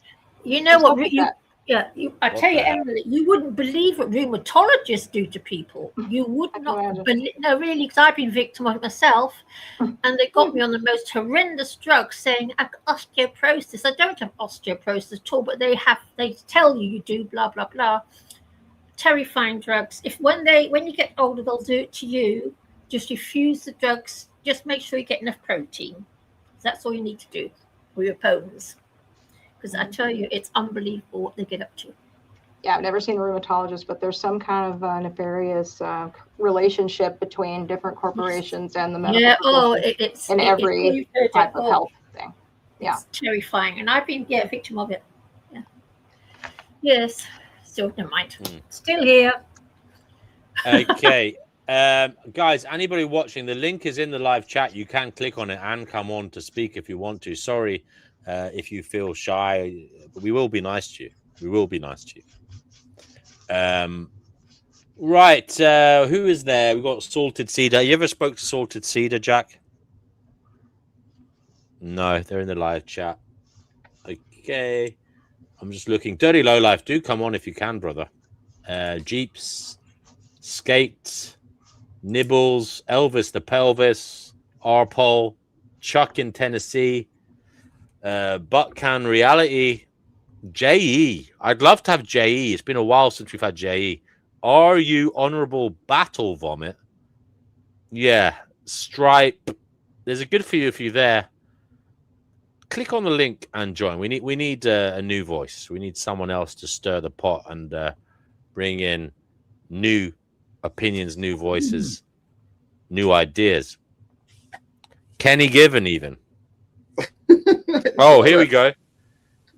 Dirty Lowlife is here. Wonderful, wonderful, wonderful. Dirty Lowlife. Emily, have you seen his budgies? Oh my goodness! He. Are you talking about those the budgies he smuggles in his speedos? No, Emily, you ought to see Dirty's. He's got 2 budgies having a shower. It is so cute to watch. That'd be sweet. Yeah, gorgeous to see. Drop the link. Sorry, I'll shut up now. Thank you, Dirty Lowlife, for coming here. Dirty Lowlife. I don't. You've been listening for a good while now. I don't know what resonated with you, or if you want to maybe change direction, feel free to say whatever you feel compelled to say. Yeah, thanks, brother. Not to lame the point, but I just wanted to talk about alcoholism a bit. My old man was a very well-versed alcoholic, and towards the end of his life, he could drink more than a liter of vodka in a day, almost up to 2, and there would be empty bottles hidden around the house. And at the end, he lived on his own, so he was hiding the evidence for himself, just from the habit of hiding it from the family that had been hiding it from all of his life. And you were talking a little while ago about the dependency. Dependency is very real, because he was at his worst when he stopped drinking. He would regularly stop drinking, maybe go a day, 2, 3 at a time. And yeah, he was one of the illest men I ever knew at that time. And drinking vodka would cure him, I hate to say. And I'm not saying to drink, just the recognition of what dependency is like. And it's a very difficult path to tread. So, right. Yeah, I really just want to emphasize the love of yourself and moving through the pain that you're in that's causing these compulsive behaviors that you have, that I have. The compulsion to smoke green, the compulsion to drink coffee, the compulsion to be on my phone and be on the internet. And all of these things are addictive behaviors. Like Emily was saying, our whole culture is curated to provide them to us as children. I remember eating cigarette-shaped sweets. Me too. My mom right away was picking up on that. That it's not funny, you know. And no. my dad was an alcoholic as well, but he stopped when I was little, and I used to go to AA meetings with them. And it was funny because I was really into it. Like I would go and like preach the stuff to random strangers. I'd be like, my mom told me when I was little, I would say, to drink is to die. Faith has to work 24 hours a day. And the person would look at me like, okay. And I didn't even really necessarily know what it meant. I just knew beer bad, you know? So yeah, I don't think I ever saw my father drunk. He stopped so early on. So yeah, it's a huge problem. And but there is hope, Dirty Lowlife. There's tapering off. Absolutely. I mean, that's what I'm trying. I'm not diminishing how hard it is. It's a dependency. It's a physical dependency. But it's important to remember you can taper off it. You can do it. You can. And I absolutely appreciate you driving the point home, DNW, because it's easy to tell somebody and it just go through because the dependency is there. And driving that point home so that somebody hears it and actually takes the point to heart and hears that, hold on, there's actually people that care about me and they don't really know me, but they still care about me. Maybe I'm somebody worth caring about. I think that's important. So, brother, Sir Wildheart of Manchester, please take care of yourself, brother. You deserve it. Yeah, that's what I wanted to join to say. Yeah, well, we mean it, Wildheart. We mean it. Thanks a lot. I really do appreciate it. Yeah, thank you. Cheers. Great. Okay. Now, Chickpea, I mean, we're on my show now, so you are free to say what you want. You are a little bit of an annoyance on Jack's show sometimes. No, Jack, I'm only joking. Come on. But, you know, you have this issue, Chickpea, we need to try and delve into perhaps, and that is you're very angry with the supposed creator. And I don't know if you want to find peace, if it's something you think you can do. the house is open if you want to talk about it. Now you have some interesting thoughts. Actually, you know what we could talk about, Chickpea? Near-death experiences. Yes, and I've never had one. these kinds of things, because I think this may well be the common ground, like thoughts of life after death and what is going on there, because you do believe in it, Chickpea. And if that is the case, then that's something we could all perhaps talk about, because if there is continues, then there is something at stake. Jack. Well, that's why I've never heard Jack talk about near-death experiences, all right, or even like the continuity of the soul. But I'd like to hear about it. Emily, have you, and anything you have to say? Obviously, all of you. Sorry, guys. Wild Heart, Dirty Low Life. Any of you know anything about near-death experiences? Chickpea's going to talk about it first, though, because she is the lady of the moment in relation to this topic. Go ahead, Chickpea. Get it off your chest. Talk about near-death experiences, continuity of the soul, life after death. Go ahead. Right. People have NDEs say that when they have this NDE, there's a tunnel of light, and they get met by these little angels and members of who they loved in this life, and they get talked back. They get talked into coming back to either reincarnate or whatever. And you can either do that or you can go into the dark. No one's ever come back from the dark, and I'm planning to go into the dark because I don't want to come back.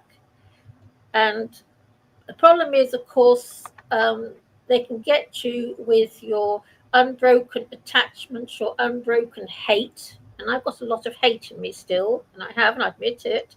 And I'm trying to get rid of it all, because they can get you on the hate. They can get you on your unbroken attachment. Have you ever had a near-death experience? Have you ever seen the beyond, Chickpea? No, I haven't. I just believe what the children of India say about when they talk about the reincarnation and the tunnel of light. And David Icke writes about it. You know me, I'm a fan of David Icke. But the Gnostics believed in it. So if the Gnostics believed in it, I believe it. Because you know me, that's Grumpy Guts. You know that's how you got me coming here, because you said finding Gnosis, Gnosticism, Gnostic. Fair enough. We can go to whoever who has anything on this, guys. I mean, Emily, what about you? I've never had a near-death experience. I've had a few. I mean, when I had a surgery when I was a small child, I remember feeling like I was flying over my body, but I don't know if I really was or not. Hooray! You know what? I did that when I was 7 years old. I was having surgery and I came out, my body floated around the room. Yeah, sorry. I did. Yeah. I don't know if I truly was. Thank you, Trexie. Trexie, it would be even better if you came on and said goodnight to us. You know, I'd appreciate that. But of course, if you can't, I understand. So, Emily, your thoughts on the continuity of the soul, the afterlife, near-death experiences. Have you heard anything convincing in that area? I mean, I don't discount certain people's experiences. A few others, you'll think, okay, this is maybe for commercial gain. You don't know if somebody just had a dream, but other people, there are some uncanny things where somebody will pop up and say something and know something when they're a small child that nobody could have told them. There's nothing like that I think are interesting. Yeah, because I've had weird experiences when I was young. But my OBO was when I was 7 years old. I also discovered, to my horror, when I was in my very early 30s, I went to see a hypnotist to try and stop smoking. And I discovered, to my horror, I existed in another dimension for entering this one. But my mother confirmed it. She said, when I was born with this great big red V in my forehead. But I put that there before I entered my fetus to come back here. So this is why I'm so screwed up with it all, because I know something happened. So my mother confirmed it. Wow. She did. Yeah. Jack, have you got any views or opinions on this stuff? Any experience, any vision, or any? Have you heard anything convincing? I've heard enough testimonies and people relaying their experiences to feel confident there's more after this. And I feel there's more than likely reincarnation, multiple lifetimes, maybe at the same time or different times. I don't know. But I haven't experienced it myself. It terrifies me. I don't want to come back. You feel there probably is reincarnation. Emily, what about you with reincarnation? What do you think of that? The people saying things that are uncanny could be. I've also had, for me, it's been more experiences like predictive dreams. I've absolutely had those where something was trying to warn me about something or tell me about something, things like that. But not, anything where I, almost died and saw anything outside of this experience on Earth. But things that don't make sense, I was shown something, so I would know it. Yeah. That kind of thing. Yeah. Right. Dirty Lowlife. I'd love to hear your views here. I don't know where to begin, brother. I've had so many of those things go on in my life. Whoa. What have you had? The first one in my memory is as a child of about 6 or 7. Mm. And I slept on the top bunk, sharing a room with my sister. And I got out of bed, normal day, climbed down the ladder, out the door, onto the landing. And as I kind of came out the door, I realized how sunny it was. And there's this really warm sun on my face. And I could feel the warmth of the carpet, where the carpet had been heated by the summer sun in the morning. And as I turned round on the landing to turn down the stairs, I looked down the stairs, and I'm at the bottom of the stairs. Mm. And I, the bottom stairs me, look back up to me where I'm viewing reality from at the top of the stairs. And I locked eyes with myself. And that's probably the most abstract moment I've ever had in my life. What age were you? About 7, I'm guessing. Yeah, 7. It seems to happen a lot. But I've also had out-of-body experiences. That's kind of, I've had one of those kind of, I'm shivering, like, when someone's walked over my grave kind of thing. That was a bit creepy. That was creepy. Tell us that story again. I want to hear it again because it's that good. Go ahead. Okay, so I woke up. I climbed down the ladder. I can feel the rungs of the ladder on my feet. I feel the carpet, and then I feel the warm carpet on the landing, and I feel the sun on me. That's what gets me, is that all of these sensations are very normally vivid, totally normal. And as I turn around the corner and look down the stairs, I used to go down the stairs on my bum, and the stairs turned around 90 degrees to go into the living room. And I'm sat on the bottom 3 steps, and I look up at myself, and me witnessing reality from the top of the stairs sees me looking at me. And my witnessing locks eyes with my corporeal being at the bottom of the stairs. Very strange. Very strange. We're going to go back into some more because you said you've had a few. Crystal Shaman says they've had experiences, but it's very hard to put into words and very difficult for others to understand someone else's experiences. And some people cannot comprehend what you are speaking of. Well, try us, Crystal. Come on and tell us. Dirty Lowlife, you said you had a few. Do you want to talk about a couple more? I've had many premonitions, particularly surrounding cars. There's been a couple of car accidents that I've avoided. The sensation of something is about to happen and not knowing at the time, but simply slowing down to a very slow crawl on a fast road. And then a 4x4 flying around the bend in a slide because he's pissed and throwing himself into the hedge. And had I been 3 foot forwards, my little car would have been wiped off the road. I've had a premonition of slowing down because something's wrong, coming around a bend, and there's a guy who's chucked his car in a hedge, and he's just in the carriageway, half in the carriageway, half in the hedge, and I would have hit him if I was going at the speed limit. And I have many of those. I've also had any other kind of out of body or maybe even otherworldly kind of experiences. The thing with out of body, here's what I've realized about being out of body. Most of the time, we're not in our body. We're busy thinking and projecting into the world and being elsewhere in time and elsewhere in space and worrying about the future. And it's very hard to leave the body if you're not in it in the first place. Spending time in the body, as the body is, through somatic vibration is the best description I've found, is what allows you, your consciousness, your awareness, I don't know what word to put to it, the freedom to leave at will rather than by external influence. So do you practice lucid dreaming? I have spent a while practicing lucid dreaming. I would suggest that lucid dreaming and astral projection are two different processes. And you can practice those independently as well. What have you seen had in your many I've had many experiences of being sat on the sofa and then looking down at the happenings in the room from the ceiling and seeing things that I can't see from my position where I'm sat. At will, or just at will, or just randomly? Most of those have been randomly, but not randomly in the sense of just chaotic happening, but more due to what I'm going to describe as highly charged situations where there's strong emotional energy seems to have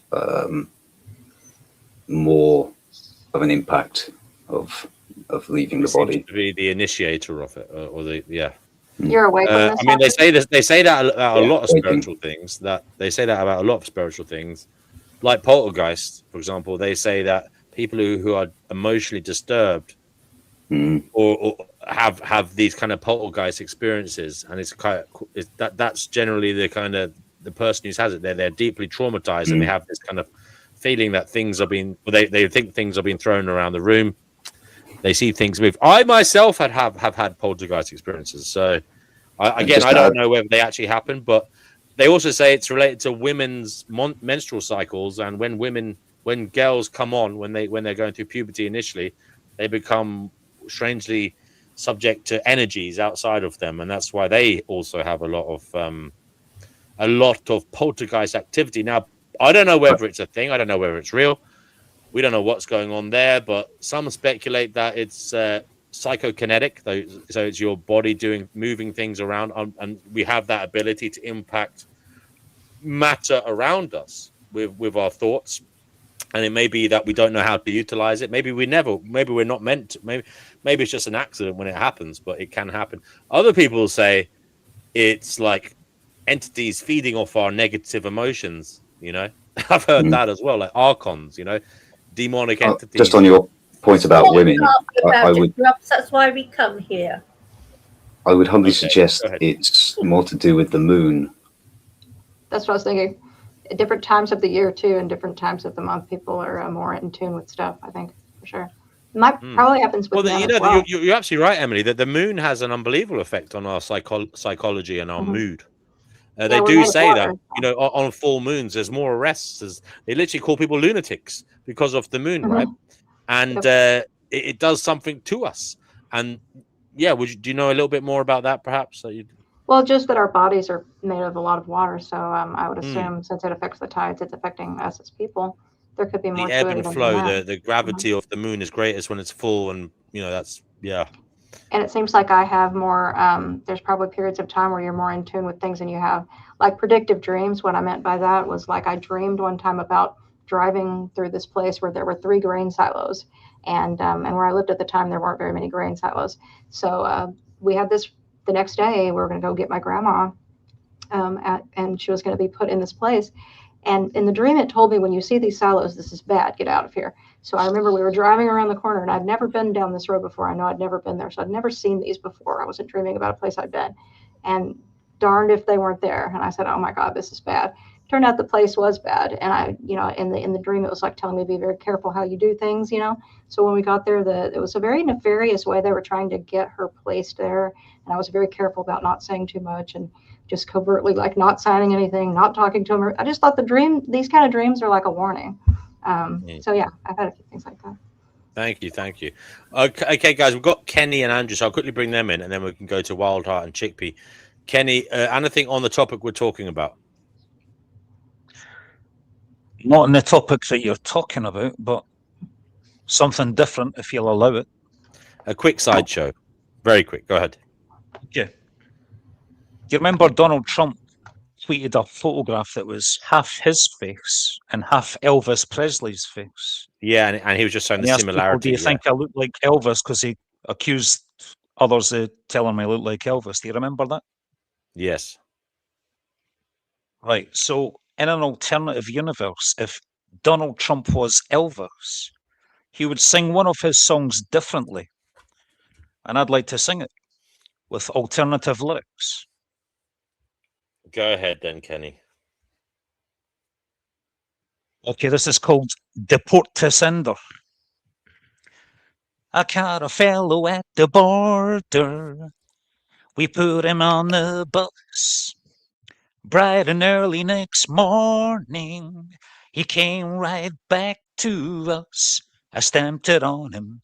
Deport to sender. Country unknown. No valid papers. No entry zone.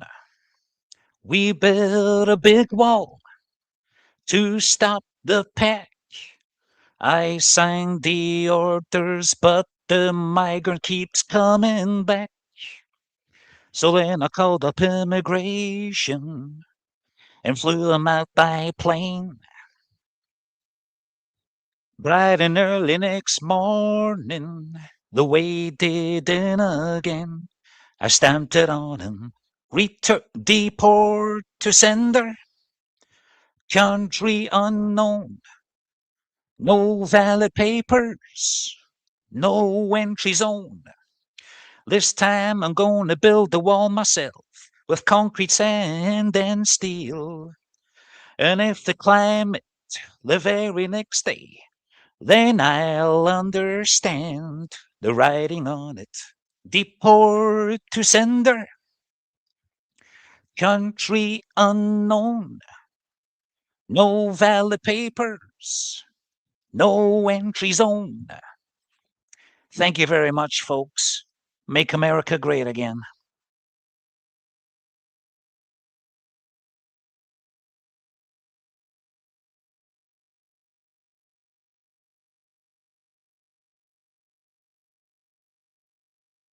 We have Andrew, you're next. Andrew, you're on the Finding Gnosis show. We are talking about some stuff some people might consider woo-woo. Do you think there's any merit in it? And have you had any strange experiences?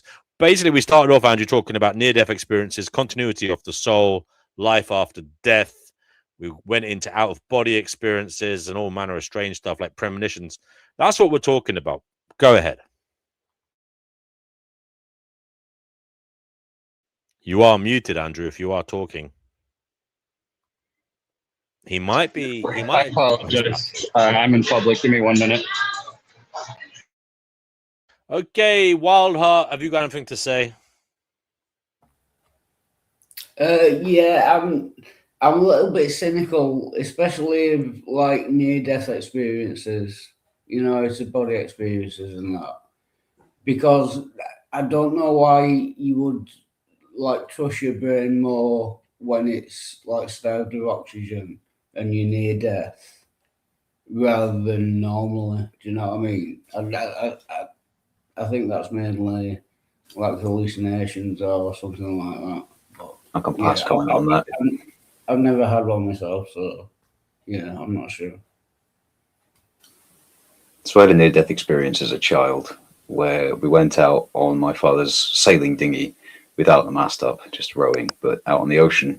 And as we came back in, it was getting a bit windy, and my uncle was on the tiller, and he'd never done it before. And what you're meant to do is break the waves, and as your little dinghy slowly turns sideways in the wind and gets pushed, well, one wave comes sideways and pushes the side of the boat, and suddenly it'll just throw the whole thing over. So 6 of us are chucked in the water.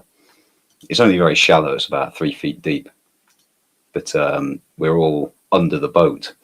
My dad gets out straight away and of course picks the edge of the boat up to pull us out, and I'm in the process of trying to get out the other side. So as he picks the dinghy up from one edge, the other edge sinks and presses my chest and my back into the sand. I can't move, I'm pinned by the way to this boat. and there's an immediate panic. I can't move. I can't breathe. I hold my breath. And then there's this timeless moment where everything's still. There's no panic. It's just this moment. And then time comes back again, and I'm pulled out, and everything comes back to normal again. And I think somehow being very near to death breaks the rigidity of this mundane world, and you are able to see the fluid nature of things and time, and yeah, it just dissolves the sort of hard nature of reality a little bit. And I think somehow that moment opened me to allow myself to witness other parts of nature, other parts of reality. Thank you, Dirty Lowlife. Thank you, Dirty Lowlife. I mean, Dirty Lowlife, some people say what you do in terms of astral projection. I'm not sure about lucid dreaming, but definitely I've heard astral projection is something you should avoid. It's not something you should dabble in because A, you don't know what you're doing. B, you don't know these entities that you meet. You don't know whether they're good or bad, really. What do you say to these people who say, don't do it, stay away from it? I would suggest that when you leave your house, you're not there to know who's trying to get in. When you leave your body, you're not there to know who's trying to get in. So I think there is validity to that. But we lock our houses and set certain measures to not make it easy for other things to enter. So, yes, I suggest tread with caution. Can you tell us about some of the entities you've seen out there in this astral plane? Have you ever been to the Akashic records? I couldn't claim that, no. No. I don't know any of my past lives that people talk about and things like that. So a lot of this feels foreign to me, is what I'd say. But my experiences are very vivid. So at the same time, I know there's something to it. What that thing is, I don't know. What have you brought back of use to your conscious experience here in this world? Is it the comfort of knowing there's more, perhaps? Is that all, or is there something else aside from that? I suppose that what I have brought back is that something persists beyond the body. That's the ultimate recognition I've made. What persists, I don't really know, and how it persists and how long for, I couldn't tell you. But I am more than my physical being. In fact, I'm not my physical being. My physical being is something I possess. Possession is a strange word in terms of the law versus the nature of spirit. Does it possess you or encapsulate you and confine you? Like some people view the body as a flesh prison, like you know, like people say, this world is not my home, or like this body is not where I belong. I mean, I hear that from some people. You're talking about me, Grumps. It's the idea of yes, you do. You have said that, but Dirty Lowlife, do you feel in some way restrained, confined, imprisoned in this material entity, this body? I did do for a long time. I don't anymore because I know one day I'll be free of it. It's the question of, are you a human having a spiritual experience or a spirit having a human experience?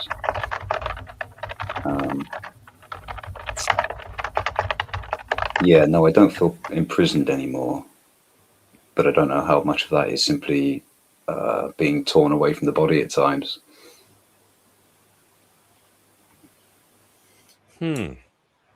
Jack is nodding his head. Jack, what do you think, brother? I was nodding in agreement to that, but if I may, real brief, if I'm not mistaken, is today a happy birthday for Andrew, the God here? Oh, shucks. Why'd you have to call it out, Jack? Come on. I thought I heard that earlier. Happy birthday to you. Can we have the happy born day, brother? Can we have the antinatalist chickpea sing happy birthday to Andrew, please? No, you can't. No, I would never sing in public. I've got the most horrible voice. Oh, I love your voice, chickpea. Yes, gorgeous, isn't it? Andrew, happy birthday, Andrew. I hope you have had a lovely day, and I hope the year ahead is full of great joy for you. Andrew, do you enjoy being a crab? This will be my first year drug-free in my entire life. Oh wow, well done. Congratulations. Oh, yeah, happy birthday, man. Yeah. It can be done. It can be done. I'm gonna step out before I turn into a pumpkin. I want to thank everybody. Good night, guys. See you, Jack. Thank you, Can I quickly say something on BMW? Yes. I was waiting for you because you said you were in public. You couldn't talk. So go ahead. We're waiting for you. Okay. So first off, yesterday, the conversation got kind of heated in here. I told Kenny Given to shut the fuck up. I just wanted to apologize to Kenny. That was so out of line. I've literally thought about it all day. I regret it. I wish I didn't say that to you. I apologize. Please forgive me. And also, Ragnarok. There was someone went by the name of Al or Ragnarok that was in here yesterday. Everybody was kind of ganging up on him and making fun of his beliefs because they were outlandish and unusual. And I kind of was involved in that, and I wanted to apologize. I already did apologize to him, but just wanted to make sure that he understands that I respect his beliefs. And wanted to don't put it have on anything public against record, him. yeah. Well, that's very as far as- noble of you. Thank you. I appreciate that. As far as the conversations that you were having today, my grandmother was really involved in this astral projection stuff. And she, and to preface, no, I've never had any experiences with that. I did guided meditations from age 15 to age roughly 26 or so. Never had any kind of experience that was unusual of any kind, but my grandmother said that she did. And she studied with or not studied, but she did weekly work with a University of Michigan professor. His name was Dale Cottrell, and he was a professor of metaphysics at the University of Michigan. And she was kind of like a guinea pig test subject for him. And she would go in with her mother once a week, and he would do tests on her to check if she was psychic and stuff, and teach her how to astral Sorry, Emily. project. I just have to mute Emily. Sorry, Emily. I'm not cutting you off. I'm just muting you because we can hear the keyboard. Sorry. Go ahead, Andrew. No, it's okay. But yeah, so she studied with this, or not studied, but worked with this University of Michigan professor of metaphysics for, I don't know, a few years or something with her mother. And she said that she had a bunch of weird experiences where she left her body and she was able to talk to people across the country and tell them where their lost jewelry was. And she was she said that she would walk into the room and there was nothing on the wall. It was a purely white room with a big sign on the wall that said, "Don't think." And she would sit down in the chair and he would just give her a piece of paper. This was like the what's the word? This is like tradition for, this was like the ordinary for every time she would come in, like the intake process. He would sit her down, give her a piece of paper and a pencil and say, and there would be like a box or something with 3 objects underneath the box. And he would ask her to sort of empty her mind and draw what she thinks the 3 objects are under the box and train her psychic abilities or something that way. This isn't something that I've ever really given any belief to, but my grandmother was an extremely honest person. And she told me this with a straight face. I have to, it at least raises an eyebrow. You make me want to bring up the fact that the CIA spent a lot of money and time and resources studying exactly that. That's a good point. Yes, I've heard about that before. To what avail? I don't know. I don't know what the results were. I think it was called the Gateway Project or something like that. But in principle, it means you can spy without going anywhere.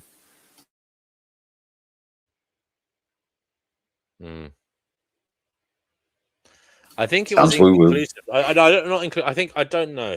I remember we looked at that on this channel ages ago, years ago maybe, and I'm not so sure if there was conclusive evidence for it. No, I don't think there would be, brother. No. Are You Puking says he doesn't think the CIA would share their findings. I mean, look, they also studied MK Ultra, techniques, and apparently that was a thing. That was definitely a thing. A lot of people say that, right? Oh, there was actually hearings. There were hearings about the MK Ultra in the United States Congress over the past couple days. Oh, really? What happened there? Tell us. I didn't watch it. I just saw the headline. I don't really like politics and stuff like that too much, so I don't watch it. I wanted to say, though, about this metaphysics stuff. Although I went for roughly 10 years doing this guided meditation stuff and never experienced anything, that's kind of an exaggeration, because one time when I was meditating, I was attempting to astral project. And this is, I have no idea what astral projection is or what it's supposed to feel like. So I'm kind of just like, imagining myself flying or something. But I don't know, maybe an hour or so I had been laying there trying to just free my mind and not think about anything and relax my muscles and stuff, slow my heart rate down. And when I lay down, I lay in the same position every time. My feet, everything's perfectly symmetrical. I'm super OCD about my positioning. And so I got my hands perfectly at my side. My ankles are literally touching, like everything is perfectly straight. And then I was like moving my arms around, like I don't remember what it was, but I needed to like touch something or move something. And I'm moving my arms around. And then it dawned on me that I wasn't actually moving my arms. My arms were still at my side, but I had the real sensation of moving my arms around. So if that's astral projection, that's the beginning, brother. Wow. Okay, so that's as close as I've ever gotten. Then The maybe I next almost step, astral projected. when you feel that sensation of I'm moving but I'm not moving, sit up, get out of bed. You won't move, but you'll move. That is the beginning. Oh, that's so upsetting. That's the only time it ever happened too, just that one time. What I would say, brother, is that if you heard my experience of having an out-of-body experience as a child, when I was looking at myself up and down the stairs, I forgot that for 2 decades. It didn't fit into my worldview, so it totally got wiped out of my memory by me because it didn't make sense. And then only a handful of years ago, it smacked me and I remembered it. So I think a lot of these experiences are actually in our childhood already, without intending to be there, without intending to do anything, and we've just forgotten them. So I think a big part of it is just remembering. Might have to try it again. I mean, that's interesting you say that, Dirty Lowlife, because they do say that children are some kind of portal to the other world, like they can see things that adults can't, and maybe we lose that ability with age. I've heard so many stories in that regard, like you hear about children having invisible friends, and then when they look into the story the child is telling about the invisible friend, it correlates with some human that used to live in the building or something. We've all heard that story, right? Where the young children are talking about the boy or something who wears this type of clothing or says these things. And then locals know that there was indeed a boy who used to live in the house or the building, maybe decades ago or 70 years ago, whatever it is. And you've heard those kinds of stories, guys. Yeah. I don't know, though, is my answer, because we did do this. You see, sometimes I doubt. I don't even know if it's spiritual. I mean, this is the brute. I'm sorry to pee on the parade here, but we looked at synaptic pruning here before on this channel, right? And that is when you're a child, your brain is ripe for development. And you're having experiences that are building neural pathways, which will later shape your personality and how you orient yourself through life, your outlook. But also, parts of your brain that are responsible for different things, like your motor skills, your deep thought, perhaps how calm you are, your reflectiveness, maybe your music ability, language ability, mathematics. If you're not using these parts of your brain, they die off. It's called synaptic pruning. And what happens is you're left with a brain that fits who you are and what you do, because that's what life cares about. Ultimately, it cares about what you're doing, because what you're doing, if you do it long enough, means you're surviving.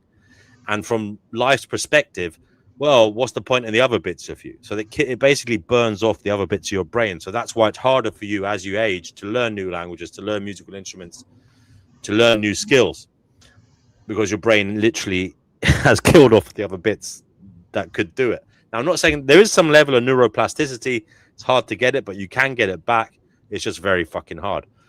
The reason I'm bringing this up is because maybe, just maybe, as a child, you have all these bits of your brain firing off. And maybe we've talked about things like morphic resonance. We've spoken about how everything is connected at a deeper level. Where there is this kind of wave energy thing going on, and we're all part of one massive expanse of everything.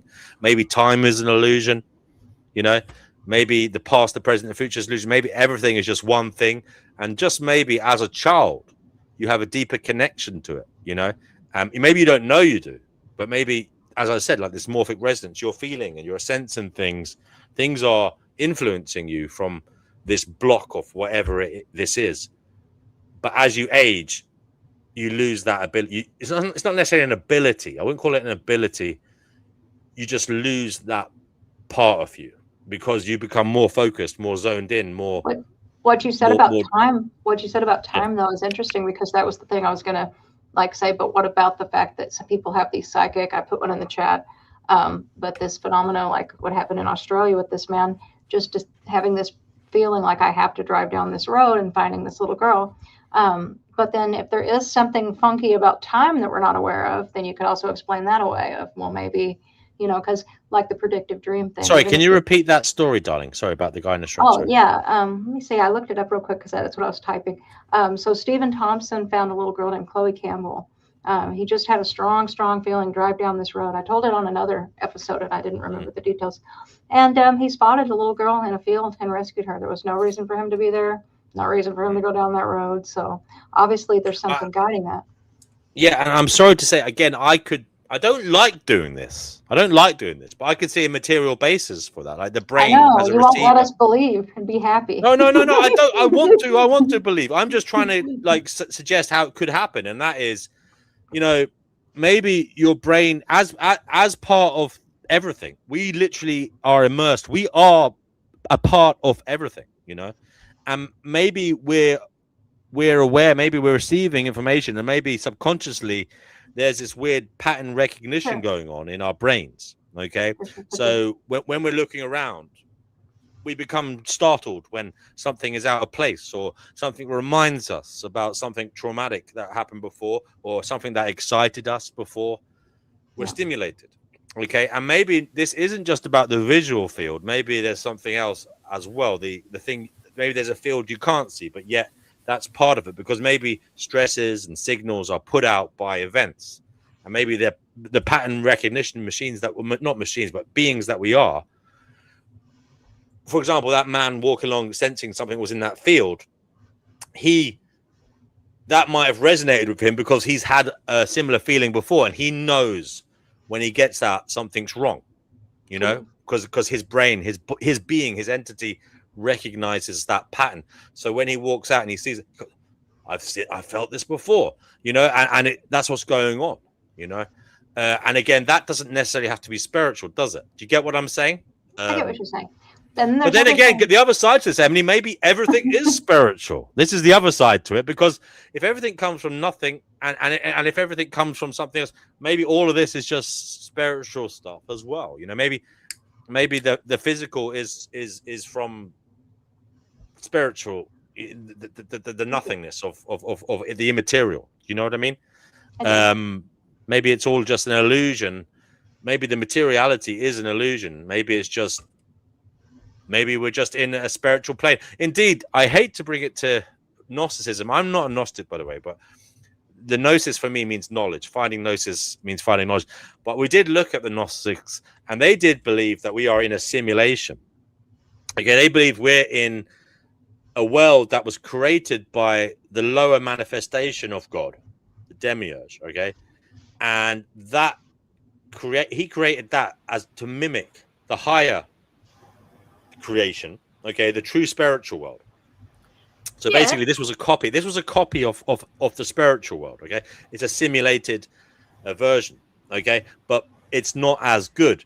because it was created by the lowest manifestation of God, it's not as good as the real thing. The spiritual world is where it's at. This version is a poor man's copy. Okay, that's what they believe. That's interesting. That's interesting. But going back, when Emily, I say this, I get told off for being a grumpy old dear. Can I just throw one thing out there real quick? Sorry. What do you think, D&W or Chickpea or anybody, about the fact that Sharon Lanier and some of these scientists also believe we live in a simulation? Yeah, no, I've heard it. I've heard it a lot. I mean, I've heard it. People say, "Oh, it's more likely we're in a simulation than not," you know, and all this stuff. You know, the thing about human beings is they get very excited when a new technology comes out. You know, you hear everyone talk about NPCs. The only reason they're saying this is because computer games came out. You know, years ago they used to talk about the world being a fucking engine. You know, a fucking mechanical engine. You know, and then it becomes computers. And now it's becoming fucking AI and fucking simulation. Nobody fucking knows. They just base their opinion on what's happening around them and the highest form of technology, basically. He thinks he's the father of virtual technology or virtual reality, so it kind of gives him this. Like people think he has special insight, but perhaps not. The other thing, Emily, I want to bring it back to this this weird how we can sense things and this idea of premonitions. And this idea some people have of, you know, there's people out there who have these weird visions that they were somebody in the past, you know, like they can zone out and suddenly they're Cleopatra fucking killing herself with a snake or something, you know. Ragnarok. And Ragnarok yesterday said he was King David. Yeah. But maybe that is part of this strange existence we're in, where the past, the present, and the future is an illusion. We are all connected to everything. Literally, the past. We're a point on the spectrum. And we do have this ability to sense things. And maybe we're picking up things from the future, from the past. Maybe it's all, because it's all connected, we can receive information. Maybe it is all information. Maybe we're receiving information and then that's coming out. And we maybe it doesn't make, the funniest thing is, I hate to say this as well, maybe it doesn't mean anything. Maybe it's just us receiving data and interpreting it in this way and that, but it actually doesn't mean, sorry guys, I'm going on one tonight. Do you know sorry. Oh, go ahead. Sorry, I was just going to say, I'm going to duck out, so I'll just make 2 points if that's all right. Emily, on what you were saying about the gent finding the young girl, my ex-partner had a very similar experience where she went on a walk that she went on many times to go see some wild horses that live in a field not too far from here. And one time she had this strange feeling to go some long way round that she never went on before, and stumbled across an elderly gentleman who'd fallen over in the heat and was really struggling, and gave him some water and helped him up and off to his car. So, I think we do feel the field, as it were. My other point would be, I think the mind interprets... No, let me begin again. I think time is a hyperdimensional structure that we see a flattened projection of with the mind. The mind sees a straight line, which is a shadow of the hyperdimensional shape that it actually is. And that means these things can coexist simultaneously. An analogy would be the holographic idea, where each atom of the universe is in its place because of all of the other atoms of the universe. So there's a holographic information compression into each component that informs you of the rest of everything. So at one level, you don't need to go anywhere because all the information is here now of everything. Yeah, that's what I've got to say. Thank you. Love the conversation. Love you, brother. Take care, guys. Love to talk. Thank you. One thing I will say is, despite everything I said about a possible material explanation for all of this, or a kind of, if you like, I know it's pseudoscience, but maybe Kuka can back me up on some of my ideas. I'm just trying my best, but it is very strange. We're aware, you know. It's that to me is the real fucking amazing thing about all of this. We're aware to the degree that we're aware of our awareness, and like, you know, did we really need to be this aware? It could have just happened mechanistically. It could have just happened like clockwork, you know, things bumping in. Did we actually have to wake up and become this aware? You know, but you know, that's something we could perhaps talk about, because you get what I'm saying. If it all is all just things bumping into each other, if it is all just deterministic and you know, things just cause things to happen. Why did we have to become aware of it to this degree? Why couldn't we just be automations just bumping along, doing the things we're doing without this level of awareness? I mean, it sounds absurd to say it, but you know, you could perhaps use your imagination to imagine us doing everything we're doing, talking, even thinking, but not being aware that we're actually doing it, not being conscious of it. Do you get what I'm saying? The Archons invented it this way, okay? Because they like to feed off our misery. They call it loose. They feed off. This guy is trying to. I don't know who that is. Response. Have you seen Emily? Have you seen how ill-mannered he is? I say something to him, he just totally ignores me. Sorry, I was reading the comment, Chickpea. I do apologize. Typical man, yes. I can't do two things at once, Chickpea. Is a typical man trait, apparently. Yes, I can't do two things at once. I'm sorry. I was reading the. I'm sorry, guys. I do need to go pretty soon. I did want to ask Andrew, since he was here, can I just ask him something unrelated real briefly? Yeah. Go ahead. Yeah, I heard you say that you were studying Hebrew. I wondered, you know, because we have, of course, modern Hebrew is like a combo of, you know, it was concocted more recently in the 1800s and whatnot. Do you mean like ancient Hebrew? And where would you find good information on that? So I'm using. Hang on. Dirty Low Life, you're back, brother. So go ahead, Andrew. So this is it's from Pratico and Van Pelt. They're like a common linguist group. The Basics of Biblical Hebrew.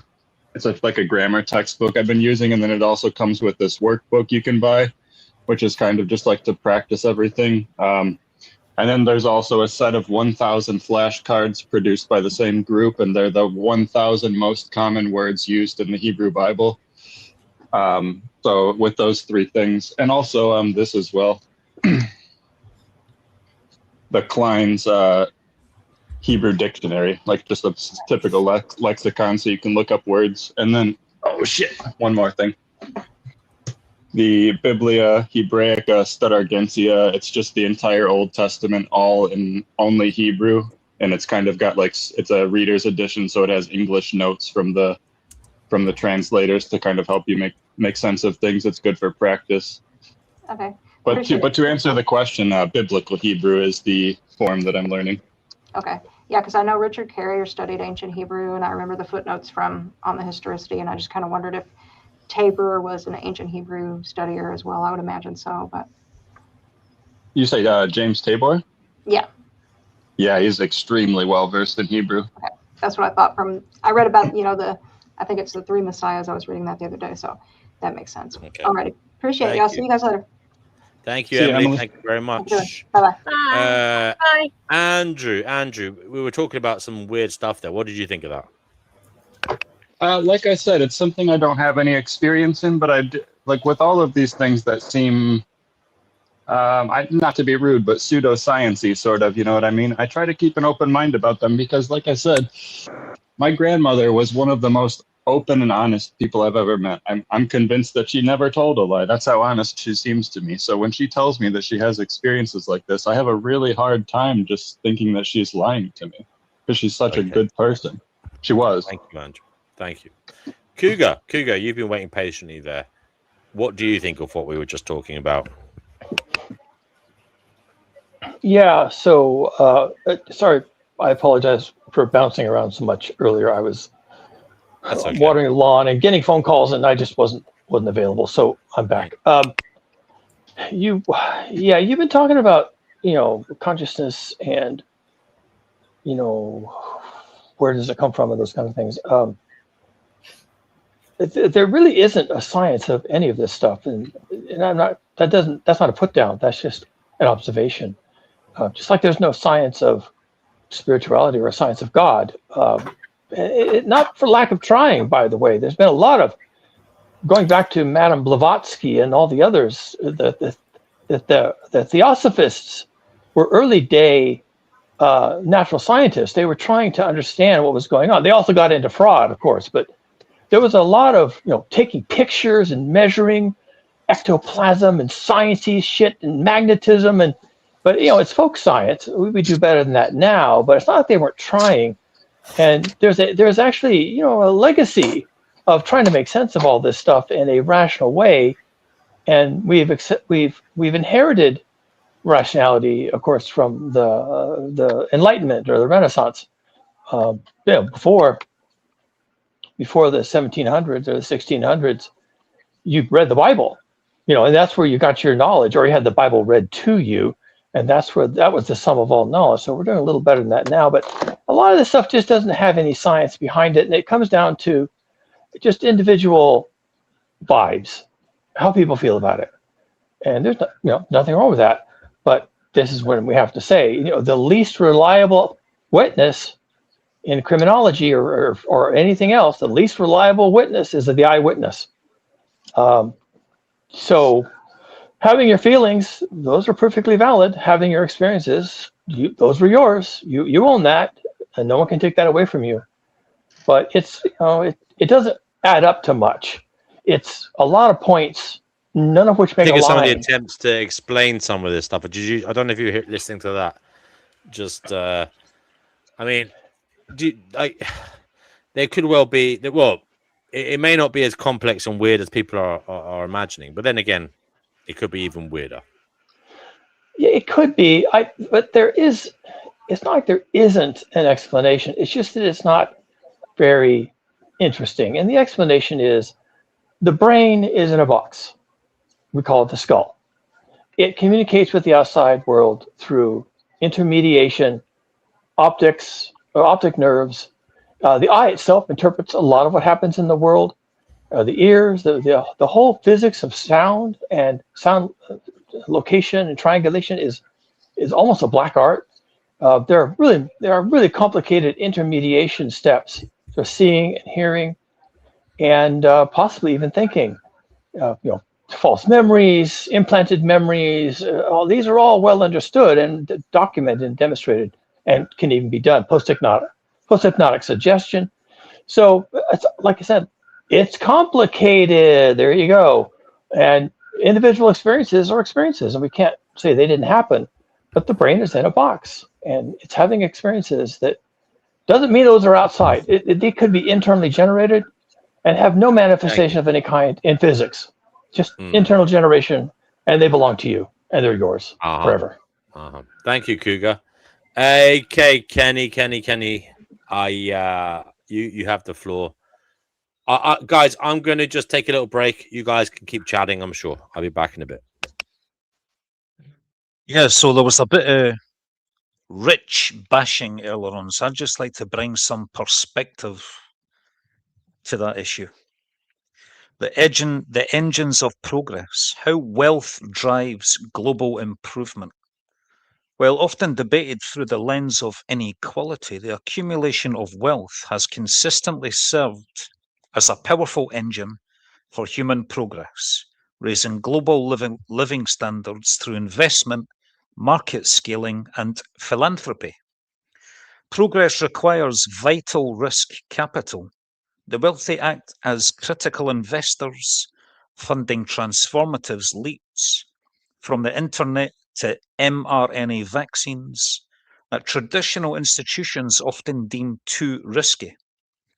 Furthermore, they serve as an essential early adopters by purchasing expensive early-stage novelties like the first cell phones or electric vehicles. The rich subsidize research and development. This drives economies of scale, eventually lowering costs and democratizing these technologies for the general public. Large-scale societal improvements requires massive resource pooling. Concentrated capital builds critical infrastructure, expands businesses that employs millions, and generates substantial tax revenues that government use to fund public services and social safety nets. Beyond market forces, the wealthy actively engineer progress through targeted giving. Historical figures like Andrew Carnegie built thousands of free public libraries, while modern entities like the Gates Foundation deploy billions to eradicate diseases and fund agricultural innovations, tackling systemic global problems that governments struggle to solve alone. Economics is not a zero-sum game. The entrepreneurs who amass great fortunes generally do so by creating products and efficiencies that expand the overall global economy. This systemic wealth creation has coincided with the greatest reduction in extreme poverty in history, dramatically raising the baseline living standards, life expectancy, and global connectivity for billions of people. Good night, everyone, and sweet dreams. Sweet dreams, Kenny. But that's an example of something that can be true and still not matter. The capitalists and the financiers, they created a world in their own image. They created a world they wanted. They brought people in from the fields. They destroyed villages by emptying them, brought people into the cities because they needed labor. And then people became dependent on the corporation, and then later wages, consumerism, and they lost their independence. They lost their ability to do for themselves. And this was all so that the factories could have labor. And now that they don't really need labor anymore, we're seeing that play out right now, they're going to turn those people loose. And they're not going to have farms and villages and communities to go back to. It's all been paved over. There's a Walmart now where that village used to be. And the river that the village was on has been paved over and turned into an underground culvert. So they did this, it's true, but they did it in their own image and for their own reasons. And they destroyed so much of what humanity will now be looking for. We will now be looking as everything that was created in the last 300 years begins to erode and collapse, which it is certainly doing. People are going to be looking for these other modalities, and they're not going to be there. The villages are gone. The meadows are gone. The forests are gone. It's all gone. And the easy to reach coal is gone. You can't get coal now without coal to run the machines. And the world is no longer loving and generous. And it's been bordered and paved over, and you have to have a visa to get anywhere. And we're in a bad place. So yes, we had great progress in penicillin and 8,000 million humans, and now we're in trouble, and the world has changed, and it doesn't love us anymore.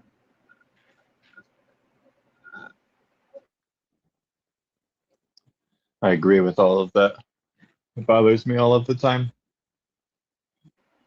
Yeah, it's not good. It doesn't feel good. It feels bad. I mean, I know it's true, but it feels bad. It makes me sick. It makes me feel sick. I don't like it. I don't like being right. But I wish there was some other narrative. Someone help me out here. I can't figure it out. 3.5 pounds of brain and 67 years on this earth, and I can't figure it out. Perhaps in the future there will be some way that we can live more symbiotically with nature, and maybe tear up the concrete, so to speak, and restore things to the way they were while still having supreme technology in society. Yeah, and you mentioned that, and you just kind of put it out there. It's like, that's interesting, GMTA, because I'm actually writing a novel, my second, which kind of explores that. How would that happen? Because I would like that. I would like for us to figure out what went wrong, correct it, which I think is going to be a brutally painful process, but nevertheless correct it. And then somehow at the end of that period of work, still have penicillin, and electricity and the internet and cell phones and the printed word and paper, like maybe. And that's the subject of my novel that I'm working on. So I'm working on it, folks. That sounds interesting. I'll take a copy of it. I'll buy a copy of it once you finish. Maybe if we just reduce the amount of cities and stuff, it would make a big difference. Like, for instance, and this is going to hurt a lot of people's feelings, but everybody feels like they deserve to drive. But do we really all need to drive? Like, could we not just set up train systems that use like 10% of the roadways and then just like eliminate all of that traffic and roads and, you know, pollution and I don't know, all of these, like, I don't know, maybe I'm like, do we really need giant mega factories to give everybody everything that they need? Like, could we not do this at a community level where people just get things locally and you produce everything you need within your own community? Yeah, that it's interesting that you should take that approach. Once again, GMTA. My first novel, which is available at Amazon self-publishing KDP, is titled "It Was 100 Days," and it is about that. It is about how on day zero, which is really more like a couple of months, all of the complexity of the world finally shatters and falls apart under its own weight, just due to its own internal contradictions. And oddly enough, it starts with a conflagration in the Persian Gulf. So that puts a kink in certain supply lines, and then food supply chains break down because there's no fuel to move food around. And then electricity breaks down because there's no utility workers to fix the stochastic breakdowns of things that happen all the time. And then there's global heating, which breaks things rather seriously. And so it's just a conflagration of, and so the title, of course, it was 100 days. And so in 100 days, just random collections of people, maybe they're neighborhoods, but maybe they're also people that come into a neighborhood who see the need. Now, this is the key. This is the critical missing point here. They agree that the need is to cooperate, and they recreate villages. They recreate village life, and they don't know that's what they're doing. They kind of do it on accident, but it turns out that it's human scale. It is resilient. It is sustainable. It has no carbon footprint, which is not a virtue. It's just a fact. So they're using human labor. You know, there's plenty of scrap metal in the environment. They even find, you know, unused solar panels on abandoned buildings, and they build their own solar farm. And over the course of 100 days, having people who know how to do things, so skills, people know how to build, repair, and plant, and lead, then they have all the skills they need, and they pull it together. And that's the point of the book. It was 100 days. And in 100 days, they go from day one, what the fuck just happened, to day 100, hey, this is kind of working. It's not perfect. We have a lot more work to do, but this isn't bad. And they fall into it. It's not like they have guidance. The book isn't about, you know, some great leader guru of, you know, coming in from the wilderness like John the Baptist and saying, you know, thou shalt. It's just collective sense making. They just say, well, this isn't working. And, you know, some people leave town. They go out on the freeway. You never see them again. What happened to them? Don't know. They're gone. Maybe they died on the freeway. Maybe they died en route. Maybe they went someplace else and died there. But you never see them again. They never come back. You never hear from them. They're gone. And that's a central mystery of the book. You know, and the question they ask themselves, are we all that's left? We're 200, 250 people. Are we it? And they, you know, slowly find out that they're not it. There are others, but it's a question they have to answer. Are we it? Is this it? And, you know, it's kind of scary. The book is kind of scary, but on the other hand, it's also a little bit optimistic because in 100 days, they figured it out, but it didn't look anything like what they left behind on day one. It was an interesting book to write. I enjoyed it, but it was, you know, took a lot of thinking about how people would actually turn the corner. What does GMTA stand for? Great minds think alike. Oh, right. I should have known that. Yeah, that's me flexing. Sorry, but yeah, we're all doing our best here. Yes, Sophie. Yeah. What's your take on the coming water shortages? I have heard it is going to happen even in America. What's your take on that? Well, every region has a different story. We have several here in the U.S. that are quite debilitating. Mike, I have a couple of thoughts. One is that under a regime of global heating, and of course it's global, continental interiors are expected to get hotter and drier. Yes. The coastlines may have a different story, but the interiors, they just bake. They bake, they're too far from water, and there's no rain, they just bake all the time. Yeah, I'm talking about drinking water now. I'm not talking about... No, that's what I'm talking about. So let me give you some examples here in the U.S. The Mississippi River, one of the biggest rivers in the world, certainly the biggest in North America, is running dry. I know. That's why I'm asking you. Yeah. So there you go. The big Miz, Old Miz, is running dry, and it's so dry in places, so low that the flat-bottomed barges can't even make it through. Yes, I Also, know. there's so little water going down the Mississippi into the Gulf of Mexico that water from the Gulf of Mexico is now incursion, saltwater intrusion is going up the river. Okay, it's going up the river from the Gulf of Mexico, and so now places like New Orleans, but hundreds of other communities too. That's just the big name. They get their water from the Mississippi River. Of course, then they have to treat it and the whole thing. They're pulling in salt water, and so now the Army Corps of Engineers. No one knows these things. The Army Corps of Engineers has an annual project. They do this every year to go out and dredge up the Mississippi bottom and create an underwater weir as a dam to prevent the salt water from intruding from the Gulf of Mexico. And they have to do this every year, every single year. They have to do this. Mm-hmm. Then the Colorado River, the other big river, I know. is also running dry. And it's an absolute crisis collapse. And also, the collapse is irreversible for practical terms. This is all global heating. This is all continental interior drying. The Mississippi River and the Colorado River are suffering the same story. It's exactly the same narrative.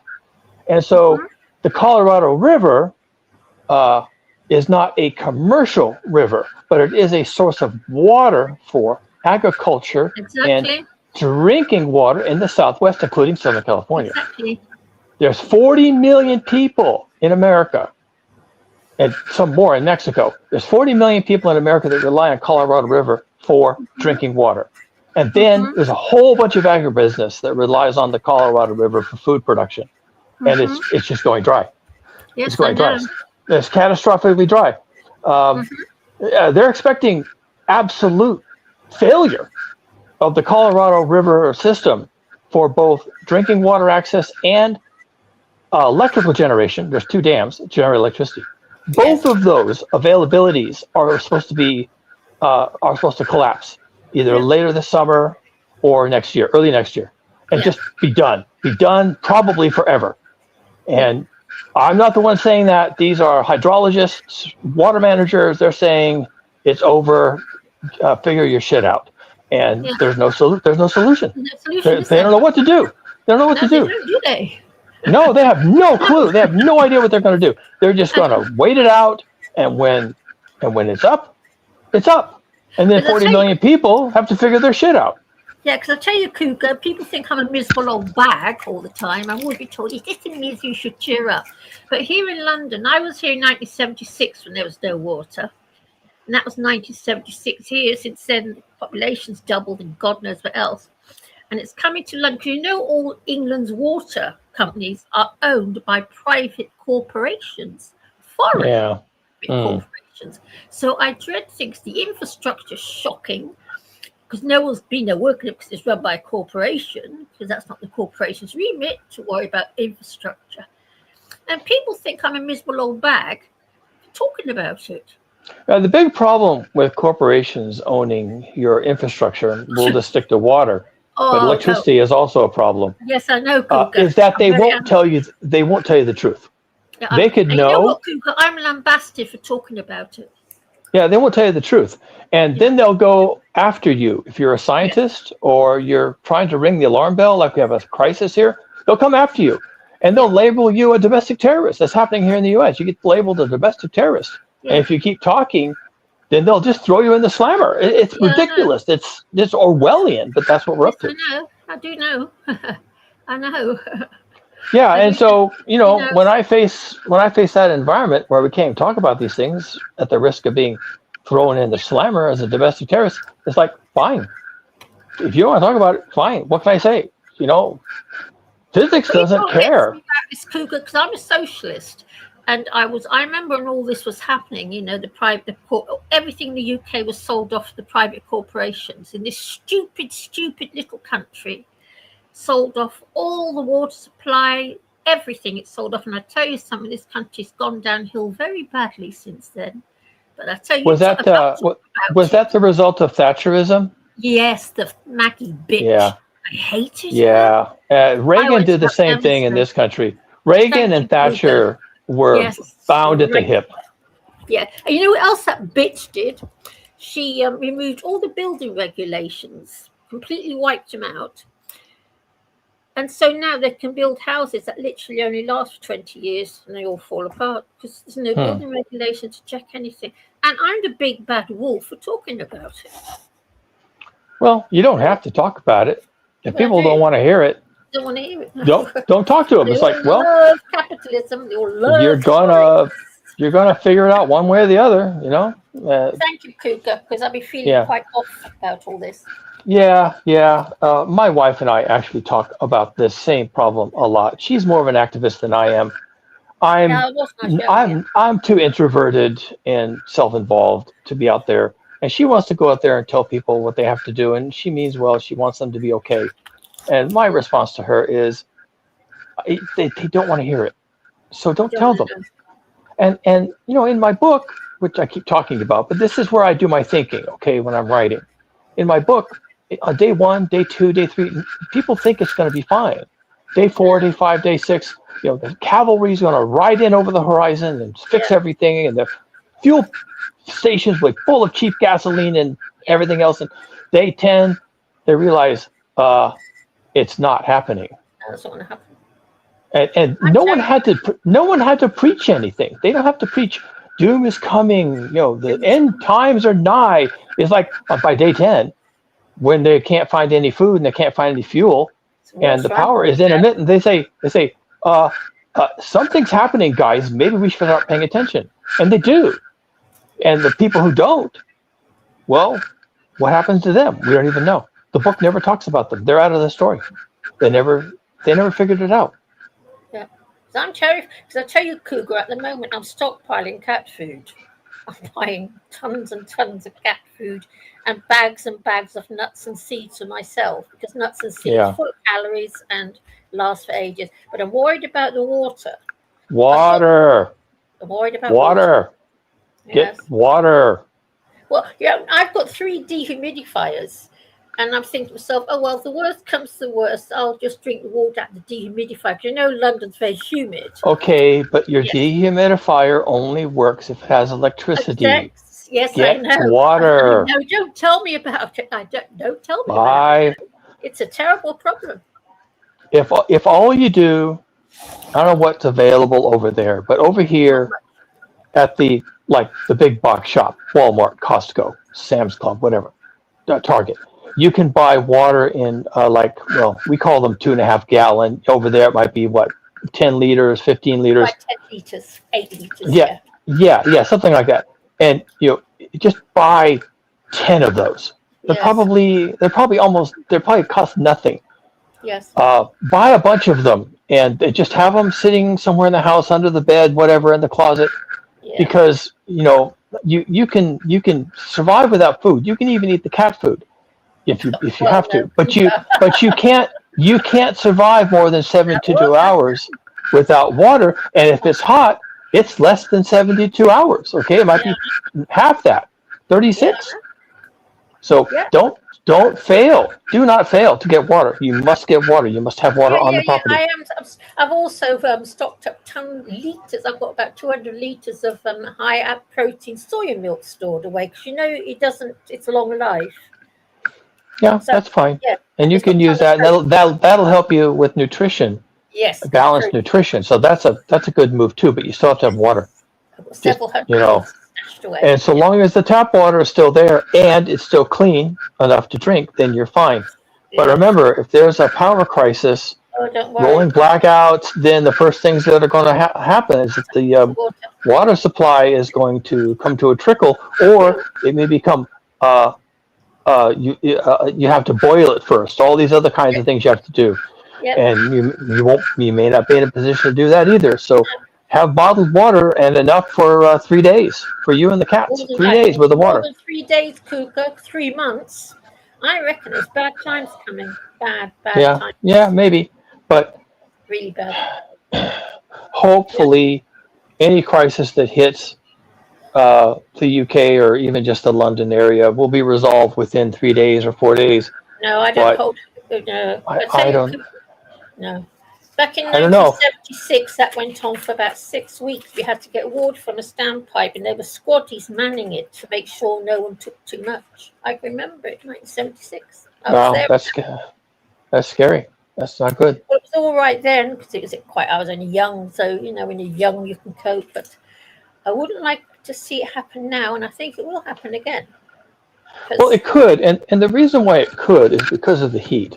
The heat that's hitting the UK and Europe, and soon, like today or tomorrow, hit the US. This heat is exceptional. Yes. Humans have not experienced conditions like this, possibly ever. Yeah. You'd have to go back hundreds of thousands of years to get tens of thousands of years anyway to find conditions like this. And we're just not ready for this. And what that means is that a lot of infrastructure, like the public electric grid, has not been tested or ground-proofed against these conditions. And so you can have transformers explode into heat. You can have switches explode into heat. Overhead wires can get hot and then they droop. They droop. When they get hot, they lengthen and then they droop into trees and into other lines, and you can have massive failures, and especially of high voltage transmission lines. So there are several failure modes, and they've been seeing these in Europe probably more than the UK. They've been getting a lot hotter in Europe. I think there's trouble on the horizon, but I mustn't talk about it because that means I'm being negative. But then I am. Well, you can talk about it to me. I'm okay with it, and I don't like it as a topic. I'd rather talk about something else. But oh my God, people, get your head out of your ass. This is for real. This is not a drill. I think there's bad This is not fiction. This is the real deal. We have to really start paying attention. Especially now it's all been privatized because the infrastructure of this country is so bad because no one's done any work on it in the past 50 years because it's all been privatized. Yeah. The UK's water supply is owned by a Malaysian water company. Yeah, that's not good. No. That's bad. It really leaves you in a bad place. Bad. And people don't see the danger of it. To me, I think it's a horror story. And I'm amazed that people aren't demonstrating on the streets about it. Well, here's how it is. What's going on, but Yeah, okay. Here's how it is, Chickpea. All people, and this is just a human thing, suffer, well, I'm going to use the word suffer, but they have what is called normalcy bias. And nobody believes that what's normal could ever not be the routine. It's just like what was working this morning will work tomorrow morning and the morning after that. Period. Full stop. Full stop. Unless someone screws up, it's going to work just fine. And that's normalcy bias. And the problem is we are currently with the Earth system in the situation that it's in, which is not good. No. The Earth system is not normal. It is not. No. And nobody should be saying tomorrow's going to be like today. Nothing people have seen in their lives is going to prepare them for what's coming later this summer. yeah, to me, it's as clear as day. To me, it's as clear as day. I don't know why I'm like this, because I'm not a scientist, but to me, it's as clear as day. Well, you may be more situationally aware than you give yourself credit for. Situational awareness. You've been in the military. You've had the training, right? And so there you go. You've got a leg up on some people who have lived their whole lives without ever being asked to look at their environment in a critical way. When you're in the military, they teach you to look around corners, essentially, right? Don't assume that what's on this side of the corner is also on the other side of the corner. There could be a guy with a gun on the other side of the corner. So you have to look around the corner and be careful. That's situational awareness. And people just just stumble through their lives. Stumble through their entire lives from childhood on. Just did not understand their situation, just period. And it takes sometimes special training and military training, like you experienced, and of course military culture. It's not just the training, it's the culture. You're embedded in it. And so military culture, if it teaches nothing else, it teaches situational awareness. And right now, that's a skill, people. That's a skill. And people who have it, they got something. That's going to be really important, situational awareness. And I'm telling people, just pay attention to your environment. That's what I'm asking them to do. Be aware. Don't let anything slip under the radar. Pay attention. Bad things are coming. Yeah, I think there's a lot of trouble on the horizon. Bad. And that's science. That's not me being John the Baptist coming in from the wilderness. No. Scientists are scared out of their wits. Aren't they just? Yes, aren't they just? And they're looking at the changes in the Earth system, and the people I pay attention to, my community, they're saying things like, this was unexpected. This was not supposed to happen. This was supposed to happen in 50 years or 70 years. I don't know if it was the Met Office in England. They wrote a paper and they gave a presentation to Parliament that someday 40, 50 years from now, England will see 40 degrees C, will exceed 40 degrees C. 2 weeks later, 2 weeks after that paper was issued, they exceeded 40 degrees C. This is catching everybody by surprise. And when you catch scientists by surprise, they step back and they say, hold on, what just happened? We were not expecting this. And then they have to answer for it. Like, well, how did we miss this? What's wrong with our models? What's wrong with our equations? How did we miss this? And when they can't come up with a good explanation for why they missed this, then they panic. It means they don't know how the system works. And that's not good. It gets me, Cougar. Now, as you know, I'm 72, so when I was a little girl, my feet used to freeze from the cold. My little toes. I was 6, 7 years old, and I've seen the summers, winters get warmer and warmer year on year over my whole life. The winters, I've really felt it getting warmer. Hello? Yeah. My feet, I remember how cold it was in the winters. The summers, but the winters, I've noticed it. Now it's gone crazy. It's terrifying. Yeah, and we're headed into a period of rapid, and I should just say this, catastrophic warming. Where the conditions of winter are actually being eroded. Here in the U.S., we had the warmest winter on record. And people will say, oh, but it snowed in my neighborhood. Oh, but it was so cold that day when I went outside without the right shoes on. Okay, yeah, that's you. You had an experience. But the instrumental record, which, satellite record, meteorology stations on the ground, it was the warmest winter on record. And we had periods of March that were like springtime. And people were noticing, and they were like, what is this? What is this? And they didn't have an answer. It was weeks and weeks of what is this? And didn't have an answer. And what we used to think was normal, well, that's just a bias now. That's just normalcy bias. You don't imagine that everything we thought was forever and sacred is going forward. This is not. We're not in a good place. I've really noticed over the years how much it's changed from when I was young. God, it's changed so much. Me too. Unbelievable. Yeah, and there's so much ice melt in the Alps. So there's French Alps, Italian Alps, and Swiss Alps. There's so much ice melt in the Alps that the ice that used to hold the mountains together like glue is melting, and now they're having enormous rock falls out of the blue. These mountainsides that have been stable for hundreds, if not thousands of years, are now crashing down. They're abandoning villages in the Alps. Scenic little tourist attractions, sheep, cheese making, the whole thing. Alps, the Alps, Heidi, the Alps. And they have to abandon these places because the rocks are coming down. Huge rock slides because the mountains are thawing and the ice isn't holding them together anymore. Yes. It's like, well, that makes a lot of sense, but no one expected it to happen. No. But to me, yes, it's clear. I don't know. I've always seen it. I don't know why I've always seen it. I've just seen it. Weird, that no one else sees it. Yeah. Well, some of it might be that you have a predisposition to not assume that everything is hunky dory. Now I'm a pessimist, Brooker. Well, okay, and that's like self-deprecating. I'm a pessimist. Don't talk to me. I'll get you down. But on the other hand, if you're going to do science, you have to look at things with a certain mindset. Like, do I understand this or not? What do I think I see? Maybe I'm seeing this wrong. That's the kind of pessimism that scientists bring to the work of nature. They say, I may be wrong about this. I need to gather more data. I need to share my data with my peers.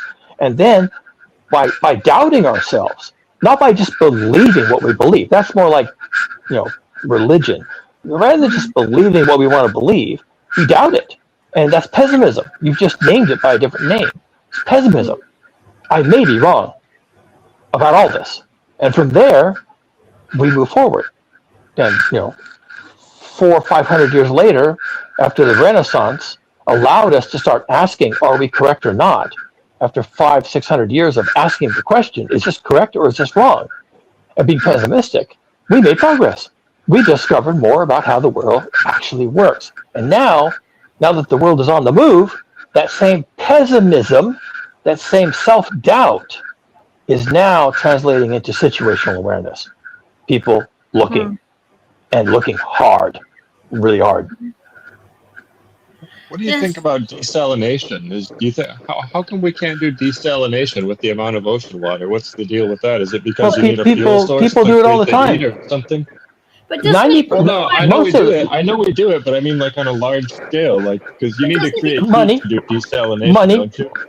Money and energy. Huge amounts of energy. It's huge, isn't it? The energy required. There's two types. Boil water. Well, there's two types. One of them is energy intensive, and one of them is technology intensive, meaning money. The old-fashioned way is to boil water, and that takes energy. And it could be natural gas, it could be electric, doesn't matter. But it takes energy, lots of energy, to boil water. The other way to do it is called RO, reverse osmosis, and that's high tech. Not so much energy, not so much energy, but lots of high tech materials, specific membranes that can exclude salt water and allow water to pass through. So RO is another way to do it, but it's expensive. So you're going to have to choose. Do you want to burn energy to boil the water and collect the steam, or do you want to go with RO and your bill just went up by 20 or 50x, right? That's the reason why they don't do it, to answer your question. It's either so much energy, which is also an expense, by the way, or it's just so much technology and they just can't bring themselves to do it. Thing is, I reckon. Oh, sorry. No, go ahead. I reckon in the future the rich will be able to have desalinized water, and that's poor folk will just have to die of thirst. Of course. I can't see it's always how that way. Yeah, yes, it's always been. Now, but before we start banging on the rich, that also means rich countries. So you don't have to be rich yourself, but if you live in a wealthy country that can afford the reverse osmosis, and there's an ocean nearby, and in the UK you got lots of water around you. So there's an ocean nearby. Oh, not all nations have oceans, by the way. Yes, I know. Let's not skip that part. So the ones that do have oceans can have reverse osmosis or water boiling if they have a lot of free energy, and then they can have their water. And but it is high tech, and it's manufacturing, and it's money, and it's specialists, and it's engineers, and it's chemistry, and it's not like you just snap your fingers and all of a sudden you have water coming out of a pipe. It's a huge investment, and some countries do it, some countries don't. What about the idea of maybe, like for instance in the USA, what if we dug a giant river all the way across from east to west or something, and then let everybody and make a bunch of branches going north and south, and just let everybody convert their own salt water into fresh water? You know, I think there was even talk like that. Now, that's actually happening with the Mississippi River right now. As the Mississippi River runs out of fresh water, meaning the rains are gone, essentially, continental interiors are drying out everywhere around the planet. The salt water intrudes, so you end up with salt water where there used to be fresh water. Well, now that's salt water, so that's seawater, and there's an infinite amount of that. So you could drop a reverse osmosis plant right there, where the salt came up the river. You don't have to dig a channel or anything. Just drop a reverse osmosis plant right there and start piping in the seawater. And maybe sometimes you get fresh water because it rained, and other times you get seawater, but it doesn't matter. They both work, and you could make fresh water from that. But again, it's really expensive, and people have to be willing to do it. And not every community is going to have the money or the political clout to get this to work for them. So it's the usual story, folks. Them as has gets. I wanted to also consider one other thing, like perhaps the difficulty of providing all of the energy required to convert the water into fresh water could be, you could go around that by creating some sort of giant magnifying lens that just uses the sun's rays and it focuses the energy to heat the water. I don't know. Yeah, you could definitely do it that way. I think the problem would be it doesn't work in the winter. It doesn't work on a cloudy day, and you need water all the time. Well, you can store it though. Like theoretically, if you could heat enough to where you're producing more than what you need on a day-to-day basis, you could have like a storage for cloudy days and stuff. Maybe, I don't know. Yeah, and everything you're mentioning, these are all good ideas. No one's going to say no, we can't do that. These are good ideas. The problem is no one's doing it. They don't sense the urgency to do it. They're not talking about doing it. They're not talking about having a meeting to schedule a meeting to talk about the thing. They're just this normalcy bias. They just think, oh, it's going to be fine because it was fine yesterday, so it'll be fine tomorrow. And we're going to have to do the hard work, which is what you're talking about.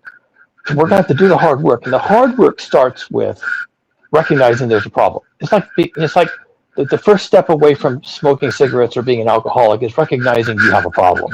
Right? I have a problem. The trouble with smokers, I was just going to say that the problem with smokers is that they wait until they have cancer to realize that they have a problem, and I think our country is the same way with the water crisis. Yeah, and all the democracies are that way. If we had dictatorships, then we wouldn't have to wait for people, quote unquote, to realize they, quote unquote, have a problem. We could just have a dictator come along and say, well, I've looked at the science, I've talked to the engineers, we have a problem, so I'm going to solve the problem. I don't care if you people want a solution or not. So there is a role for a dictator to say, you can have your democracy, except not regarding this. Regarding this, we have to solve this problem. We could do that. We could take that approach. They did this with the atomic bomb. They had the Manhattan Project. We refer to the Manhattan Project as sort of the gold standard. They had to do it. And so they did it. And they didn't consult with anybody. It was a black op. They did the whole thing as a black op. And scientists didn't even know what the other scientists were working on. It was a complete black op. And they just fucking did it. And now we have the bomb. Let's test the bomb. Yep, it works. Let's drop the bomb. It was they had to do it. And so the Manhattan Project is kind of the gold standard for how you would do this. But we don't have those kinds of people. And we don't have that kind of situation. When you're in the Second World War, it's clear what you have to do. You have to not die. You have to not be overrun. You have to survive. It's clear what's happening to you. But right now, people just don't have that understanding. Their situational awareness is in the shitter, and they don't buy it. And if you come along and say, well, we have to do reverse osmosis now, we have to start, desalinating the seawater, they're like, what? That's going to cost money. You want how much? How many billions of dollars? Wait, we're not going to do that. I need more freeways and parking lots, and I don't need more desalinization. Everything's fine. Don't worry about it. And that's where we're at. So we can't do any of these things. Talk about them, but we can't do them. This is a serious issue. It is. It's a serious. This is. I want to be careful here. I use words carefully. Words have meaning. This situation is lethal. We are in a bad place. Very bad place. People are going to die in large numbers. And it won't happen in the UK, and it won't happen in Germany, and it won't happen in the US. It'll happen in India, and Pakistan, and Philippines, and parts of Africa, Central America. That people are going to die in large numbers, and the West will just turn their back. They'll turn their back and say, "Well, too bad you lived in a you lived in a shithole country. That was your choice, you know." Yep. You chose to live in a shithole country, and it's whatever. Too bad, you know. And that's where we're headed, folks. Abundantly lethal. You're absolutely right about Americans. Is when they see it happening in other countries, they won't give a shit. It's only when it touches American soil that they'll start to panic. When it happens to everyone else, you're exactly right. It's just your shithole country. End soon. The show will end soon. Well, it happens inside countries too. I mean, the U.S. has a poverty belt. There are parts of the U.S. called the flyover states no one gives two fucks about. Don't care. Those people could die in place and we wouldn't even bury them. Wouldn't care. Wouldn't go look. Wouldn't go see who died or what happened to them, or wouldn't even care. Wouldn't call them on the phone to check. Just wouldn't care. True. Anyway, I feel like I've been talking too much. I'm going to get off. I'm going to get out of here. Thanks for having us, DNW. That's okay, Cougar. I've been watching Portugal beat Croatia. But I was listening a little bit to you guys. Well, very, very good chat, guys. Thanks for that. Do you want to give your closing remarks? Then we'll let seeing as you want to go, Cougar. Do you want to give your closing remarks? Yeah. I don't want to be a Debbie Downer, folks. But no, I'm here. Cheer me up, Cougar, because okay. All right. Chickpea, you keep doing you, okay? You're not doing anything wrong. I'm just here to represent reality, folks, and it's bad. The reality is bad. It sucks. I wish we had a different reality. I wish someone had ordered something else on the reality menu, but they didn't. Now we're stuck with this plate. We're stuck with this plate of bullshit. Yeah, we're stuck with a plate of bullshit, and now we're going to have to figure it out. Talk to you guys later. Bye. See you, Cougar. Thank you, Cougar. Okay, Chickpea, do you want to go next? Yeah, Cougar cheers me up, I'm afraid, because I sort of think it's all my imagination, but he's saying what I believe. I'm afraid. Okay. But you know me, miserable old back. And I'm stockpiling a ton of cat food. I am. Okay, Andrew, do you want to give your closing remarks? You're supposed to say night, Chickpea. Doing me. Thank you, Chickpea. Good night, Chickpea. Bye, Chickpea. Yes. Treat everybody around you with as much kindness as you can afford, and give everybody help if they look like they need help. Don't let people convince you into believing things because they believe it. Do your own research. Don't get hung up on ancient traditions. Keep an open mind that things that we've been doing for hundreds to thousands of years could be complete bullshit. And thank you for having me, DNW. It was fun. Take care. Thank you, Andrew. I really liked that closing remark by you there. Okay, guys, take care of everybody. Look after yourselves and others. And yeah, we'll be back soon again. So turn your notifications on. Bye, bye, bye, bye, bye.